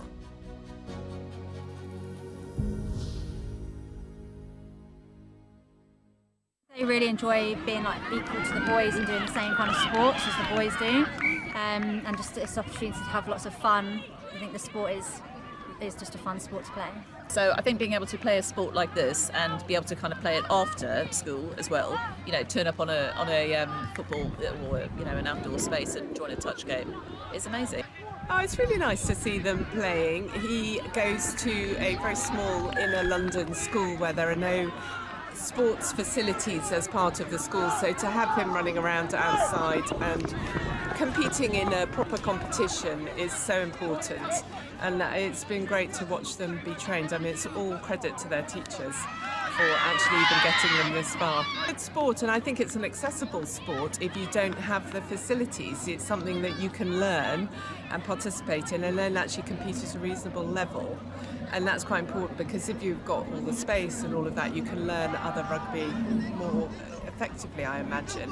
But actually something like touch, I think, is great. It's good, it's fast, and they like it, I think.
My name's Jade Walker. I'm a PE teacher at Jags school. I think touch is a great sport. I think it's very inclusive and the girls have to work together in order to play the sport. I think women's rugby is growing so much, it's a great way to get the sport into girls' schools, start them from young, and then they can slowly transition into women's. Had any of the girls played any oval ball sport before you introduced touch? I think some of them have played before, but they don't have much knowledge. But since that they've played, they are absolutely loving it, and I think introducing it into the curriculum will really help get more girls involved. And in terms of a competition like this, for them to come up against fellow schools in this kind of age group from across the southeast, how good is it for them, A, for their development, but also to see what touch is like as a competitive sport? Definitely. I think these tournaments really help the girls grow. I think like playing is the best way to learn. It's all easy explaining the rules, but if you don't actually play the sport, then it's really hard to understand. And I think even watching other schools that might not have as much experience, like through the day, you can see how much they grow as a team. It's fantastic. Having so many schools and so many mixed grades and also girls rugby involved within this development scheme, it's fantastic. It's something that I think needs to be developed a bit more so that we can see a lot more skills and a lot more development within players in schools who have never played rugby or who are looking to improve their skill set. This has been a fantastic experience for us as a first-timers coming to the competition, to see the different skill sets within all the different schools. It's been fantastic. It's allowed our school to improve on their skills and allowed us to see where we could get to in the next few years when we come back. Well, from the under-13 girls to the under-15 boys, another quarter-final, but Hans Price still involved. In the group stages, Hans Price were beaten by Simon Langton, but they took down the Redhill Academy to be seeded in this quarter-final. St Anselms of Liverpool, or Birkenhead more specifically, were beaten by Alcester Grammar and Egglescliffe, who we saw live here on Pitch 1 earlier today. Two top sides who drew 5-all on that occasion and then went on to beat this St Anselm side, but close games, 4-3 in the Egglescliffe one, and then 5-2 against Alcester Grammar, who topped the group on points difference. So this could go either way, really, after Hans Price did notch off a good win by 8-3, by 7-4, sorry, against Redhill. Joe Price back alongside me for this one, and it is St Anselms in the blue and white stripe who are tapping off first and working their way through the centre. Touch made into the line by Hans Price, but this is already a good chance for them to strike. Oh, out to the line. Wow, Joe Wright's an early score for the underdogs here, who are not seeded as third place finishers in their pool, but they've got an early score against Hans Price from Weston-super-Mare. Yeah, great evasion, first of all, to evade the shooting middle, and then lovely quickie play to get on the outside of the other middle, and what a start from Anselms. Well, off goes Morrow, and then it's some footwork from Richards, who's almost all the way through. Has to lay it back for Charles Morrow. Richards. You know, you just spot someone and you go, yeah, you're a touch player. And here is Richards, who might be the key to unlocking this St Anselm's defence. Yeah, Morrow, another quickie. Richards weaves away. Oh, good delay on the pass, and then a great diving effort. I think the touch has been made, but it's a great effort to dive in from close range. These two in the middle, these look dangerous. And Absolutely then dangerous. On the edge, hint of an overlap out there for Alessio Oben, but I don't think it's been given. And it's going to be a turnover, and it's going to be a chance for St Anselms, who are already up by 1. Great start for them in this quarter-final. Yeah, they just look to drive up the pitch now, get a little bit of momentum going. That's a good first touch. Oh, good scoop opportunity, feeds away nicely, great core skills, the ball just drifts forward. I think that Egglescliffe will be favourites in their quarter-final against Redhill, and that will see Alcester Grammar take on either Egglescliffe in a rematch or the winner of this game. And then Simon Langton are also in the other semi-final after topping the group, going 2 from 2 in the group stages. Open side quickie here, and I wonder if they'll come and do the same thing. Richards, still going Richards. Morrow, Richards again. This is 5th, not a lot of options, stepping back against the grey. Oh, Richards is away, diving in close range. There's a man there in blue and white. And they've just managed to keep out Hans Price, but it's a good start for Richards and his Hans Price side. Although he's just having to leave the field. He was holding his hammy for a moment. Just managing to jog off in the end, so should be okay. It's a change in the middle. Subset? It is a proper sub box at this level, which is very rare to see. Oh, I love it so much. I love it so much. Good pick up to the short side. They come. It's a 2-on-1. Fired in. Racing into the corner. It's good defence from Morrow. But here come St Anselms again. Just dipping it back to the short side. Oh, a little stutter step. Diving touch, excellently well made by Leighton Smith. I think this is 5th, so no more touches. That's well away. Oh, soft hands, looking to avoid Alessio Oben. But it's good defence from Oben, flying up into the face of the link. And St Anselms remain a try up and maybe could have gone over. But as you were saying, Hans Price, it's that Morrow and Richards combination that might look to make the difference. Good. Richards off, but Morrow's still on the field. Here's Morrow. Oh, great feed. Oh, the pass is just at head height to his link. So Leighton Smith can't keep a hold of it, and St Anselms have it back, already in front by 1. Rapidly closing the closing stages of the school's finals here. We'll have a couple finals for you on the live stream. Of course, pitch 2 is also on the VO, but not with our luscious commentary. So what would you want to go over there for? As Liverpool, the Liverpudlian side, sorry, St Anselms take it on. Oh. Great carry, stepping back on the right boot. This could be a chance for a second. Go wide, go wide, go wide, go wide. Winds it up. Oh, just through the fingers. It was almost a fantastic effort. Great ball. What a great ball that was. Well, after this game, it's Tockington back amongst it against Matthew Arnold's school in a repeat of that earlier game in the semi-final of the mixed category. Of course, that was a victory for Tockington, the Bristolians, against the local side Oxford, but they both came through their quarters and have been drawn against each other again. So that'll be a great little replay for them. And then after that, at 3 o'clock, it's our first final. It's the final of the under-15 girls competition. At 3:30, the final of the under-13 boys. And then our very last game of the day is the final of the under-15 boys. Very nice. It's a pretty great lineup to come. A grudge match rematch against the local sides, against the well-supported Tockington.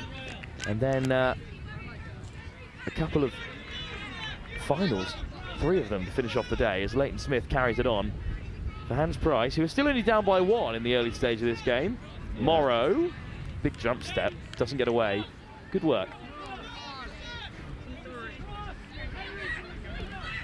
St Anselms, I think, are going to go through another subset. They've got the numbers to do it, certainly, and on they come. I've got to say, the ability to run a subset at this age group is just a testament to the coaching. It is wonderful to see, and also the ability to then go and execute from the players, and these are the 2 that opened our scoring for St Anselms. I wonder if they'll go back to the same recipe. Oh, lovely ball dropped onto the inside. Good acceleration, great hands, one more should do it. Oh, down he goes. Did he get it down cleanly? No, bobbled. So it's going to be a turnover, and Hans Price survive. Again, this is the kind of fixture that would never happen at any other event. No. Hans Price from Weston-super-Mare taking on St Anselms from Birkenhead, Liverpool. It's the kind of matchup that these players have never really got used to. And the Liverpool players at the under-13 level were saying in the interview earlier, as fresh onto the field and racing away goes Seth Richards again. You know, so exciting to play these new teams. Yeah. Morrow crashes onto it with good pace, rugby league style. And Richards now with another good pickup, weaving his way through. Oh, there's a bit of a bosh. Well, there's a coming together there. Richards was moving at good pace. Yeah, I think the ball might end up. They've both been subbed, which is completely fair, I think, because unfortunately, both players have gone in with their arms tucked into the chest, and as a referee, it's something that you watch out for, because you know there's no control in that roll ball. Then there's no control in that touch, and 2 players who obviously won't shy away from contact. Ball goes down, and Hans Price miss out. But for those not aware, watching on today, what is a forced sub in the game of touch? Ah, that's a really good point, actually. So a forced sub is when someone makes an infringement. So it could be for many different things. It could be for something cynical, like slapping the ball out of someone's hand, or if you're stood in an offside position, deliberately holding up the play. Or it could be for a hard touch, which is what you'll often see a force sub be delivered for. And it's not that you go down to 5, it's just that one individual who has been force subbed has to sub off the field, and his replacement cannot come onto the field until they have left and they are in the sub box. So you can't get a force sub, as we see St Anselms trying around the outside, so you can't Lovely get force cover sub from Eric Smith. and just step off the back of the pitch. You've got to get back in that sub box. Great work from Eric Smith to cover there. High press here from Hans Price, but St Anselms chuck it off the knees, and now it's on out wide. Little stutter step, and off comes the handbrake, but there's 2 to cover there. Good work from Leighton Smith and Reese Webster. And Hans Price have it back. Here's Morrow. Good take on the turn. Gives a late pass. Referee's going to allow it. Morrow. Smith takes the touch. Morrow again. Smith. Morrow. Coming onto it at great pace here. Hans Price, but not really challenging the St Anselms defence. Good ball out wide, good read by the defence, and they've won it back again. Well, it certainly is a game for the touch purist. 10 minutes gone, just the 1 score, but St Anselm's defence has been really good, and Hans Price has scrambled back in time when they've needed to. Yeah, definitely, and the thing that I'm really enjoying about this game is St Anselms are running this subset really well. Like, there's so many NTS teams that can't do what St Anselms are currently doing, which is get to your sub box in 1 touch. Like, unfortunately, I think some people may be a bit too stuck in structure. St Anselms are putting on a clinic and how to get to your sub box in 1 and not worry about any fancy structure. And that's a nice soft pass to get them in behind as well. There could be numbers over to the right. Great cover coming across from Hans Price to keep it at just 1-0. Good footwork. Approaching the halfway point of this game. It'll be a great moment for Hans Price to get back into the game. What a roll ball that is. What a roll ball. Oh, just been put down by Smith. Number 67. Who's number 67? It's Niatis Joveses. He is. What an absolute roll ball that was. I mean, if you want to learn from anyone, whether you're a peer watching this, whether you've been playing touch for a while, or you want to get into touch, or you're wondering what we're talking about when we're discussing things like roll balls and rucks, he's just put on an absolute clinic on how to get the ball down cleanly at pace. Wonderful skills. Touch made, but one more chance to strike for St Anselms. Oh, good pick up right off the toes, but the touch was made regardless. Yeah, and I think unfortunately that ball has just hit the turf as he's tried to get his fingers underneath it. So Elmont stepping off the right. Elmont still going, in the end has to retreat and lay it back to Seth Richards, who's back on after his 4th sub.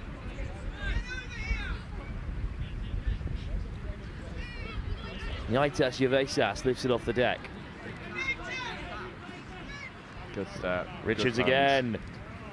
Oh, what a take out wide. Some quick ball maybe for Elmont. Richards, Morrow racing onto it, but missed out this time. Richards skips around 1, steps around another. Richards accelerates away. Oh. Did he beat the last man? Diving touch comes flying in from St Anselms, but Richards has levelled it up here for Hans Price, and my word, this is a close quarter-final. Yeah, left foot step, there's one, and then just puts the acceleration on. Oh, that So dive close. is millimetres away. But what a bit of footwork that is from Seth Richards.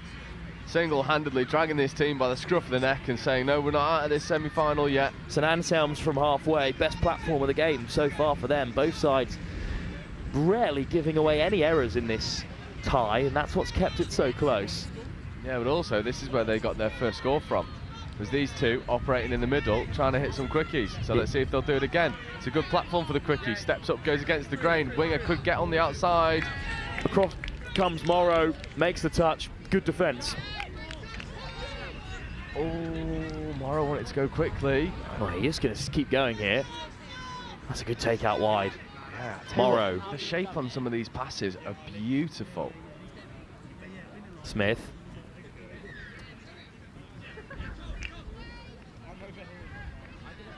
Here he is. Richards again.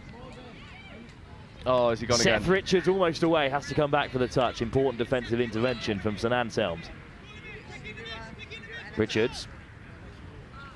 Leighton Smith. Oh, it's Morrow instead. With Leighton Smith outside him. Smith at the half.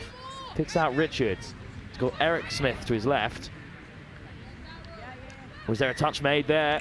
The referee's going to give it as a turnover. Yeah, really great defence there from St Anselms. Getting up, making touches, not biting on any of the disguise. I wonder if we'll see another subset. They're passing around players, and there's a bit of pace to get through the middle. Oh, on the acceleration, but back come Richards and Morrow, and a sea of blue. Alessio Obed makes the touch. Good break though for St Anselms. Yeah, they're up here on first, so that's second touch, and that's... I think that might be a foot in the ruck from Eric Smith, unfortunately there. So penalty goes the way of St Anselms.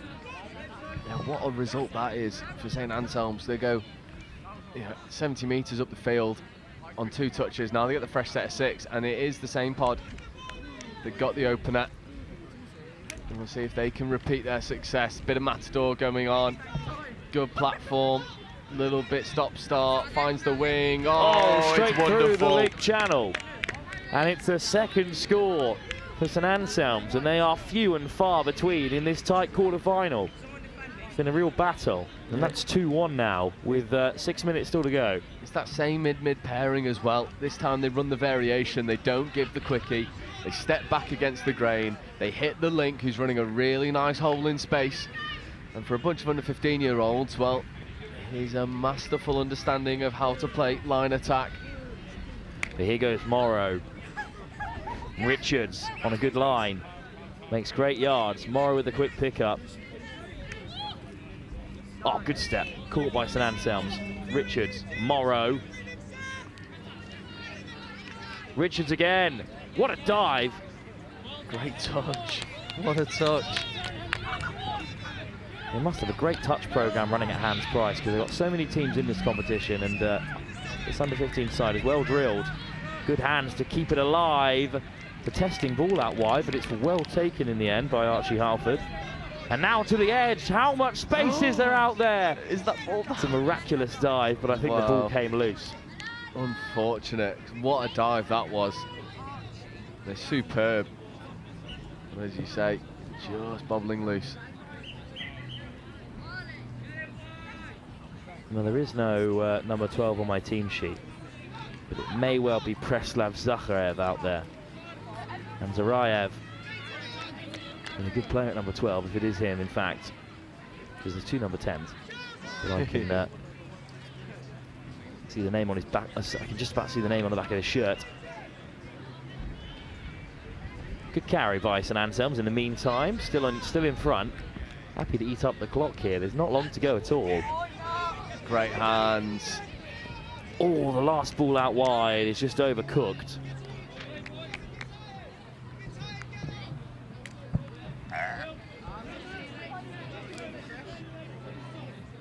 Morrow goes quickly up onto halfway, but now losing a bit of momentum. It's a really good platform again. Here goes Richards. Leighton Smith steps on the outside. Leighton Smith, good yards made by the Hans Price man. And aside from West Ham Supermare, 1 try away from restoring parity for a second time. Seth Richards, Morrow. Richards. Charles Morrow, what a grab. Lifts it over the top. Oh no, just overcooked it. And Yaitis Yovaisas just couldn't take it. And it was a testing ball over the top. Sort of midway between himself and Alessio Oben. It's unfortunate as well, because they've done really well to create that overlap. Oh, that ball was played at in the ruck a little bit. Gets away with it. Here goes St Anselms. Yeah, this is that same pod that have caused this team, well, Hans Price team, a lot of difficulties. Losing a bit of momentum, will have to strike from really deep. Oh, great footwork. Jinx. What, do you not want me to speak? No. Let's keep it rolling. 3 minutes to go. Make that 4 on the clock in front of us here. And Hans Price very much still in this, but another point, given how close it's been, could be devastating. Pretty physical touch by Eric Smith. He's got an unbelievable head of hair on him as well in the meantime. Oh, how close to the line was that? Just hit you quickly and get the ball down. Well, that's come out of nowhere, really. What a score. Brilliantly executed. And this pod, this middle pairing, have run this play 3 times. Couple different variations. One was over to the right-hand side. The other one was pick up and hit your link. This time, they look for the left edge, and they do get over.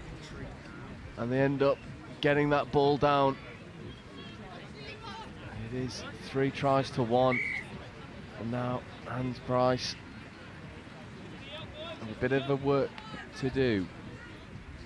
The mountain's getting taller. It's not insurmountable, but with 3 minutes left, need a couple scores minimum. Maybe take it to drop off. And Morrow in 66 on the outside. Great ball to the wing, but unfortunately, that one bounces loose. And Hans Price, that might be a couple opportunities that need to land, but unfortunately haven't.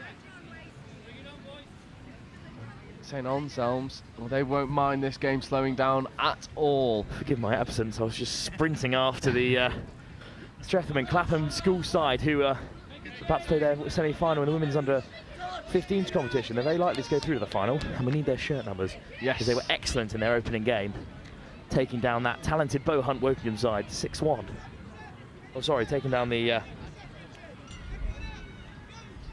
lead side in that pool. Yeah. By 6-1. They also did beat Bohunt, working by big score. Yeah, looking forward to seeing them. Hopefully, if they do make the final, I'm with you. I would put them in there pretty much as a formality, but on single game format, such as the tournament format, anything can happen. Indeed, so there's plenty of talented sides in the under-15 category, as we've seen throughout the day.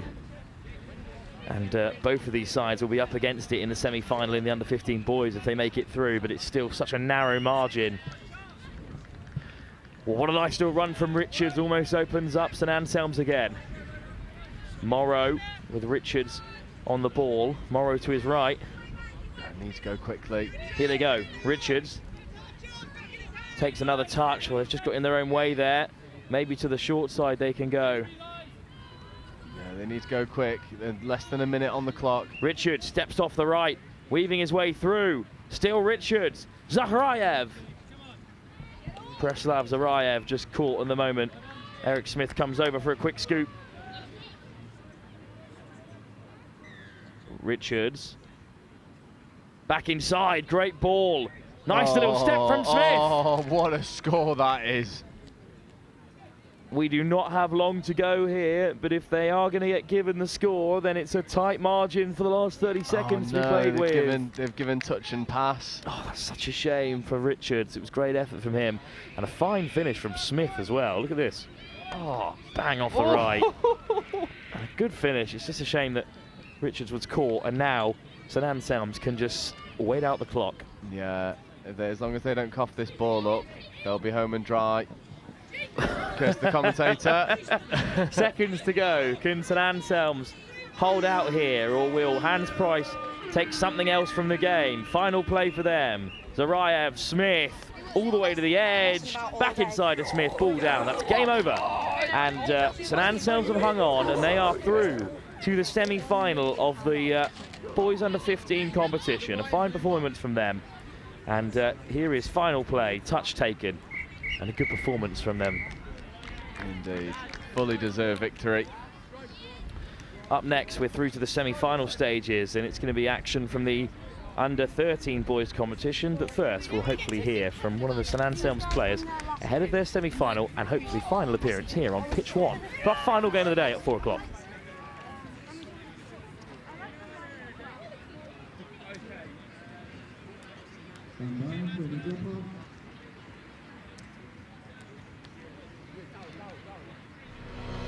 It's our turn now.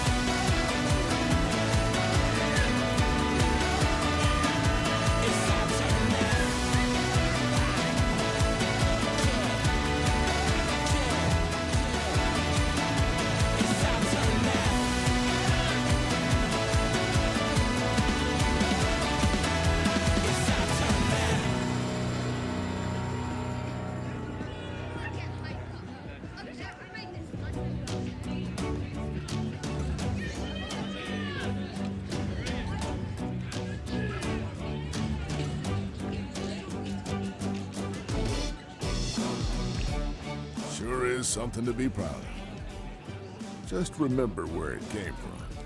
Think that mulch came from the home improvement store? Think again.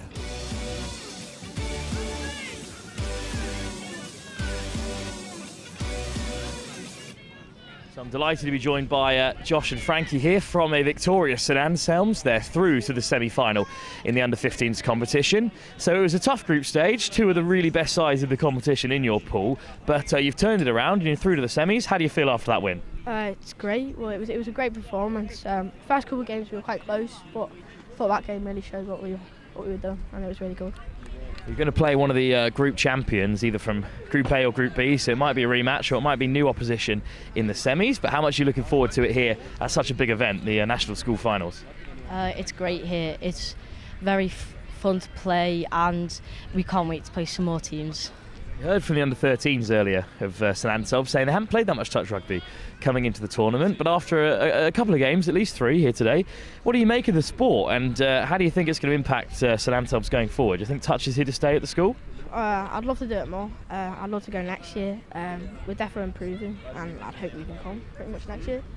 And, well, you never thought you'd get this far perhaps in a semi-final. That's what the under-13s said earlier, but you have made it to this big stage, just one game away from the grand final. That'll be back here on the live stream later on.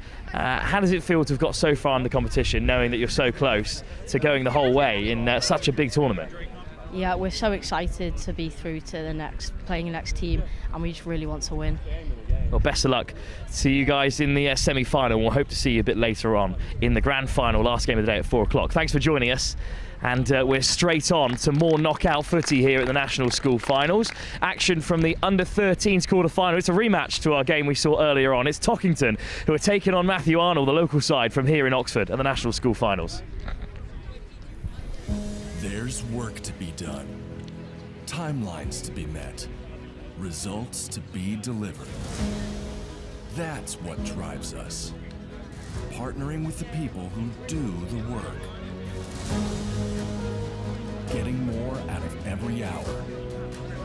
In a world of diverse markets, it's about listening more, talking less, truly understanding what's being said, solidifying belief and peace of mind, collaborating and designing yellow iron built tough, built to last, helping our partners embrace the work ahead, day after day, month after month, year after year. It takes words backed by action, words fueled by our founder, Gary Vermeer. There has to be a better way. Not just a phrase, but a timeless mantra that lies at the heart of every machine we build. Productivity has a name. Vermeer. Equipping our customers to do more.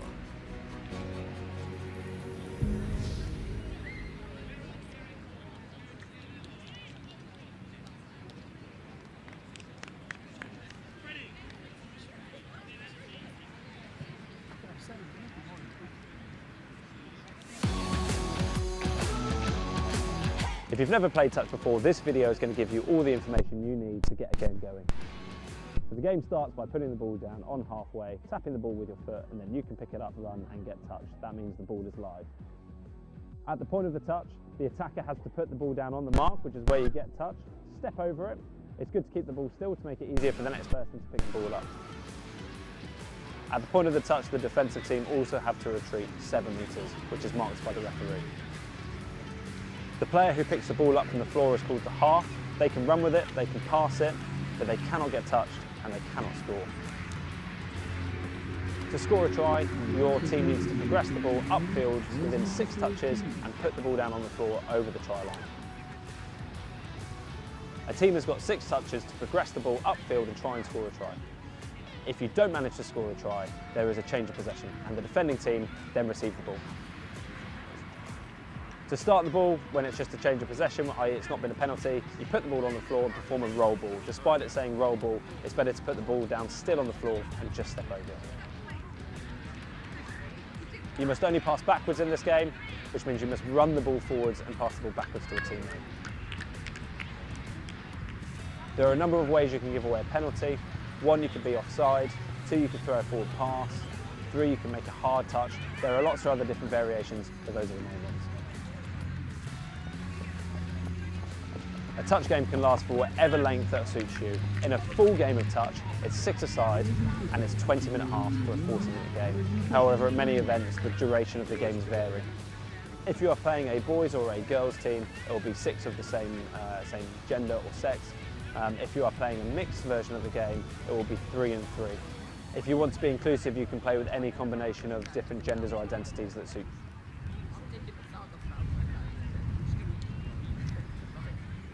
So we'll come back to the boys under 13s, and it is our 2:30 slot at Tockington versus Matthew Arnold School. Is a replay of the game that we saw earlier. And once again, I am joined by Dom Tripp. Dom, first of all, how's the day gone? It's been wonderful. It's been good. It's been really good. I feel the sun has come out for us. It's a little bit windy, which is nice. Gives a little bit of relief from the heat. But geez, some of the touch on display has been fantastic. The attitude has been outstanding. People are loving it. Yeah, definitely. And you know, we just saw, we just had a great showcase of a game as well, of the over 18s versus the under 18s from the volunteers. You know, how important is it to have something like that at an event like this where people can see firsthand just what touch can look like? I think it's everything. I think if you can see it, you can be it right, and that happens. You can apply that to so many different aspects in terms of, I don't know, male, female, what background you are, etc., etc. But I guess in terms of letting people know that there's a pathway, you know, there's a really competitive way of playing this game. I think it's great just to show them what it can be and what it can look like. So yeah, massively grateful for people giving up their time and coming to show that. Oh, definitely, and it's been fully worthwhile because this tournament has run so smoothly, and as you say, some of the quality of touch has been wonderful to see, and you know, especially from some of the under 13s division as we've got here with Tockington. Yeah. I've not managed to watch Tockington or Matthew Arnold today. I mean, they're two fantastic teams from the regional sort of qualifying rounds. I just, you know, have great memories of them moving the ball well, running direct, moving the ball upfield, good footwork, good teamwork. So I'm excited to see how this one plays out. Oh, I see Matthew Arnold score, try and get over early. And this is the mixed category. So we've got all males and females on the field together. That's brilliant. Again, it's such an inclusive game. I mean, you must have spoken about it all day, but it is just so accessible and breaks down so many barriers, particularly for people in that kind of age group where, I don't know, potentially some aspects of society suggest otherwise. But it's great to see sort of boys and girls, men and women displayed as equals, as teammates, going out there playing as a team. It's fantastic. Yeah, definitely. And you know, I always preferred the mixed game. Largely because some of the women I've had the absolute pleasure of sharing the field with would absolutely give you all the information you could possibly want at any given time, and were just amazing to be around. And it is that level of just everyone's on the same playing field, everyone's voice matters just as much as anyone else's, and you see it in the mixed game. You do. It's an incredibly, it's a great space. It really levels out personalities as well, and I think having been a part of, you know, obviously I've not played in a women's team, but as a men's team and a mixed team, they are different, and actually it's a really nice, a really refreshing environment. Yeah.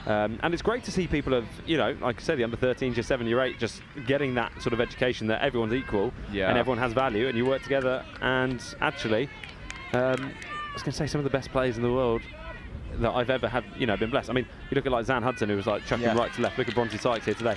They are phenomenal players. Yes. Absolutely phenomenal. So it's great to see that happening out there right now. Yeah, definitely. And the one thing I do have to shout out for this Tockington team is that earlier on they were sort of stood behind me and Wilf whilst we were doing our commentary, and I had their far winger tap me on the shoulder and went, can you get the cameraman to zoom in on me when I score? And I was like, well, first of all, brave of you to assume that you're definitely going to score. I love the ambition. Yeah. Second of all, what have you got in store? And she was like, well, I'm going to do a great celebration. So I'm hoping that we get a good celebration moment.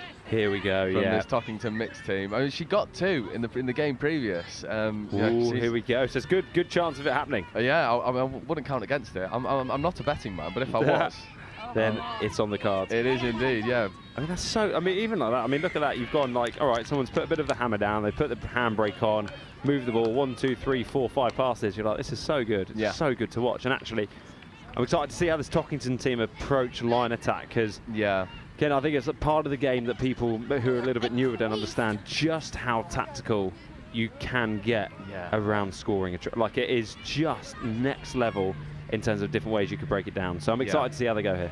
Yeah, and one thing that we saw from especially this division, this under-13s division, whether it was the boys, the mixed or the women, was just how flat to the line they want to take the ball. And I think that's amazing because, you know, you don't see that with some of the regional teams that we have. You know, all the balls are passed very much sort of almost because that's what we're told to do. And whereas what we see here is playing on instinct. It is taking the ball flat to the line. It is trying to find holes. It is just finding space at the detriment of anything else. It is just all but space. Love it. Absolutely. Like we said earlier, it's so nice to see touch being played instinctively and finding space and less focused on executing your patterns. Although, don't get me wrong, it's going to be great to see what sort of shapes they throw at each other here, because even this, I mean, you've got the ball down, they're going quick, like you said, they're trying to play the ball quickly. Interesting to see. I think the referee there is just kind of giving them a bit of a heads up, not too heavy in the contact.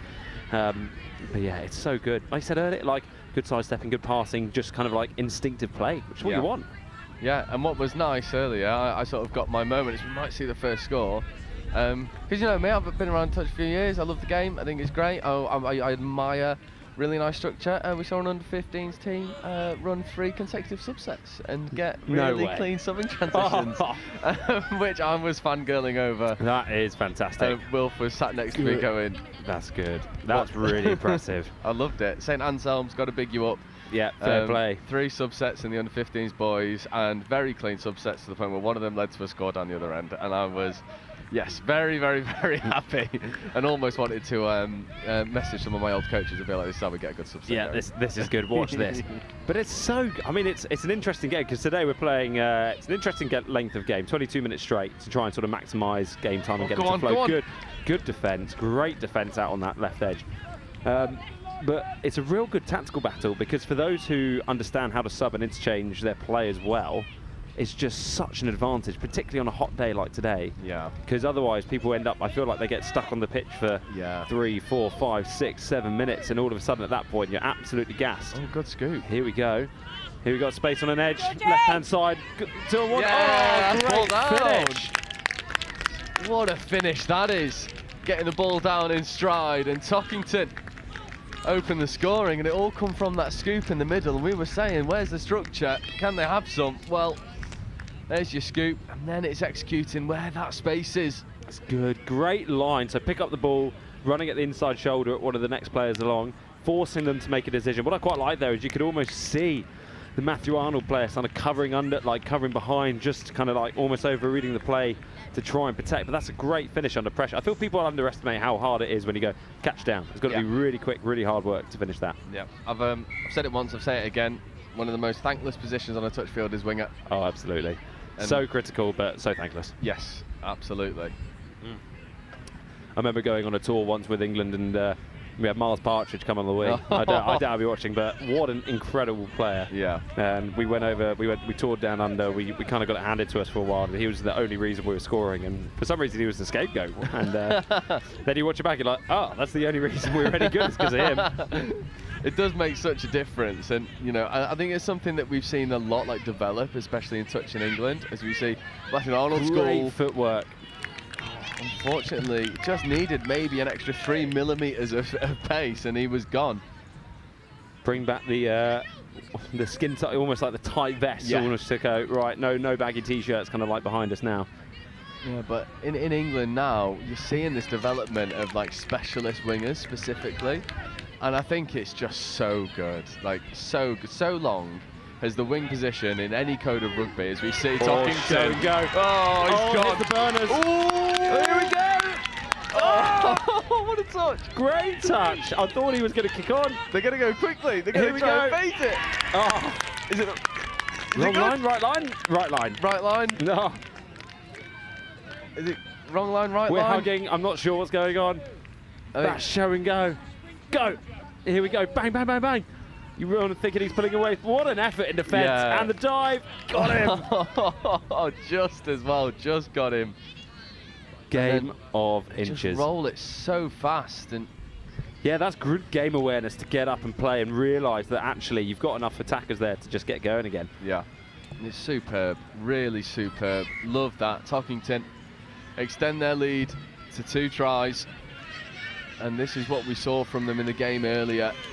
It is a bit of that rugby IQ, that awareness that you might not think people of this age could possess, but you know, we've literally been showing you all day. They absolutely do.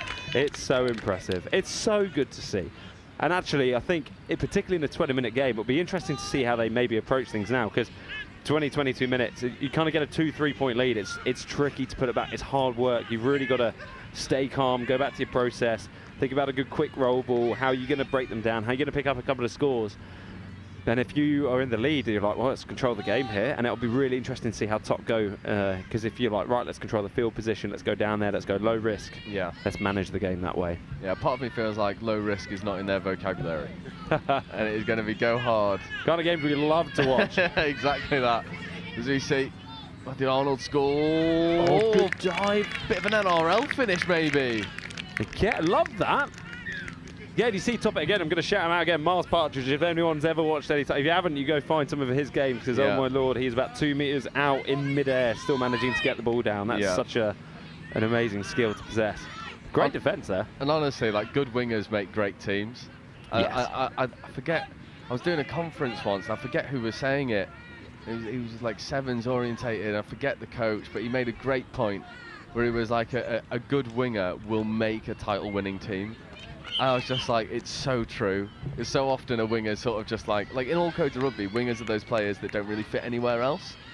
But in touch, it's just completely the other way around. Like, if you are a winger, you are a winger for a reason. You've got the ability to get the ball down cleanly. You can make space. You're well drilled. You know how to get to the ball quickly.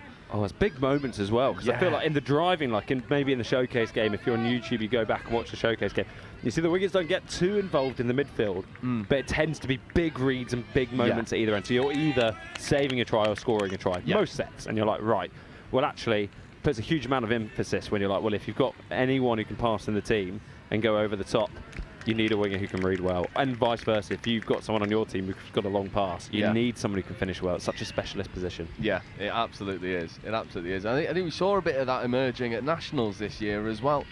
You know, and again, if any of the guys are watching this back after you've played today, or parents, and you're thinking, oh, I'd love to be able to watch more. Where can I watch more? Next Gen England Touch YouTube channels, get involved. Loads of content out there for you to watch and learn from as we see Tockington pick a ball off in the midfield. Here we go, broken field. This is where I think they're going to be dangerous. Good right to left. Great hands, go on.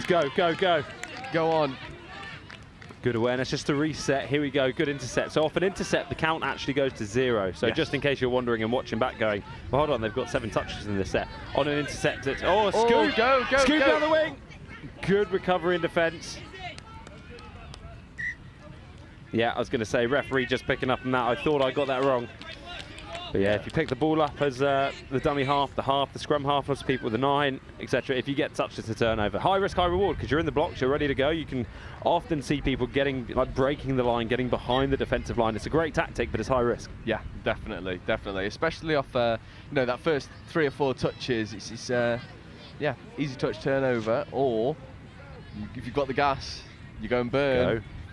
It's I love seeing it. Every now and again you see the winger scooping, and that's like elite touch nosing. It's just like fantastic. Winger's got it half and is actually picked up and ripping it down the wing full speed. You love to see it. One of the things that I love the most from National has just gone, and I want to say it was the Taipan Sharks Women's Open game. I'm not sure if it was the final or if it was their group stage meeting, and you had the wing sweeping inside, and I was just like, oh, beautiful. Oh, good. Team of 6 always beats a team of 4. Yeah. That was, I mean, we back in the day, you used to play against teams who were very focused on the 2 middle players, and it's like, right, if you use all 6 players, we're 6 against 2, really. Yeah, and it becomes so much easier. As we see Matthew Arnold score, try and drive up, and that might be turnover. Ref's just having a brief chat. It is indeed, and this is what I've been really enjoying about today, is just how these refs have not only played a role in making sure the game is played as we know it, but also providing a nice bit of flexibility and structure so people can learn, as we see Tockington. No way, it's still going. Oh. Unfortunate not to get that ball down, but my word, what a great bit of play. So good. But no, you're right. And actually, we pride ourselves, particularly at these events, we go, you know what, we've got some amazing, amazing people to come and referee. And it can be so tricky when you're out there. Great catch pass. Oh, good finish. Oh, she got a score. Great finish under pressure. Amazing. Second down this left edge. And I'll tell you what, the catch pass here is something to celebrate. It is a wonderful finish.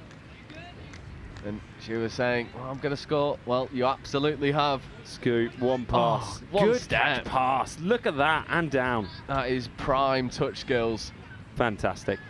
But yeah, you're right, in terms of like the people that we've got here today, just to bring it back to the conversation, we've got England international players and coaches coming to go and support, and it's something where we're like, yes, it's refereeing, but the way it's framed is very much facilitating. It's coaching people through the game.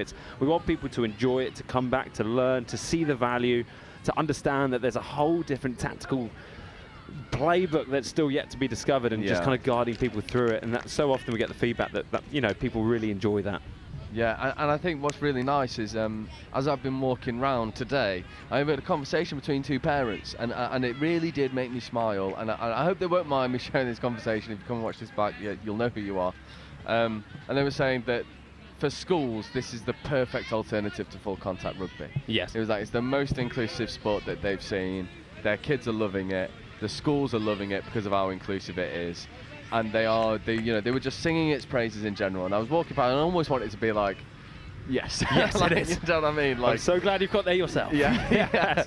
But it was just wonderful. And I think now that there's so much talk about concussions in rugby, especially people under the age of 16, one alternative. I mean, it is. I mean, if it was up to me and it was, you know, what we're going to do, I would just play this until you're physically capable to kind of support your own head and neck, really. And then you give people the choice, right? And then you go, you know what, if this becomes the biggest base for any form of rugby across England, fantastic. Like, let people refine their skills. Like we said, you see the best players in the world.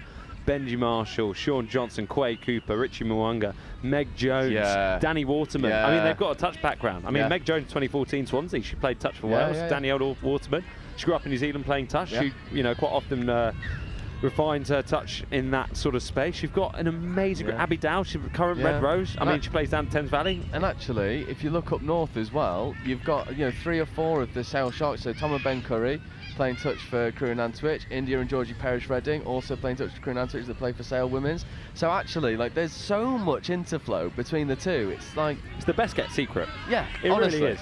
Honestly, if you're wondering how so Tom and Ben Curry can catch and pass as they do and how big they are, they play touch. That's why. Yeah, correct. And it is just insane. I mean, you look at, like, again, it's potentially controversial. Some of the best rugby players of any code in the world is in the NRL. Right? I mean, they are just phenomenal, absolutely phenomenal. And they recognise the benefit of touch because they've all pretty much got a touch background. So when you start bringing in those names in, it's just, the list is too long to remember. Yeah. And what I love about this is actually, it's not one or the other. They should coexist in terms of contact and touch. Yeah. And you should be able to float between the two. I was down the other day actually at a rugby club, and there was a lot of people who I know through like a big sevens background, but also are currently like doing their 15s, and they were just saying, I just love it. I can't wait for the summer to start. We start the touch league, and we just spend so much time. It's the best pre-season we're ever going to get. It's running into gaps, it's catch pass, it's running switches, wraps, it's footwork, it's communications, it's defensive reads. And they're like, we just don't get this. We get more reps over summer than we do in the entire season. And I was like, yeah, you're so right. Yeah. And this is why I think, like, I think Max will call that one, unfortunately. But like, it's what I think is so amazing about these kids getting into this game so early. Because, like, if any of these, if their aim is to, you know, go into union or go into league, what an amazing way to develop your skill set. I mean, we saw it in the Tockington try earlier. That catch pass in one stride. Amazing. I know. And the bizarre thing is, one moment will happen in 80 minutes, and everyone, that's the best piece of play of the week, player of the week. Yeah. Well, it happens every other minute here. It's kind of like, you're never going to get more reps in an environment that you're not going to get your head taken off, and you're not going to get concussed. So to come all the way back, I think the parents are absolutely spot on. I'd say this is the best form of rugby in terms of its simplicity of rules, but the complexity of how you're going to play the game. So the more you learn, the more you develop, that there is a whole plethora of tactics, techniques and bits that you can transfer, which I just don't think exists anywhere else outside of touch. Yeah, I think the way to nip it quite nicely, sort of into a phrase, is the ceiling is on the sort of like entry level is on the floor, and the ceiling is as high as you want it to be. It really is, isn't it? I mean, it's anyone can play for a variety, like any shape, any size, like we said, any background. You get people who are 70 years old playing with the grandchildren, and men, women, random. It's just like the best celebration of sport and team sport. Yeah. But if you want to play competitively, oh my Lord, what an amazing game in terms of the speed and the skill. Great footwork, go! Oh, 6-touch turnover. So close. And we do only have a couple minutes left, and Tockington still maintain this 3-0 lead over Matthew Arnold School, and as it stands, Tockington will be benefiting and heading into the finals footy. Hey, finals time. I think the interesting, if you're in Tockington's shoes here, the 3 is impressive against a very good defence that Matthew Arnold bring. I think the 0 is something that you can really take some confidence into the final. Oh yeah, very rarely do you see a 0 in a touch game. Yeah, I was going to say, which again I love, because actually big pitches that we're playing on today. This is, again, most of the regional rounds we go to a rugby club or a school and we we just run across half a pitch. Here we've got full-size pitches, so if you don't get the feeling for it on the stream, these players have got a lot of space to defend.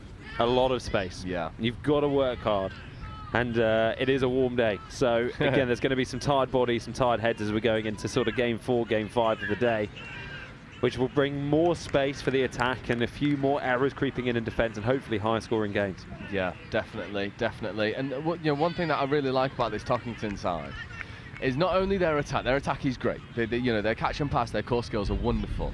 But if you see it here, they're just like swarming, sort of flooding towards the ball, not surrendering space anywhere, always moving forward. It's smart, isn't it? It's everyone watching the ball, everyone kind of going, do I need to move? Actually, yes, I do, or no, I don't. I can just prepare for the next phase. And actually, you see the teams that have trained a little bit, they're always thinking one step ahead, which is, I think, something that people don't appreciate if you haven't played touch before. Is it's so one phase ahead compared to what I would say normal, traditional contact rugby, right?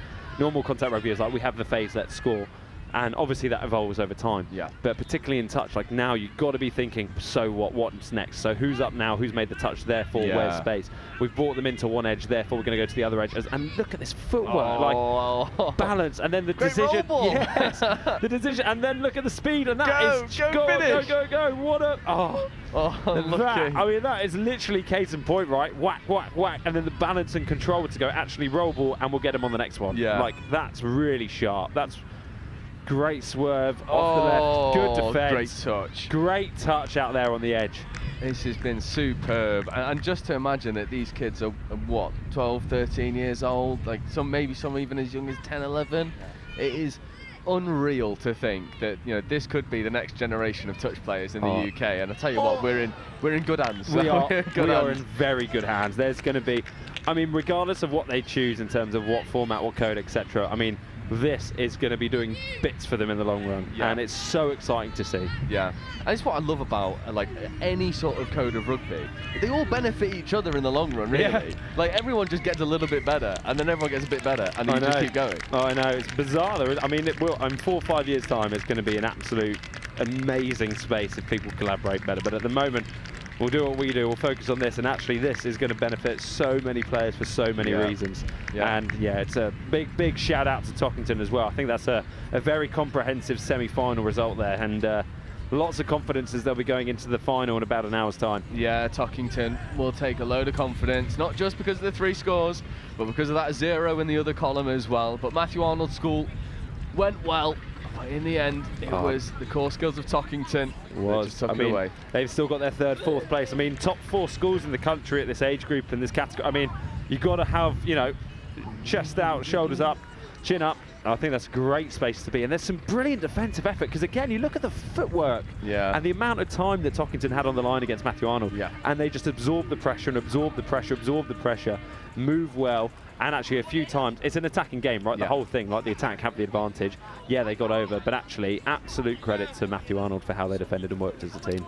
Definitely, and loads of learning to take as well. Both teams putting it all out there, but on this occasion, Tockington do take the victory and will be preparing for their final in around an hour's time. But coming up for you next, we have Jags versus Dunatar in the under-15s. Dom, This is a repeat of the Southeast final. This is huge. We went to drop off 3-on-3 in the Southeast final.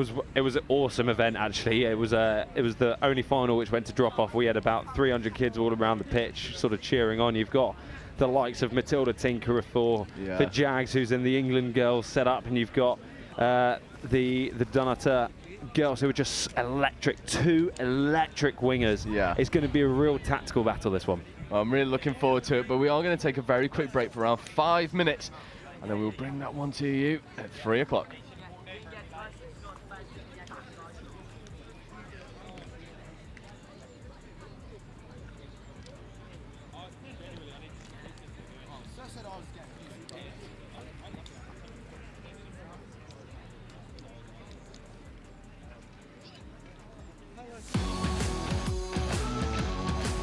If you've never played touch before, this video is going to give you all the information you need to get a game going. So the game starts by putting the ball down on halfway, tapping the ball with your foot, and then you can pick it up, run and get touched. That means the ball is live. At the point of the touch, the attacker has to put the ball down on the mark, which is where you get touched, step over it. It's good to keep the ball still to make it easier for the next person to pick the ball up. At the point of the touch, the defensive team also have to retreat 7 metres, which is marked by the referee. The player who picks the ball up from the floor is called the half. They can run with it, they can pass it, but they cannot get touched and they cannot score. To score a try, your team needs to progress the ball upfield within 6 touches and put the ball down on the floor over the try line. A team has got 6 touches to progress the ball upfield and try and score a try. If you don't manage to score a try, there is a change of possession and the defending team then receive the ball.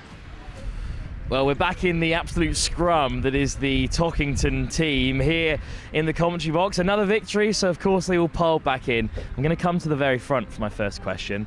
I mean, it's a win on a big stage against schools from all over the country. It's another big win for you guys. You've beat them twice already, the local team. How did it feel out there? How does it feel playing as a team and winning games at a sport that you're all fairly new to?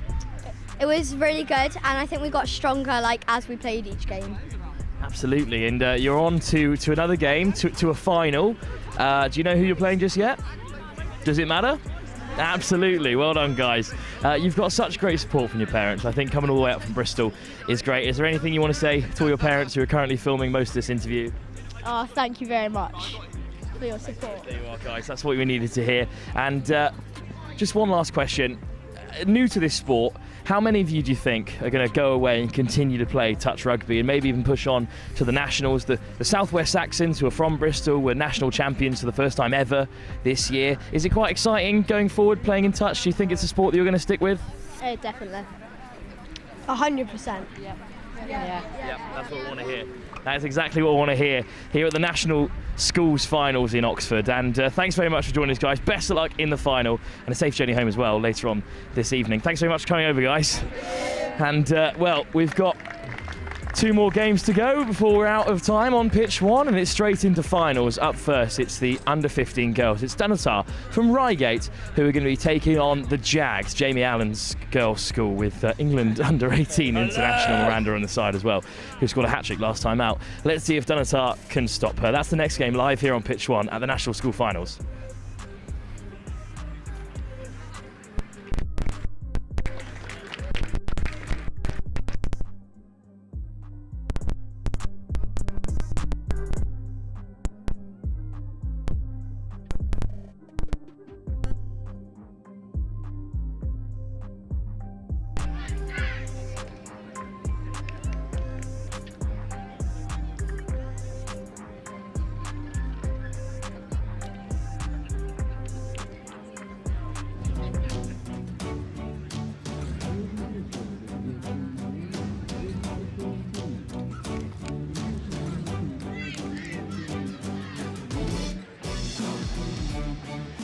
Something to be proud of. Just remember where it came from.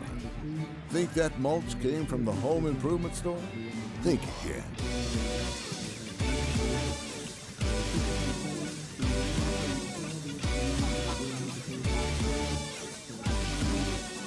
From right-of-way preparation, commercial and residential land clearing projects, and storm cleanup, mulch comes from a lot of places, just not the home improvement store.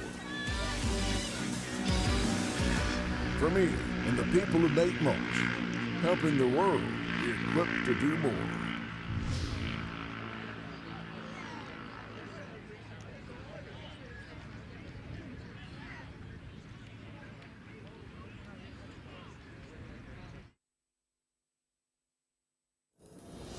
There's work to be done, timelines to be met, results to be delivered.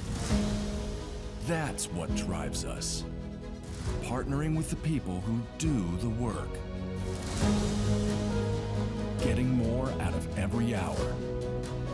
In a world of diverse markets, it's about listening more, talking less, truly understanding what's being said, solidifying belief and peace of mind, collaborating and designing yellow iron built tough, built to last, helping our partners embrace the work ahead, day after day, month after month, year after year.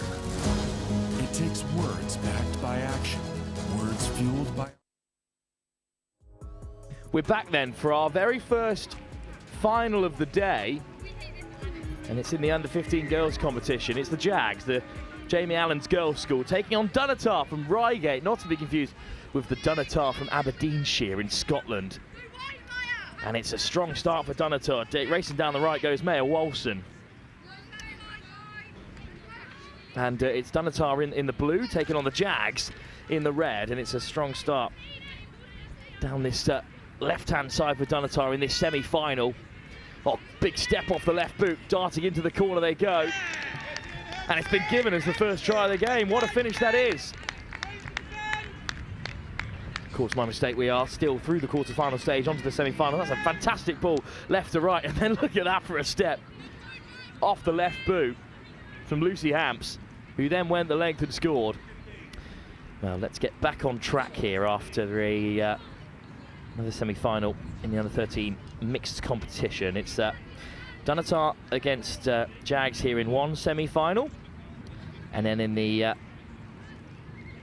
other girls semi-final, it's St Bede's taking on Holm Grange over on field 3 at the same time here. So they will be through to a final. However, the next couple of games to be streamed here are the under-13 girls finals, and then the final game at 4 o'clock, the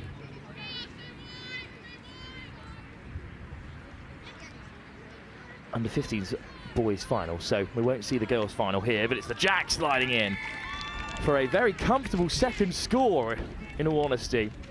Made that look very easy here. And they're back to level again. Of course, we heard all about young Miranda, the England under-18 international that Dom Tripp alerted to ourselves. I'm not sure where exactly she is in the middle. It might be their scoring, to be fair. To be playing England under-18s to 15-year-olds, pretty special. But it's a well put together Dunatar side, who have a chance to respond now after being pulled back level at 1 try apiece.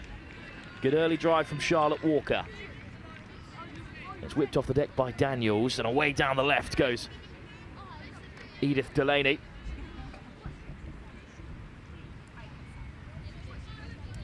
Good grab from Daniels. Now to the short side they go. Great work from Jags, looking to disrupt, but it's an amazing run from Maya Wolson. Wolson still going here, moving laterally. Wolson steps off the left, can't beat the first defender, and it's going to be back for a reset. Great stuff from Wolson. Dunatar looking to get back ahead again, sliding in this time, but denied at the line. So it's going to have to be a reset here for Delaney. Oh, and again looking to sneak in down the far side there, but Dunatar have been caught, so it's going to be a reset for the Jags.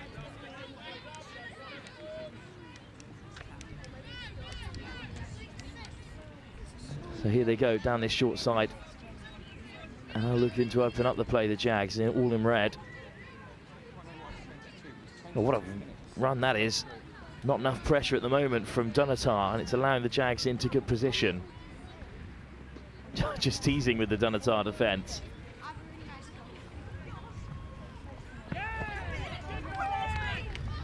Ooh, and Today has not able to cross the line there, so we'll have a reset for Dunatar. It's a better defensive showing from both teams since those early scores. It's a well-populated Dunatar bench as well.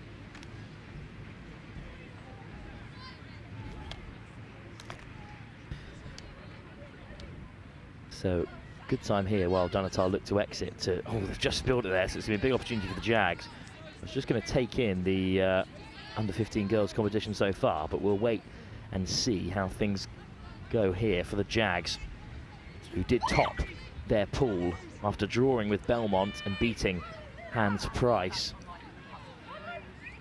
So this is their first game since the pool stages, the Jags.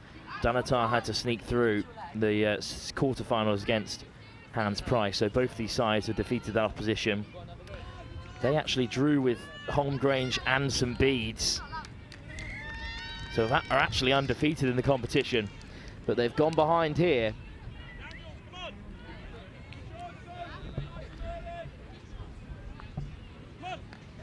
Again, this has looked quite simple in the end, sliding in behind. I think Sophie Daniels was just called offside there, and that has let Dunatar concede, and that's Charlotte Walker getting us back underway from the halfway mark. As we've said, after 2 draws and a win in the quarterfinals, they are actually undefeated, Dunatar. They finished second in the pool after St Bede's beat the bottom place side in that division. Here's Daniels accelerating and picking out the winger Wilson, who can really damage sides with her fast feet. More direct from Walker. Daniels.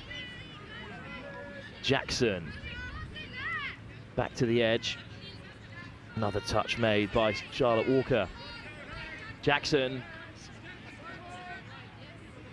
All the way wide, and then a cutting line back into traffic. It's been cut out by the Jags, so we are going to go back to a reset here. So Belmont and St Bede's both facing off in the other semi-final. Well, in fact, it was Grange who shocked us all and won their quarter-final. Although the last game of this competition will be available via the VO stream and not on this main pitch at 4 o'clock, because it clashes with the under-15 boys competition, who, having not shown the semi-finals, will get their place in the Oxford Sun in that final game.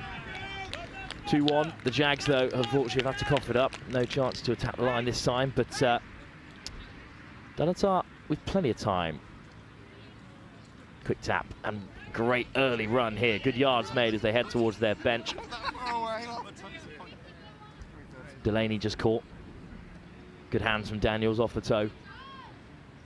Jackson, late pass, but then look at the acceleration from Hamps, who is just about caught at the very last. A crucial intervention from Jags on that far side. Daniels. Good handling again. Oh, what a pickup that is from Wilson. And Wilson is going to race away to score. Remarkable stuff from Dunatar.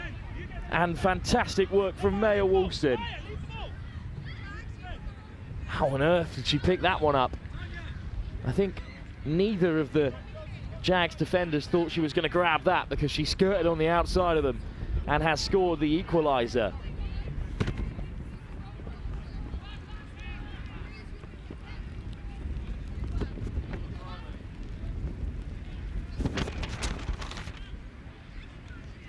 So how can the Jags respond?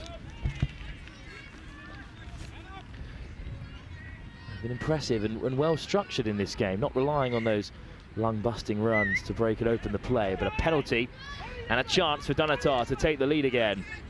Walker. Great yards made. Someone's got to shoot up and make the touch. Instead, it's offloaded to Wilson. What a step from Wilson, straight through the middle, but the touch is claimed.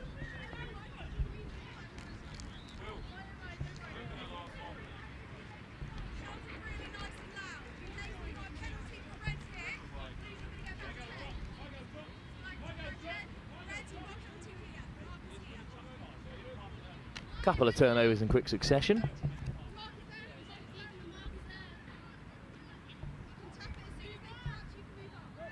Here go the Jags.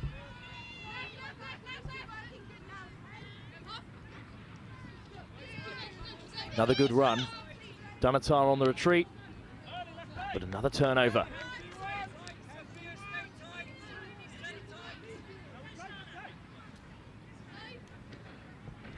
Daniels trying to release it, caught before, but it's still with Charlotte Walker. Excellent shape on the pass, great shoot by the Jags. Really excellent touch. So slow ball for Dunatar.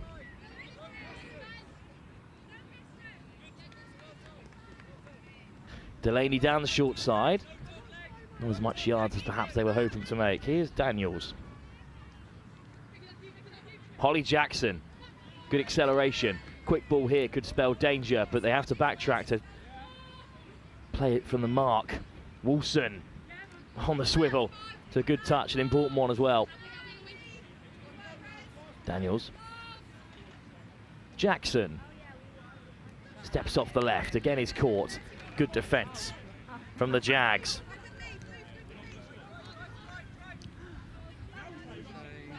Oh dear. Another turnover. They're handing this to Dunatar a touch, the Jags. Jackson. Be a fine defensive set to keep them out from here, but they force the first touch. Jackson all the way to the edge. And here comes that acceleration again from Hamps on the outside. Hamps is going to go the length.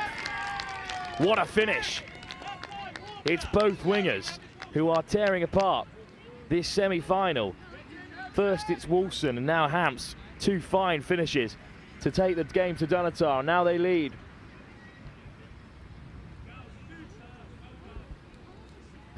And I believe in these later stages, perhaps due to the searing heat, we are going to go to a half-time. There'll be a 2-minute break, and then we will be back for the second period of 10. This was discussed as a potential option earlier in the day. And in the high heat, we are going to have a short half-time to let the players hydrate before we kick on for the next period of 10. But right on the buzzer, it is Dunatar who lead the Jags by 3-2.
Well, I think the heat's getting to all of us here because we missed that fine effort by Mayor Wilson down this short side was actually chalked off. So the Jags, who have now changed ends, tacking left to right in the red, are actually level and have a chance to go ahead. Don't worry though, Dunatar fans, because Lucy Hamp's excellent score right on the buzzer was given. Good confirmation from Monty Sykes, the England international, who's reffing out there at half-time. I think she's clearly explaining the penalty, which is going to gift another opportunity to the Jags. Daniels makes the touch, good pick-up on the return. Sliding in go the Jags again, and they take the lead.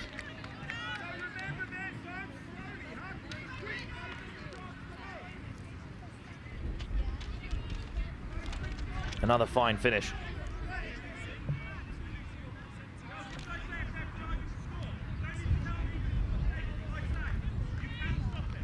That's the sort of finish you expect from a seasoned touch player.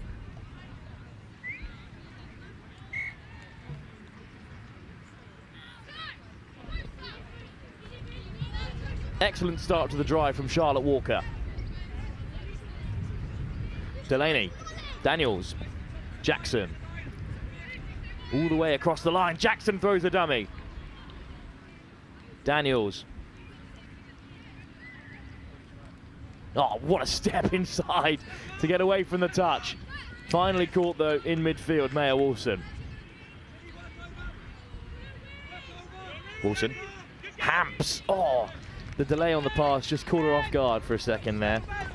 So the Jags have survived, and the seeded semi-final side who skipped the quarter-final stage are at the moment in front and hoping to make it into the under-15 women's final.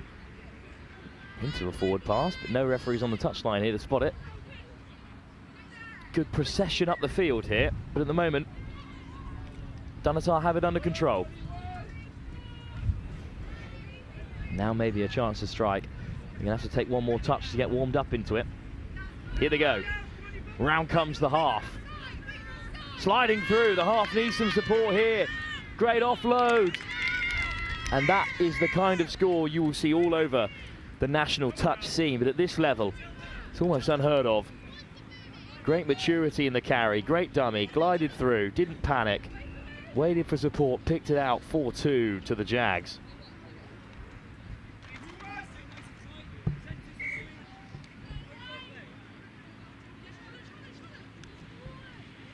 Dunatar looking to respond, and who else but Mayor Wilson to respond with a great run down the right-hand side. Daniels with a good drive, looking for options. Jackson with a good pickup. Delaney. Back against the grain comes Hamps again. Daniels. Oh, it opens up through the centre. But the Jags scramble to keep out Dunatar. Walker lays it off. Sophie Daniels. Again, it's the step from Hamps. Jackson. All the way to the edge. Wilson looking to get on the outside. Again, caught. Good defence by the Jags against excellent footwork. Daniels looking to loop around on the outside. But unfortunately, the ball goes down, and Dunatar remain 4-2 down with just over 5 minutes to go in this semi-final. After this, there's 2 more games to come. Or 3 more, sorry. There's a 3:30 and 4 o'clock kickoff, and they're all finals.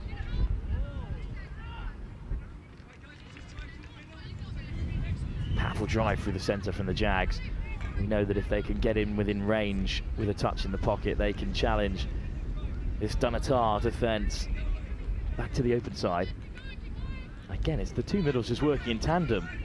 I wonder if anyone else is going to get involved. Now they find some other options. And maybe a bit of space out wide. Good touch. Oh, it's a turnover. All 6 up. Just a miscount there from the Jags.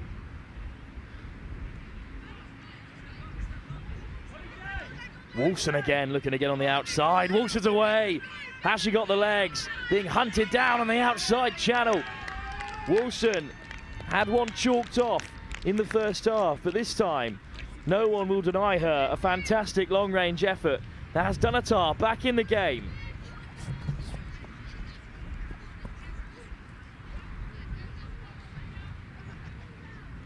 Well, it's no easy feat getting on the outside of the Jamie Allen's girls' school.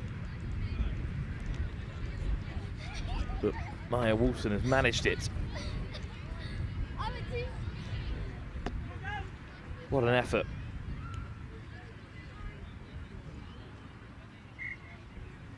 Four minutes to go. Jags will have a chance to respond. Oh no, it's been turned over straight away. What a result for Dunatar. Go, go, go from the coaching staff on the short side is the call. Step off the left boot, but have to retreat to lay it back. Good hands. Right up into the grill of Phoebe McLeod.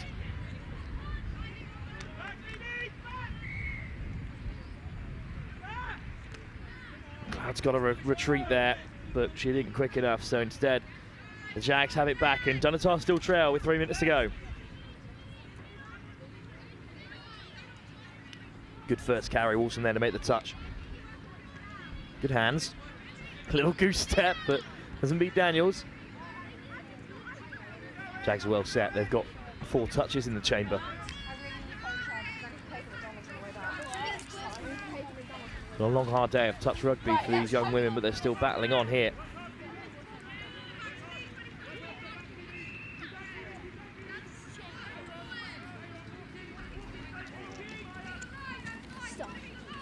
Good pick up the deck and another great slide in.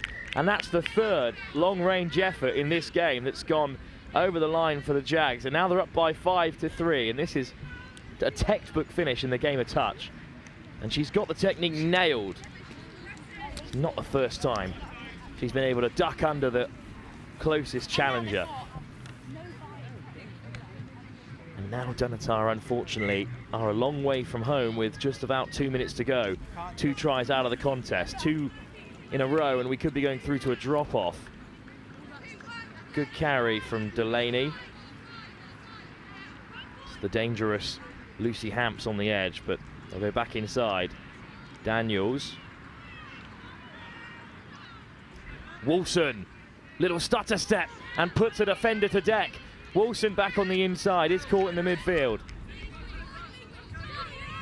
Still got a retreat here, the Jags. Wilson again. What does she have left in the tank as they look to move laterally through McLeod? Daniels. Delaney. Is there enough space on the outside for Dunatar? Charlotte Walker has found it. And now they're within 1 score with a minute to go. Dunatar and the Jags, of course, both undefeated. 2 draws in the group stage, enough for Dunatar to sneak through in 2nd place. They were then victorious in the quarter-final against the opponents from the Western Supermare, who have been everywhere today, it seems. Hans Price, a side which the Jags beat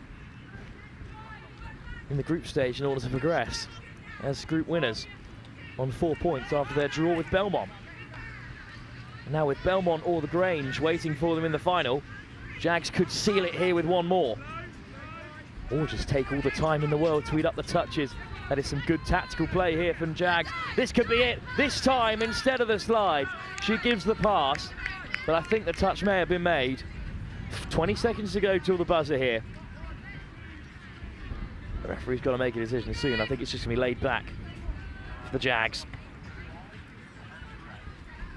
They just don't give it up here. Chance, maybe. They've got to go, and they've got to go quickly. If they go the length, we'll go to a drop-off.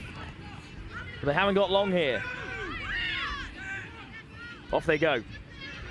It's a winding run towards the outside channel. No touch made. Is that a second one missed? Oh, what a huge, huge touch that is for the Jags. That could have put an end to this Dunatar fight back, which has been ever present in the second half. They've got to get moving here. The buzzer will sound any second. Nice work again on the outside from Walker. Do or die for Dunatar in the semi-final. Oh, and that's the moment. That is the moment that they may well miss out on an under-15s final. We're gonna win.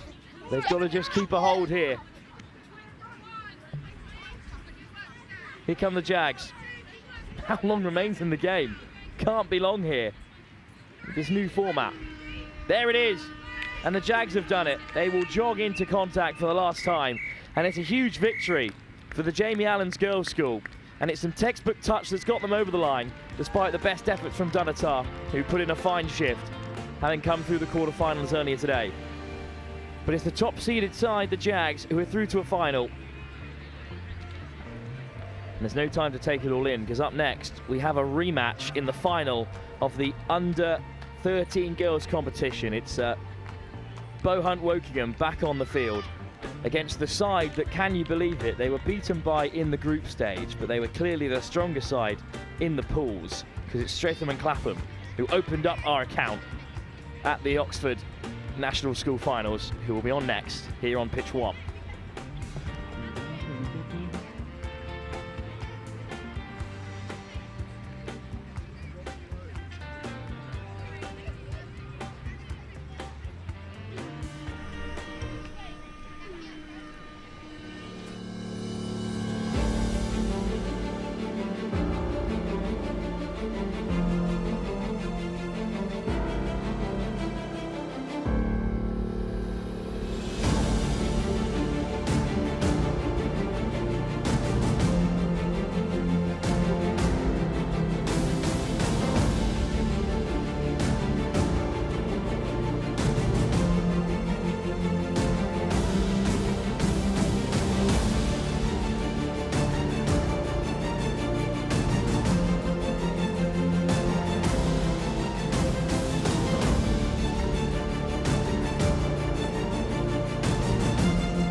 name's Jade Walker. I'm a PE teacher at Jags School. I think touch is a great sport. I think it's very inclusive and the girls have to work together in order to play the sport. I think women's rugby is growing so much, it's a great way to get the sport into girls' schools, start them from young, and then they can slowly transition into women's.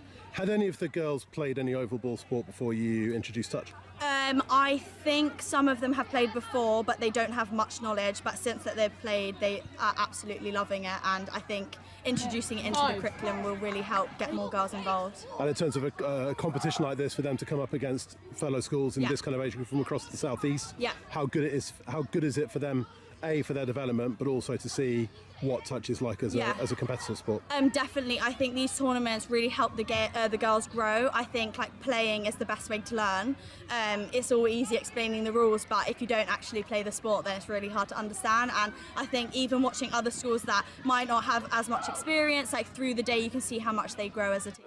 It's fantastic. Having so many schools and so many mixed grades and also girls rugby involved within this development scheme, it's fantastic. It's something that I think needs to be developed a bit more so that we can see a lot more skills and a lot more development within players in schools who have never played rugby or who are looking to improve their skill set.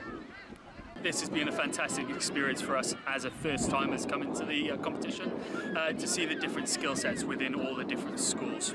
It's been fantastic. It's allowed our school to improve on their skills and allowed us to see where we could get to in the next few years when we come back. It's our turn now.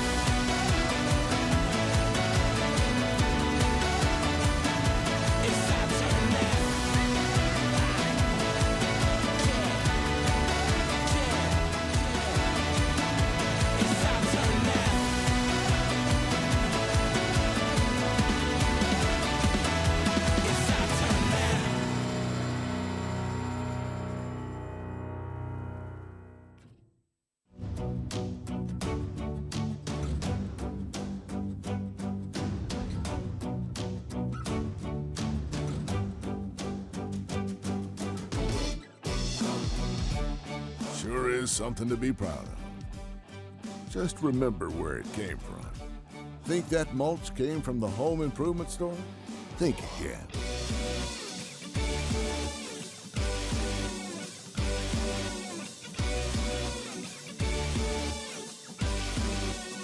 From right-of-way preparation, commercial and residential land clearing projects, and storm cleanup, mulch comes from a lot of places, just not the home improvement store. Vermeer and the people who make mulch, helping the world be equipped to do more.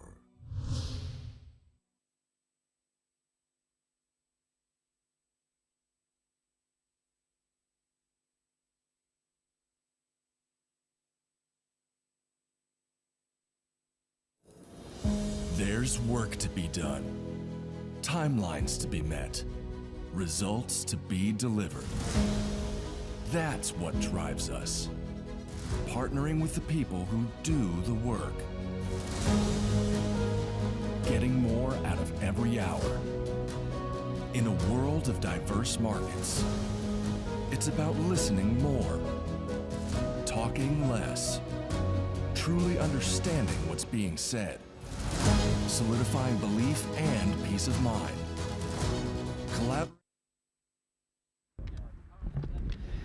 It's our first of three finals, back-to-back here at the National Schools Finals here. It's a rematch of a game that took place earlier in the day in the pool stages.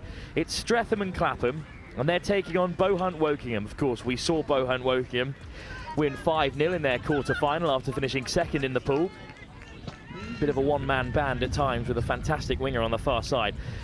But in the pool stages, they were beaten 6-0 by this Stretham and Clappam side, who walked through their semi-final with a 5-4 victory over Woksop, but that could well have been the final, because Bohunt Wokingham, they beat Grange by just 1 point as well, so two really close games in the end.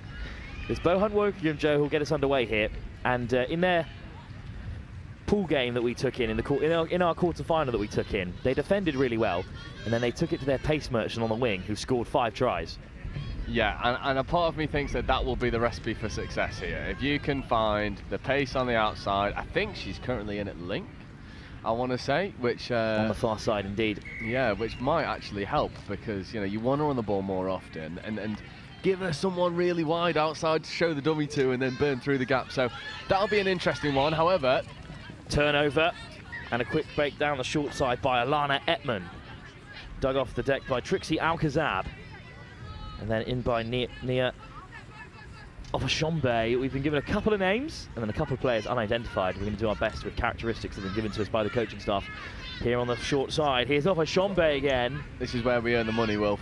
This is where it separates the boys from men. Over the top, ball to ground, just couldn't pick out Minnie Gordon-Stewart. So it's going to be a turnover instead. Again, this defence from oh, in fact, I think they're going to come back for the touch, which is a good moment. It looks like a tap penalty, so maybe an offside call. Alcazab draws it in. Numbers on the outside. Here they go. Gordon-Stewart. Oh, great hands. Finds the winger on the edge, racing towards it, flying across to make the touch. Comes the opposite winner, I believe, on Margot Orr, who almost made it in. And what I really like about this Stretham and Clappam team is they do threaten the outside edges loads, but it might actually favour Bohunt, because that's where they defended for basically the entire game in their semi-final. Oh, show and go, Fosing through, over the top, just through the fingertips of Alana Etman. Oh, how unfortunate. Lovely identification. Gets in the pocket of that defence and then looks to throw long, but ball just falls a little bit short. So Bohunt again needs to go from deep, but they're very static, and now they give it the gas man. And she creates something from nothing. I mean, we saw her do it 5 times in the semi. And then in this final, it's expected to be a much closer game than the group stage, which S&C won 6-0, Stretham and Clappam. All the way wide, but it's fantastic tracking from Etman. Bit of space back on the inside, are coming together between Ofashombe and Etman. Yeah, good hands over to the wing, but unfortunately just goes to ground. So both teams making some unforced errors early. But crucially, Bohunt making them in the more difficult areas to defend.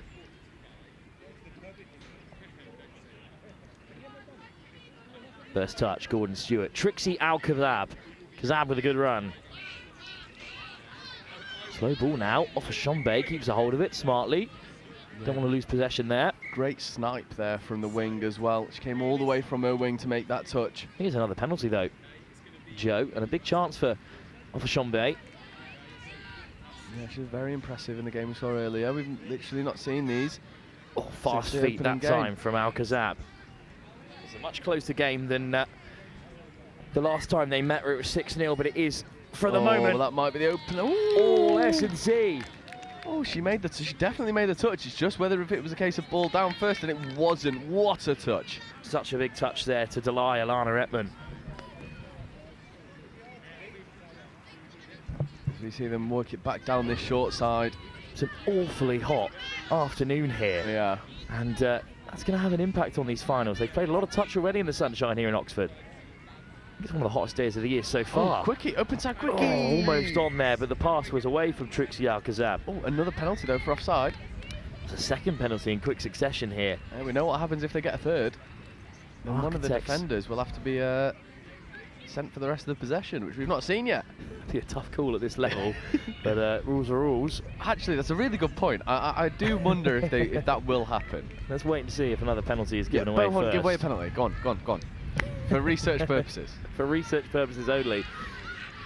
Oh, was that a touch? Offside is the call, which allows Alcazab to procession onwards. Yeah. And that's the opening score.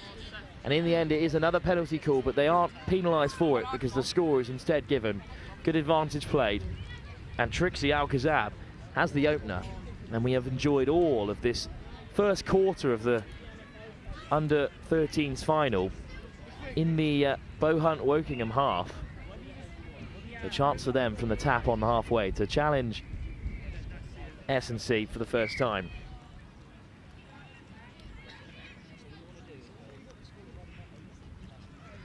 So, yeah, straight away, give it to the gas. Oh, there's an opportunity here. Oh, Oh, almost away on the outside. It's good work from Minnie Gordon-Stewart. Yeah, I'd love to see her, because I think she always sort of favours stepping off that left foot and trying to get over on the far side. I'd love to see if she could come back against the grain and come and hit on this left-hand edge, so step off the right. More great pace, though, on the outside from Bohunt Wokingham, but then a pass into midfield. Simple enough, but put down, unfortunately, there. Oh, good touch. Important touch as well from Bohunt Wokingham, who are one down here. You know how quickly that Stretham and Clapham can work their way up the field. Yeah. He goes near off of Shombe with plenty of space. Passed off target. See what she's trying to do there.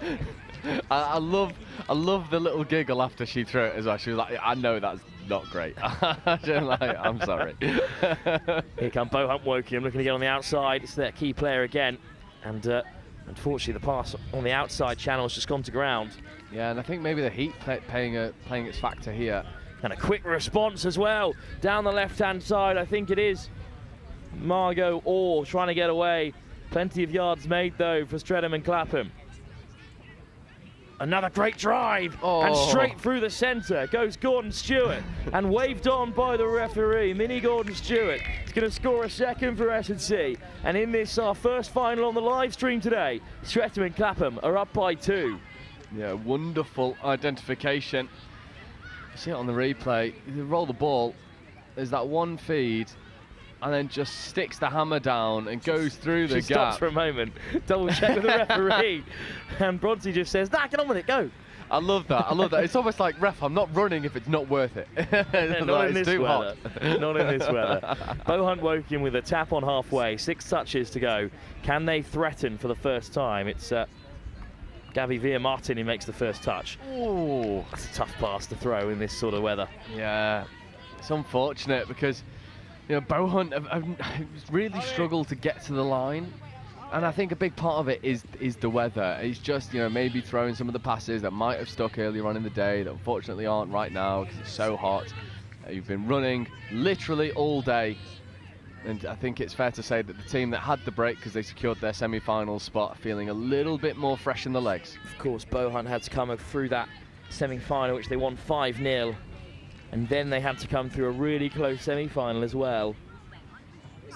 So that one extra game in the legs of Stretham and Clappam. It'll make all the difference as well. Although finally a pass doesn't go to hand for them, so a bit of a break. There's great momentum up the box for Bohunt. She'll take the ball back as well. So 2 good touches up the middle, just having to take it back. Just a little bit slow off the floor here. I mean, that is a sign of the times. It's a very long day for these players who are inexperienced in the game of touch rugby. Still battling hard here, but look at the line speed from Stretham and Clapham, and they forced that error. Yeah. Excellent work from Epman and off of Shombe. And the line speed is a credit to fitness as well, because like, you may think that you are sport fit, but you have not tested your fitness until you've played a game of touch rugby. Veer-Martin almost to the line, off the deck from off of Shombe. Al-Kazab forced back to the 7. Off of Shombe. Al-Kazab again is caught. Someone's got to flick a switch here for S&C. Nice step, almost through for a second, Gordon-Stewart. It's really slow, the pace of play at the moment.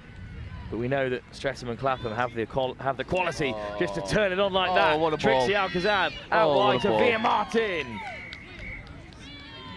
Another score, 3 up, and Al-Kazab, try-score return creator. Veer-Martin on the edge to benefit. What a finish. And Stretham and Clappam are now up by 3 in this final. Yeah, and what a ball that is. What a decision from Al-Kazab.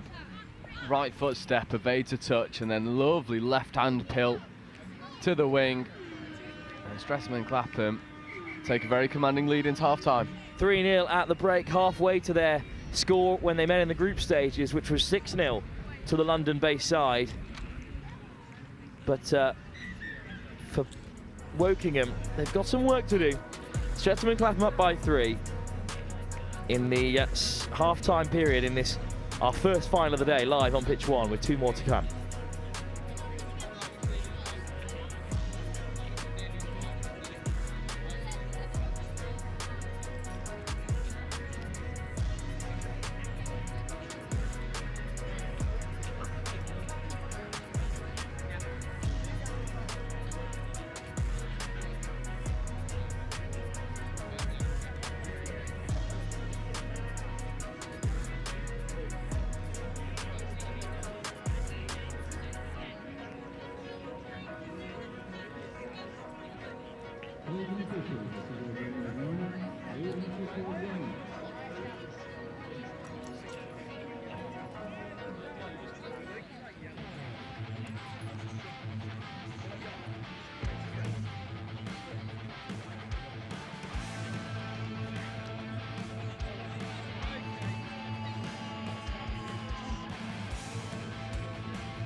Seconds, please.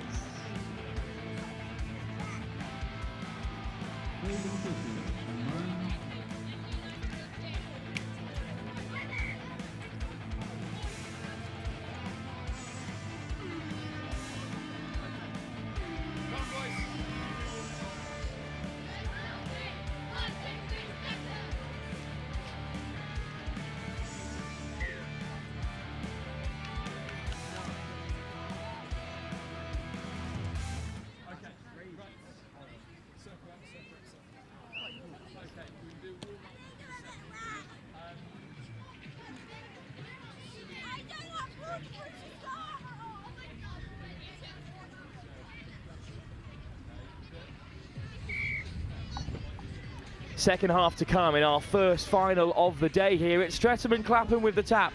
Off goes Mia, off a Shombe, and I'm feeling a lot more protected from the sun now that I've been handed a brand spanking new bucket hat from Brave Mind, England Touch's official charity partners who have been here all day, providing support for young people who are suffering with their mental health and providing workshops on how to deal with the challenges that these young people face. It's been a great cause, and good to see them involved in England Touch, which is such a welcoming and well-respecting community already. So it's good to see they've got that mental health support, which is such a big part of elite sport nowadays. As S&C, Stretham and Clappam are on the front foot, already up by 3 in this final.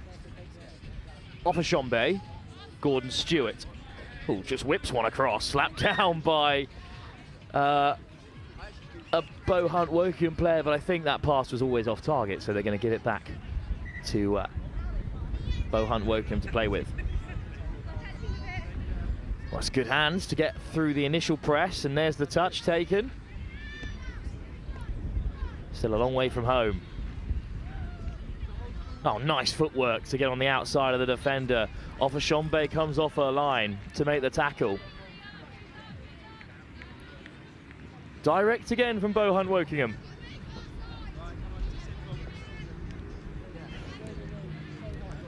Oh, great pace on the outside. That's the other really quick young woman in this Bohunt Wokingham side, poised out on the wing. But again, it's a good line speed from Nia off a Shombe, who's had a great final. Oh, almost a perfect read, but instead it's a way through for Bohunt Wokingham, but the final touch made by Gabby Veer-Martin means it's possession back again for the leaders. What a step off the right boot from off a Shombe. Unfortunately just drops it there on the way through, but it's going to be given back possession. Joe Wright still alongside me for this semi-final. Yeah, it's really interesting what's happening at the moment. Is Bohunt look like they've come out with more energy in this second half, and we'll really need to start capitalising on some of the errors that are creeping in from Stretham and Clappam. However, S&C will have a good opportunity at the line, which we've seen them take all too many times today. Almost a turnover for the loose ball, but instead we're going to go back for the touch. Off a Shombe, Veer-Martin. Off a Shombe again. It's a loose ball, but it's a fantastic take from Minnie Gordon Stewart. Oh, great step from Gordon Stewart again.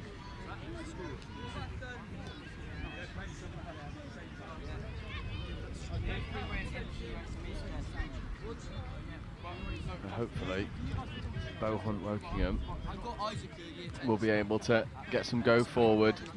Just a little bit stop-start. You see when they're receiving the ball, it's from a static start. They're having to sort of generate that momentum artificially rather than using the momentum that could appear. That's really good And again, a little bit slow. Just making it a little bit more difficult for Bohunt. Already 4 minutes gone in this second half. They'll be more than comfortable where they are at the moment, S&C, up by 3. And other than a semi-final where they were actually taken all the way by Worksop by 5-4 in the end, they haven't really struggled at any point in this competition. They are the standouts and they deserve to make this final. And they've won back possession with another good defensive set. Yeah, I've been really impressed with Stretham and Clapham. I think the athleticism of some of these middles are just brilliant and really starts to set them apart. What a run that is. Margot Orr. They're just taking a moment, taking in the sights. No need for them to rush things here with the buzzer beckoning 5 minutes away and they're already up.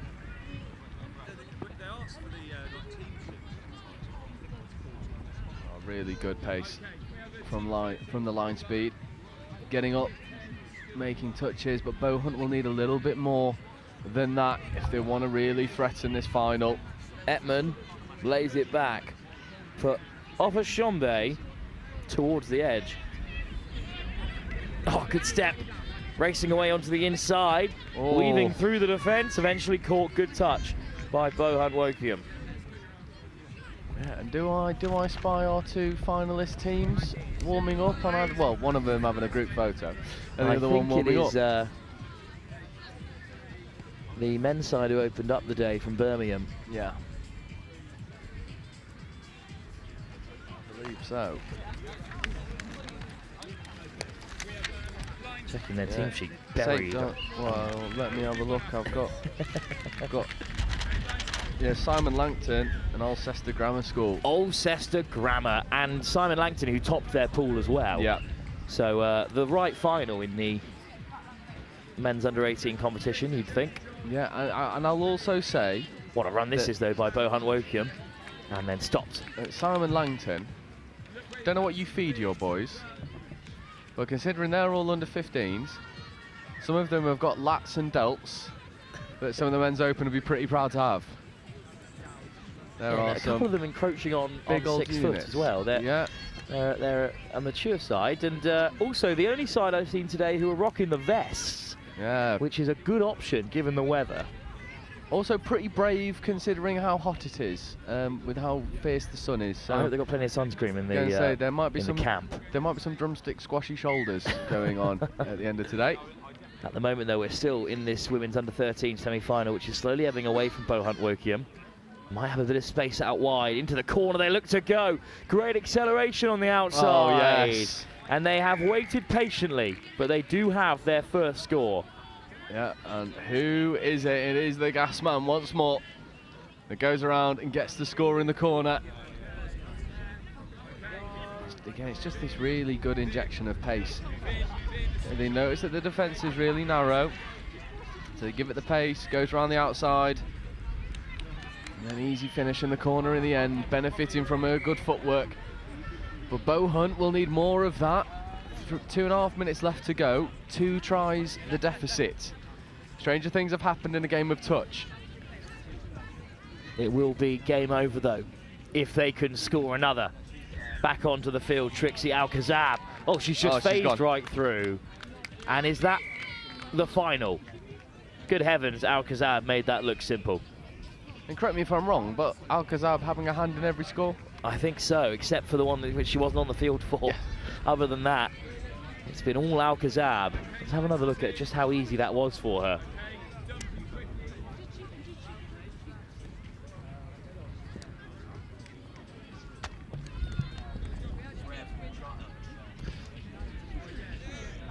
Oh, well, all we really need to see is how nonchalant she reacted after scoring.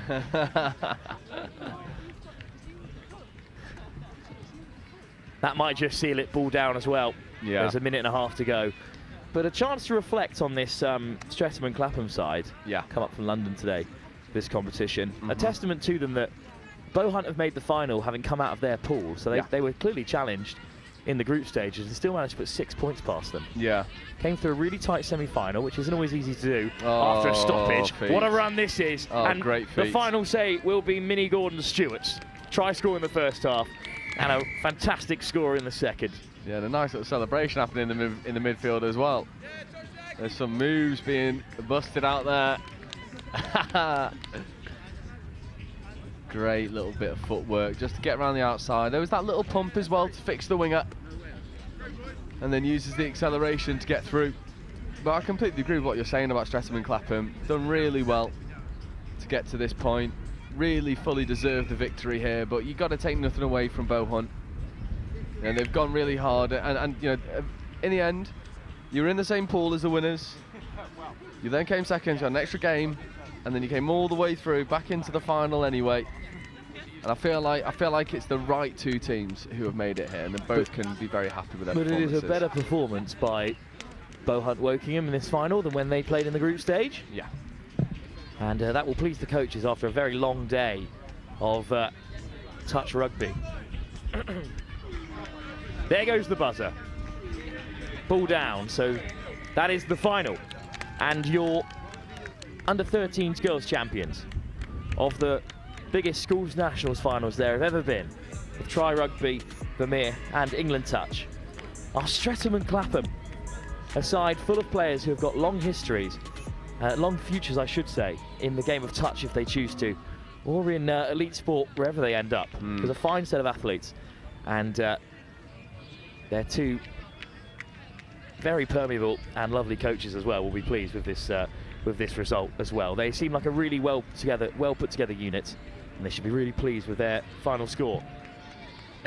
And again, a great bit of celebration happening at the moment. Fully deserved the victory. Kick your boots off, enjoy your work, go and get your medals and trophy. At the end of the celebration, I think we are going to try and grab someone to come and have a very quick interview with us before we head on to our final game of the day, which will be our under-15s boys final. Simon Langton. This is Alcester Grammar School. We're not seeing Simon Langton yet on live stream. A little bit of an unknown entity, but topping their group, and Alcester Grammar School, who showed a brilliant structure earlier. That'll be coming up for you in around 6.5 minutes time. And I do believe Wilf is working his way over with a couple of the players from Stretham and Clappam.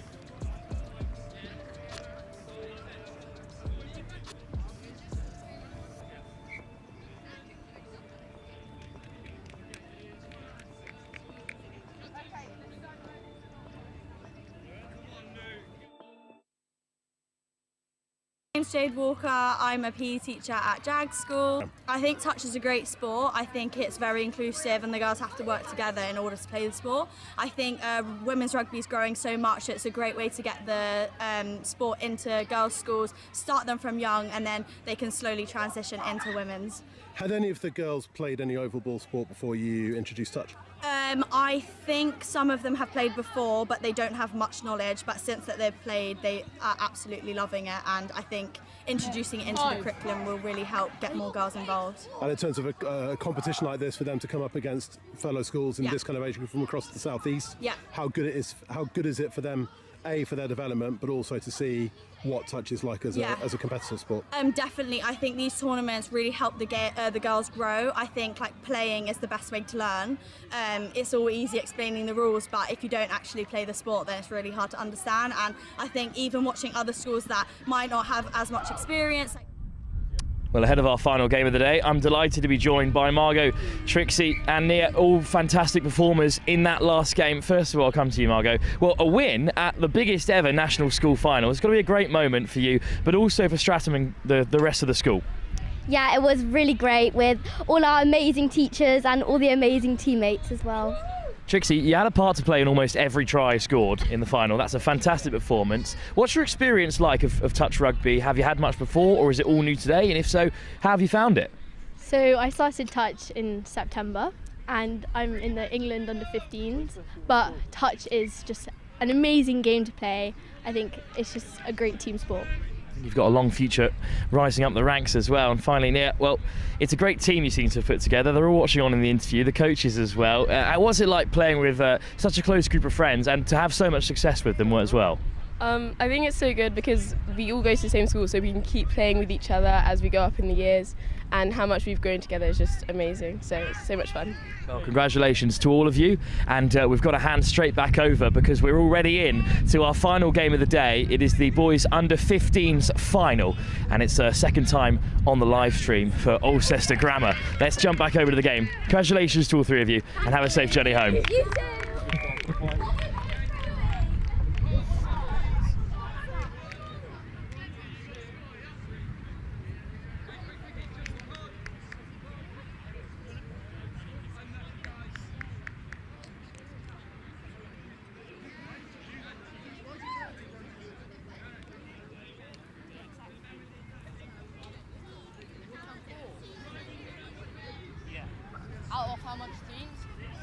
Oh, so welcome back. Simon Langton take a 1-0 lead in this under-15s final against Alcester Grammar School. And Alcester Grammar using their footwork and, I've got to say, complimenting the hat wear. We see a couple bucket hats on display. And Alcester Grammar dragging over to the link channel, trying to check away from a couple, but that will be 6 touch and turnover. Last game of the day, and they've flown straight into the final. Yeah. They've kicked off a few minutes early. Dom Tripp trying to catch us out, is he? But of course, it is Alcester Grammar in this final, and they're playing in the all-red up against, as we mentioned during the last game, Simon Langton in the vest. The Jags are taking on St Bede's elsewhere in the final of the under-15 girls competition, but we are firing ahead here with, of course, Alcester Grammar taking the score early. Yeah. Quick touch from Alcester, of course, in that all red. With the white numbers in the final. Fantastic to see, isn't it? What do you mean, reliable team sheets? And a bucket hat as well to boot. Well, good to get one of those out. Lovely work. We're, of course, in our bucket hats from Brave Minds, the charity partners of England Touch, who are here today to teach these young people about how to deal with problems going on in their life. But it's great to see them on the field as well, that bucket hat. And people in our team. And Kian Plantano's got the hat on as well. Here goes Morgan Nabby. Yeah, I want to see a little bit more structure here from Alcester. Lappin to the edge. Nice footwork. Good delay on the pass from Dirijanau. And, well, that's a turnover, so it will remain 1-0 to Alcester Grammar. And it is good work from Alcester Grammar at the moment. Really good bit of footwork to evade some touches, and the momentum in the midfield is impressive. They hit the link. Now this is a great bit of footwork. I want to say that this Alcester Grammar link here, his face is I recognise the face a touch, and I want to say he might have played for Invicta last tournament for the NTS, but I do not hold me on that. If it is the same person, he is one to watch for as we see him tracking all the way over, looking to hit the wraparound. Ball bounces to the wing, saving touch as well. And it's Alcester Grammar there making the touch. And here goes Simon Langton again. Simon Langton. Oh, good ball into the midfield that might open up Alcester for the first time. They got 2 over. Delay on the pass. 1 ball over the top, diving into the corner, can't make it.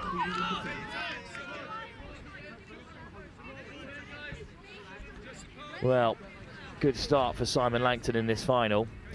So these are the 2 group leaders going into the day. Simon Langton took down Hans Price and Red Hill Academy, while Alcester Grammar, of course, drew with Egglescliffe in a game we saw, and then beat St Anselms, the Liverpool-based side. And then going into the corners, St Anselms victorious, and as were Egglescliffe, which you expected. That set up 2 tough semi-finals for these 2 teams. But Simon Langton took down Egglescliffe 6-1. That's the team that drew with Alcester Grammar early in the day. And Alcester Grammar School beat St Anselms 4-1 quite comfortably in the end. So neither of these sides really challenged in the semi-final stages. But I think Simon Langton the slight favourites given those results, and they are up by 1.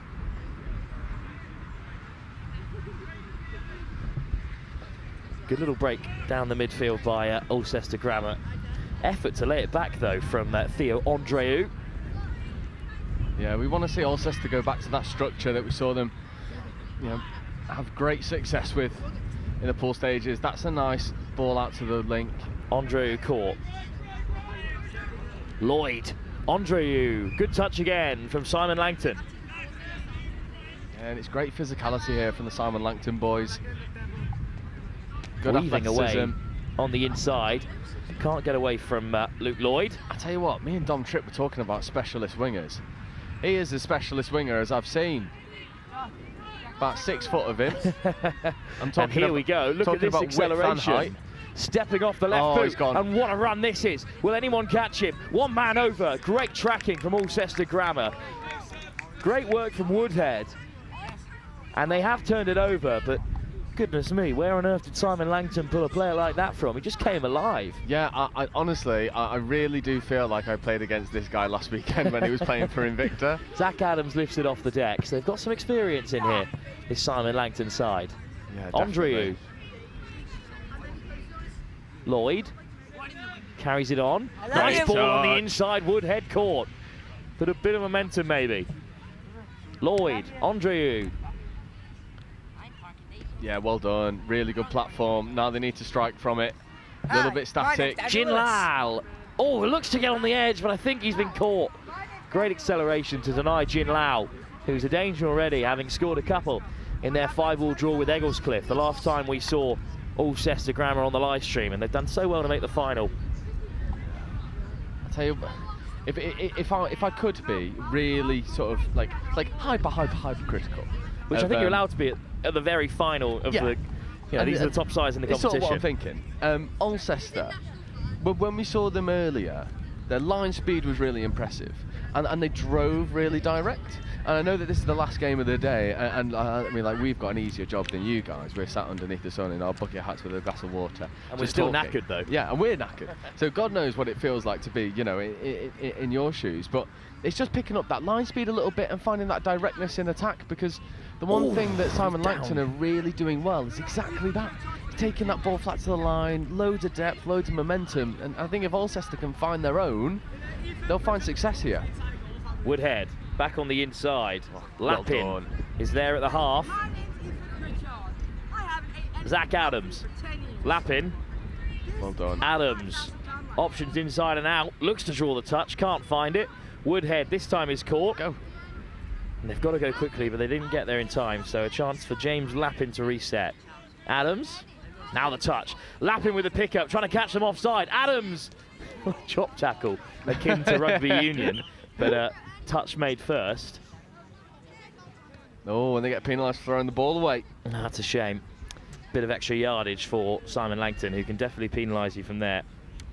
Yeah, and the last thing you want is to give someone like this 3 yards. That's wonderful momentum. Simon Langton, the grammar school for boys based in Canterbury. Yeah, Kent. Well, it definitely is. It definitely is Invicta, because Invicta are Canterbury. So the new Canterbury-based side. Yes. So that makes a lot of sense. Yes. Up against Alcester Grammar, who are just around Birmingham way. There we go. Acceleration again. Popping it over the top of Jin Yao. Bit of a scrag. What a touch it is, actually, from Andreu. Crucial. Still the attack on the front foot.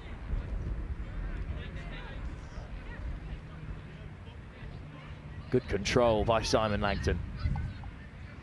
Yeah, the core skills are really good as well. Oh, little step. goosey. Where are you going to go with it? Unfortunately, the ball is on the deck.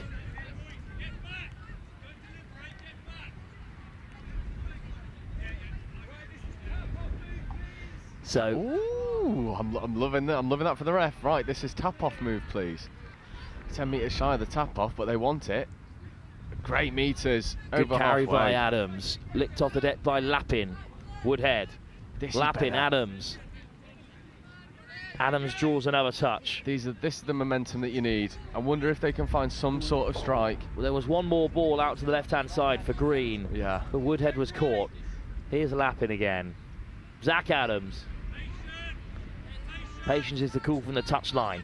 But now they look to strike. They got 2 over here. And again, it's a good touch made. And that'll be half-time. Early call from the referee just before the buzzer goes. Yeah. But in the heat, I think no one knows better the strains of being out there all day than the referee. Yeah. because she's been there for every single game of the day so far, which is remarkable. And played the exhibition game as well. Yeah. No rest for the wicked. At half-time in our final game of the school's national finals, it's a tough one, it's a tight one. But it's Simon Langton who scored the early try, and they lead by one unanswered try to Alcester Grammar School, who's looking to still get back into the game.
Well, we're back straight away for this last final. Apologies for the early start. It was out of our control, but we are synced up now with 10 minutes to go. And Simon Langford with a singular try advantage. Some great defence from Alcester Grammar has kept them out, but they've got 7 at the half and are looking to strike early here. Ooh, winding off his wing. Great danger. Line, straight through the centre. Diving back to make the touch. I'm not sure that he got there. What a line. You saw the ball carrier point to where he wanted to go. You'll see it here on the replay. Look, he's showing, he's good. Get in there, get in there, get in there. Love it. Simon Langton double their lead. And it's a mirror image of the first half. Early score once again in the second half. 2 tries. Great effort from Scragg. But a penalty has given plenty of yards. Tell you what, it's a unique one, that, and I'll give you a bit of insight. So what this is not returning the ball back to a player or the centre mark. So if you don't return the ball, or it's obvious that you've not made any effort, you get a 10-metre penalty from the restart. So the try still counts, but you get a penalty, you give away the penalty from the restart. So you don't often see them. It's a nice call from the refs. You'll notice it in elite levels of touch. When they score, they always just kick it straight back to the centre for that reason. Yeah. Because at least then you can say, ref, I've been trying to... Kian Plandana's little pass there just went off target, but he's on defensive duties there for Alcester. And makes another touch, 3 in quick succession. Good pick up though by Simon Langford. Ball back on the inside. Oh, there he is, there he is. Look at the footwork. Oh, through the cat flap as well. And a step just puts a Alcester defender to deck. Great work from Simon Langton. Trying to find this outside edge, dummy wraparound. And it's worked a treat. And this should be another score. Great cover defence from Joel Ledgard. They say this hooter isn't for us. We're running on our own time here in the final. Hand should do it. Oh, what a take! What a finish! No way! Has it been given as a forward pass? I think they're letting it lie. Oh, goodness me, what a grab. Let's see this again. Oh my God, what a finish. Like a salmon. Oh, goodness me, what a take. I have no interest in whether or not that pass was forward. Because with a grab like that, it deserves a score. And Simon Langton have 3. Oh my word. Take Also, a bow. unrelated, Joe, but jinx again. For the second time today. Hey, we'll go for 3. We'll go for 3. Alcester Grammar on the drive. Luke Lloyd carries it forward. Here's Adams. Lloyd. They'd love an early score here to try and restore some parity. Floated over the top. Andreu drops to deck, but I think he was touched on the way down. Yeah, good line speed. Oh, good line speed as well from Simon Langton. Here's Adams.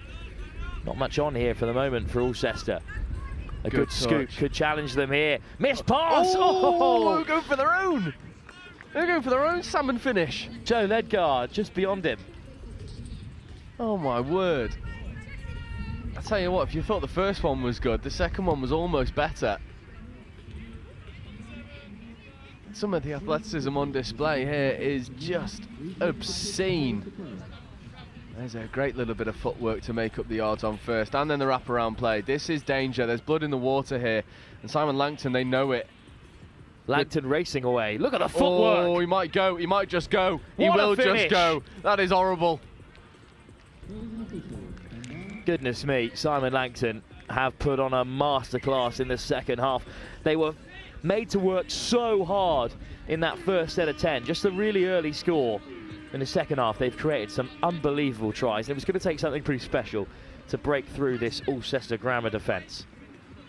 Yeah, and special it was, because that footwork is just diabolical. I mean, you know, in touch, you know, any touch on any item of clothing, on a piece of hair, it all counts. You know how good your footwork's got to be able to get away from any of that, especially when you're crowded by 4 or 5 defenders. It is just unreal. Physical touch on Plandano there. He's come on to try and stop the rot for Alcester Grammar. Oh, it's just been put down. It just came off the fingers there. That's happened to every one of us who's tried to catch anything in the shape of a rugby ball or similar. But look at the drive from Simon Langton. Oh, straight up the guts. It's wicked intent from Simon Langton. Not content with 4. They want 5. They want more. They could kill this final with another score, because it becomes a bit of a mountain to climb for Alcester Grammar. I tell you what, this little lad, he's got a lot to go for him as well. Great lovely footwork. work. They've all got plenty of footwork and plenty of skill like that. Pass over the top, but touch and pass is the call. Yeah, touch and pass. Easy call. Great. Well spotted from the refs. Weaving inside and out that way, Morgan Nabney. Plandano almost through, forced to retreat and lay it back.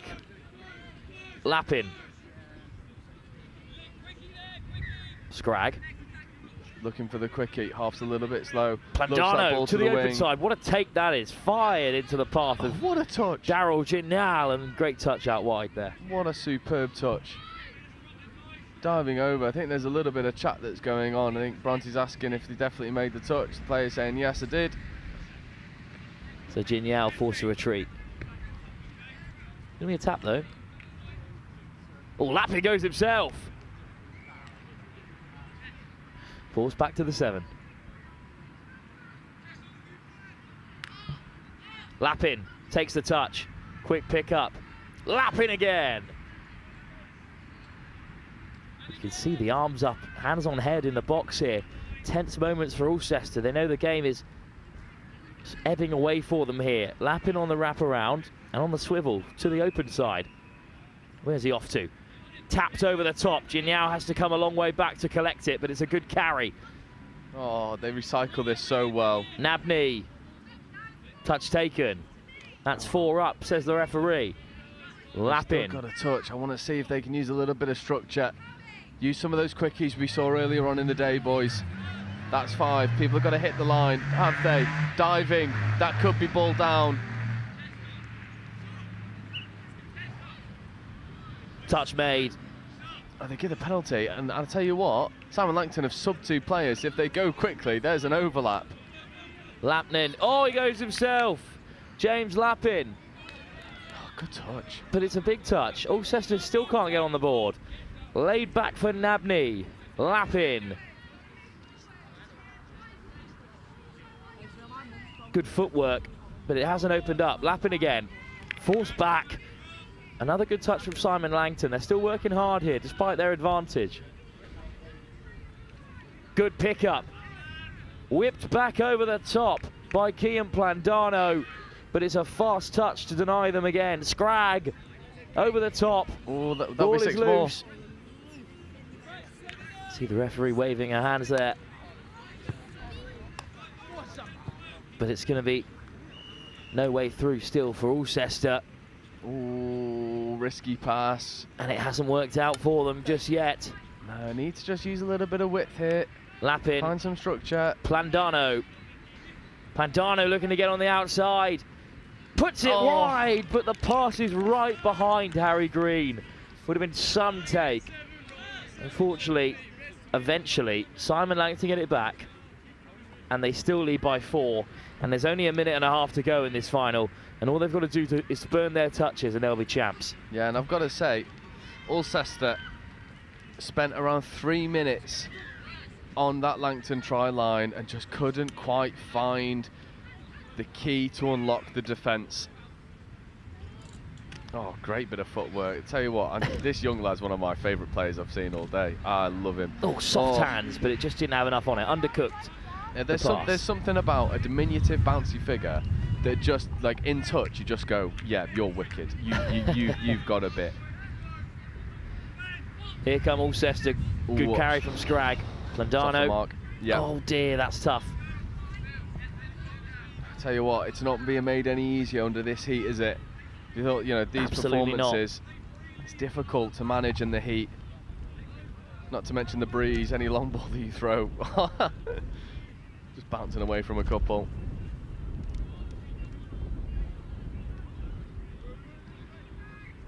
Good pickup, but referee says it's a penalty. Yeah, roll ball infringement there. Planting the ball not square. One last chance for Alcester to get on the board in this final. What a defensive shift from Langton. Yeah, definitely. The athleticism on display, it's just, you know, it's been brilliant on both sides of the ball, but especially defensively, although there's a couple nasty steps, but not. Plandano looking to change it and get something on the board for Alcester. There's your quickie. That's a good quickie. Diving. Lloyd. That should be ball down. That looked good to me.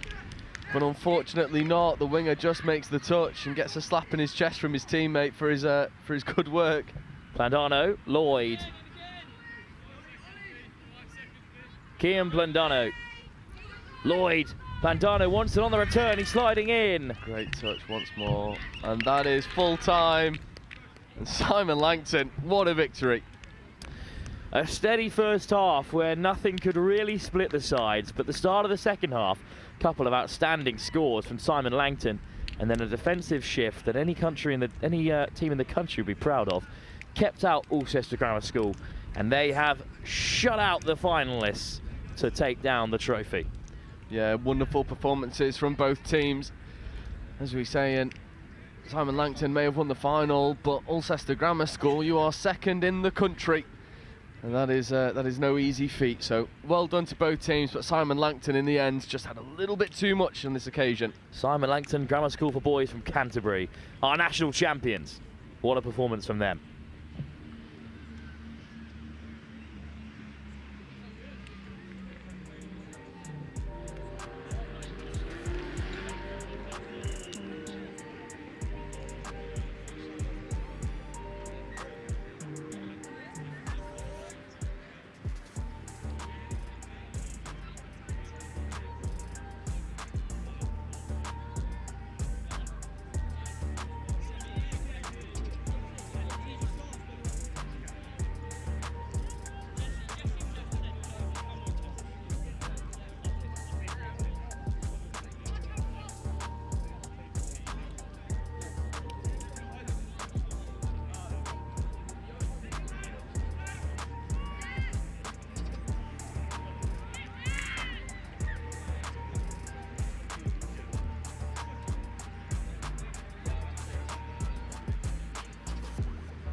I'm here with some of the lads from Simon Langton who are victorious in the national final. A great result for them.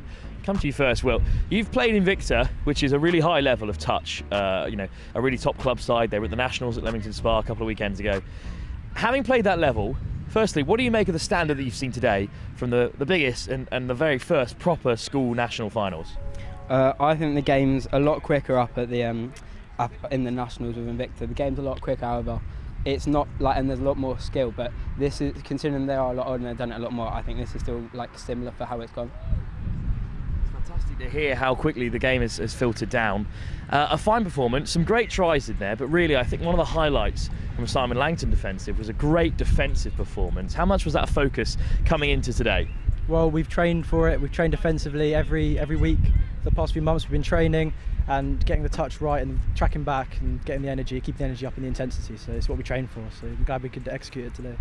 Absolutely. And then finally, one last question. So you're national champions. How exactly does that feel? How great is it to take that trophy back to Kent? Yeah, I think it's great. It's down to the boys really. Really proud of all of them and the effort that we've put in, and it's reflected on the pitch today. Well done, gents. National champ Simon Langton, congratulations to all of you, and have a safe journey home. Cheers, gents. Well, good performance from Simon Langton in the end. They may have sucked all the energy out of Alcester, but it was a fine performance that did so, and they are champions by a scoreline of 4-0. That also brings an end to our coverage here at the National School Finals. A fantastic occasion at a wonderful rugby club, Oxford Harlequins. Thanks for hosting us all. It's been a fantastic day of touch. England touch, of course, ever growing with the help of Try Rugby. A long day of touch for a wide-spanning age group, especially to include those in the girls, mixed and boys categories. All the results can be found on Tornify. But don't go anywhere, because we're back next weekend for a bit of Rugby Sevens live here on Next Gen 15 before we return to England Touch's Junior National Finals, the regional rounds of which start tomorrow here in Oxford. But we'll be live streaming those finals on the 12th and the 13th. Finally, from myself, Wilfred Kemsley, thanks as well to Joe Wright and to Dom Tripp for organising today and joining us throughout. That'll sign us off here in Oxford. Your winners of the Under-15s national title in the boys' competition are Simon Langton. Thanks for joining us, and goodbye.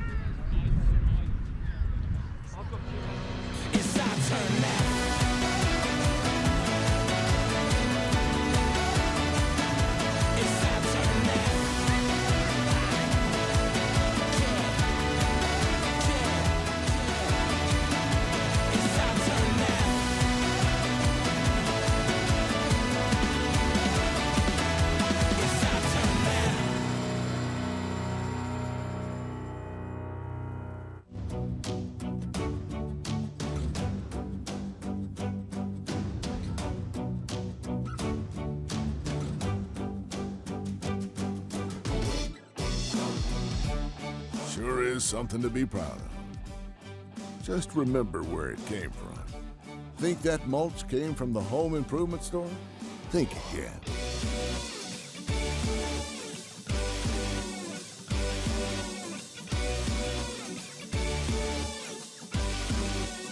From right-of-way preparation, commercial and residential land clearing projects, and storm cleanup, mulch comes from a lot of places, just not the home improvement store.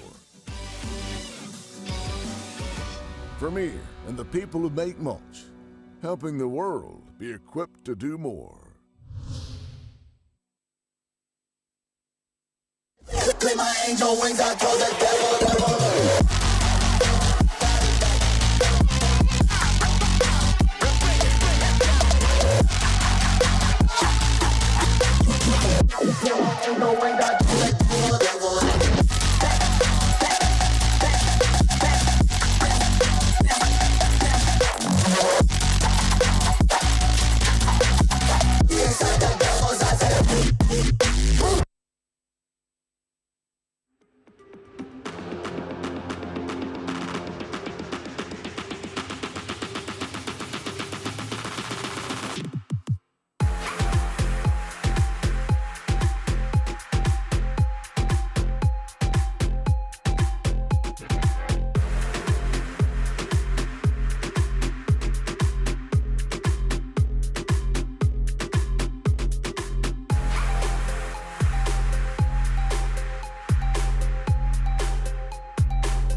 The right kit changes everything.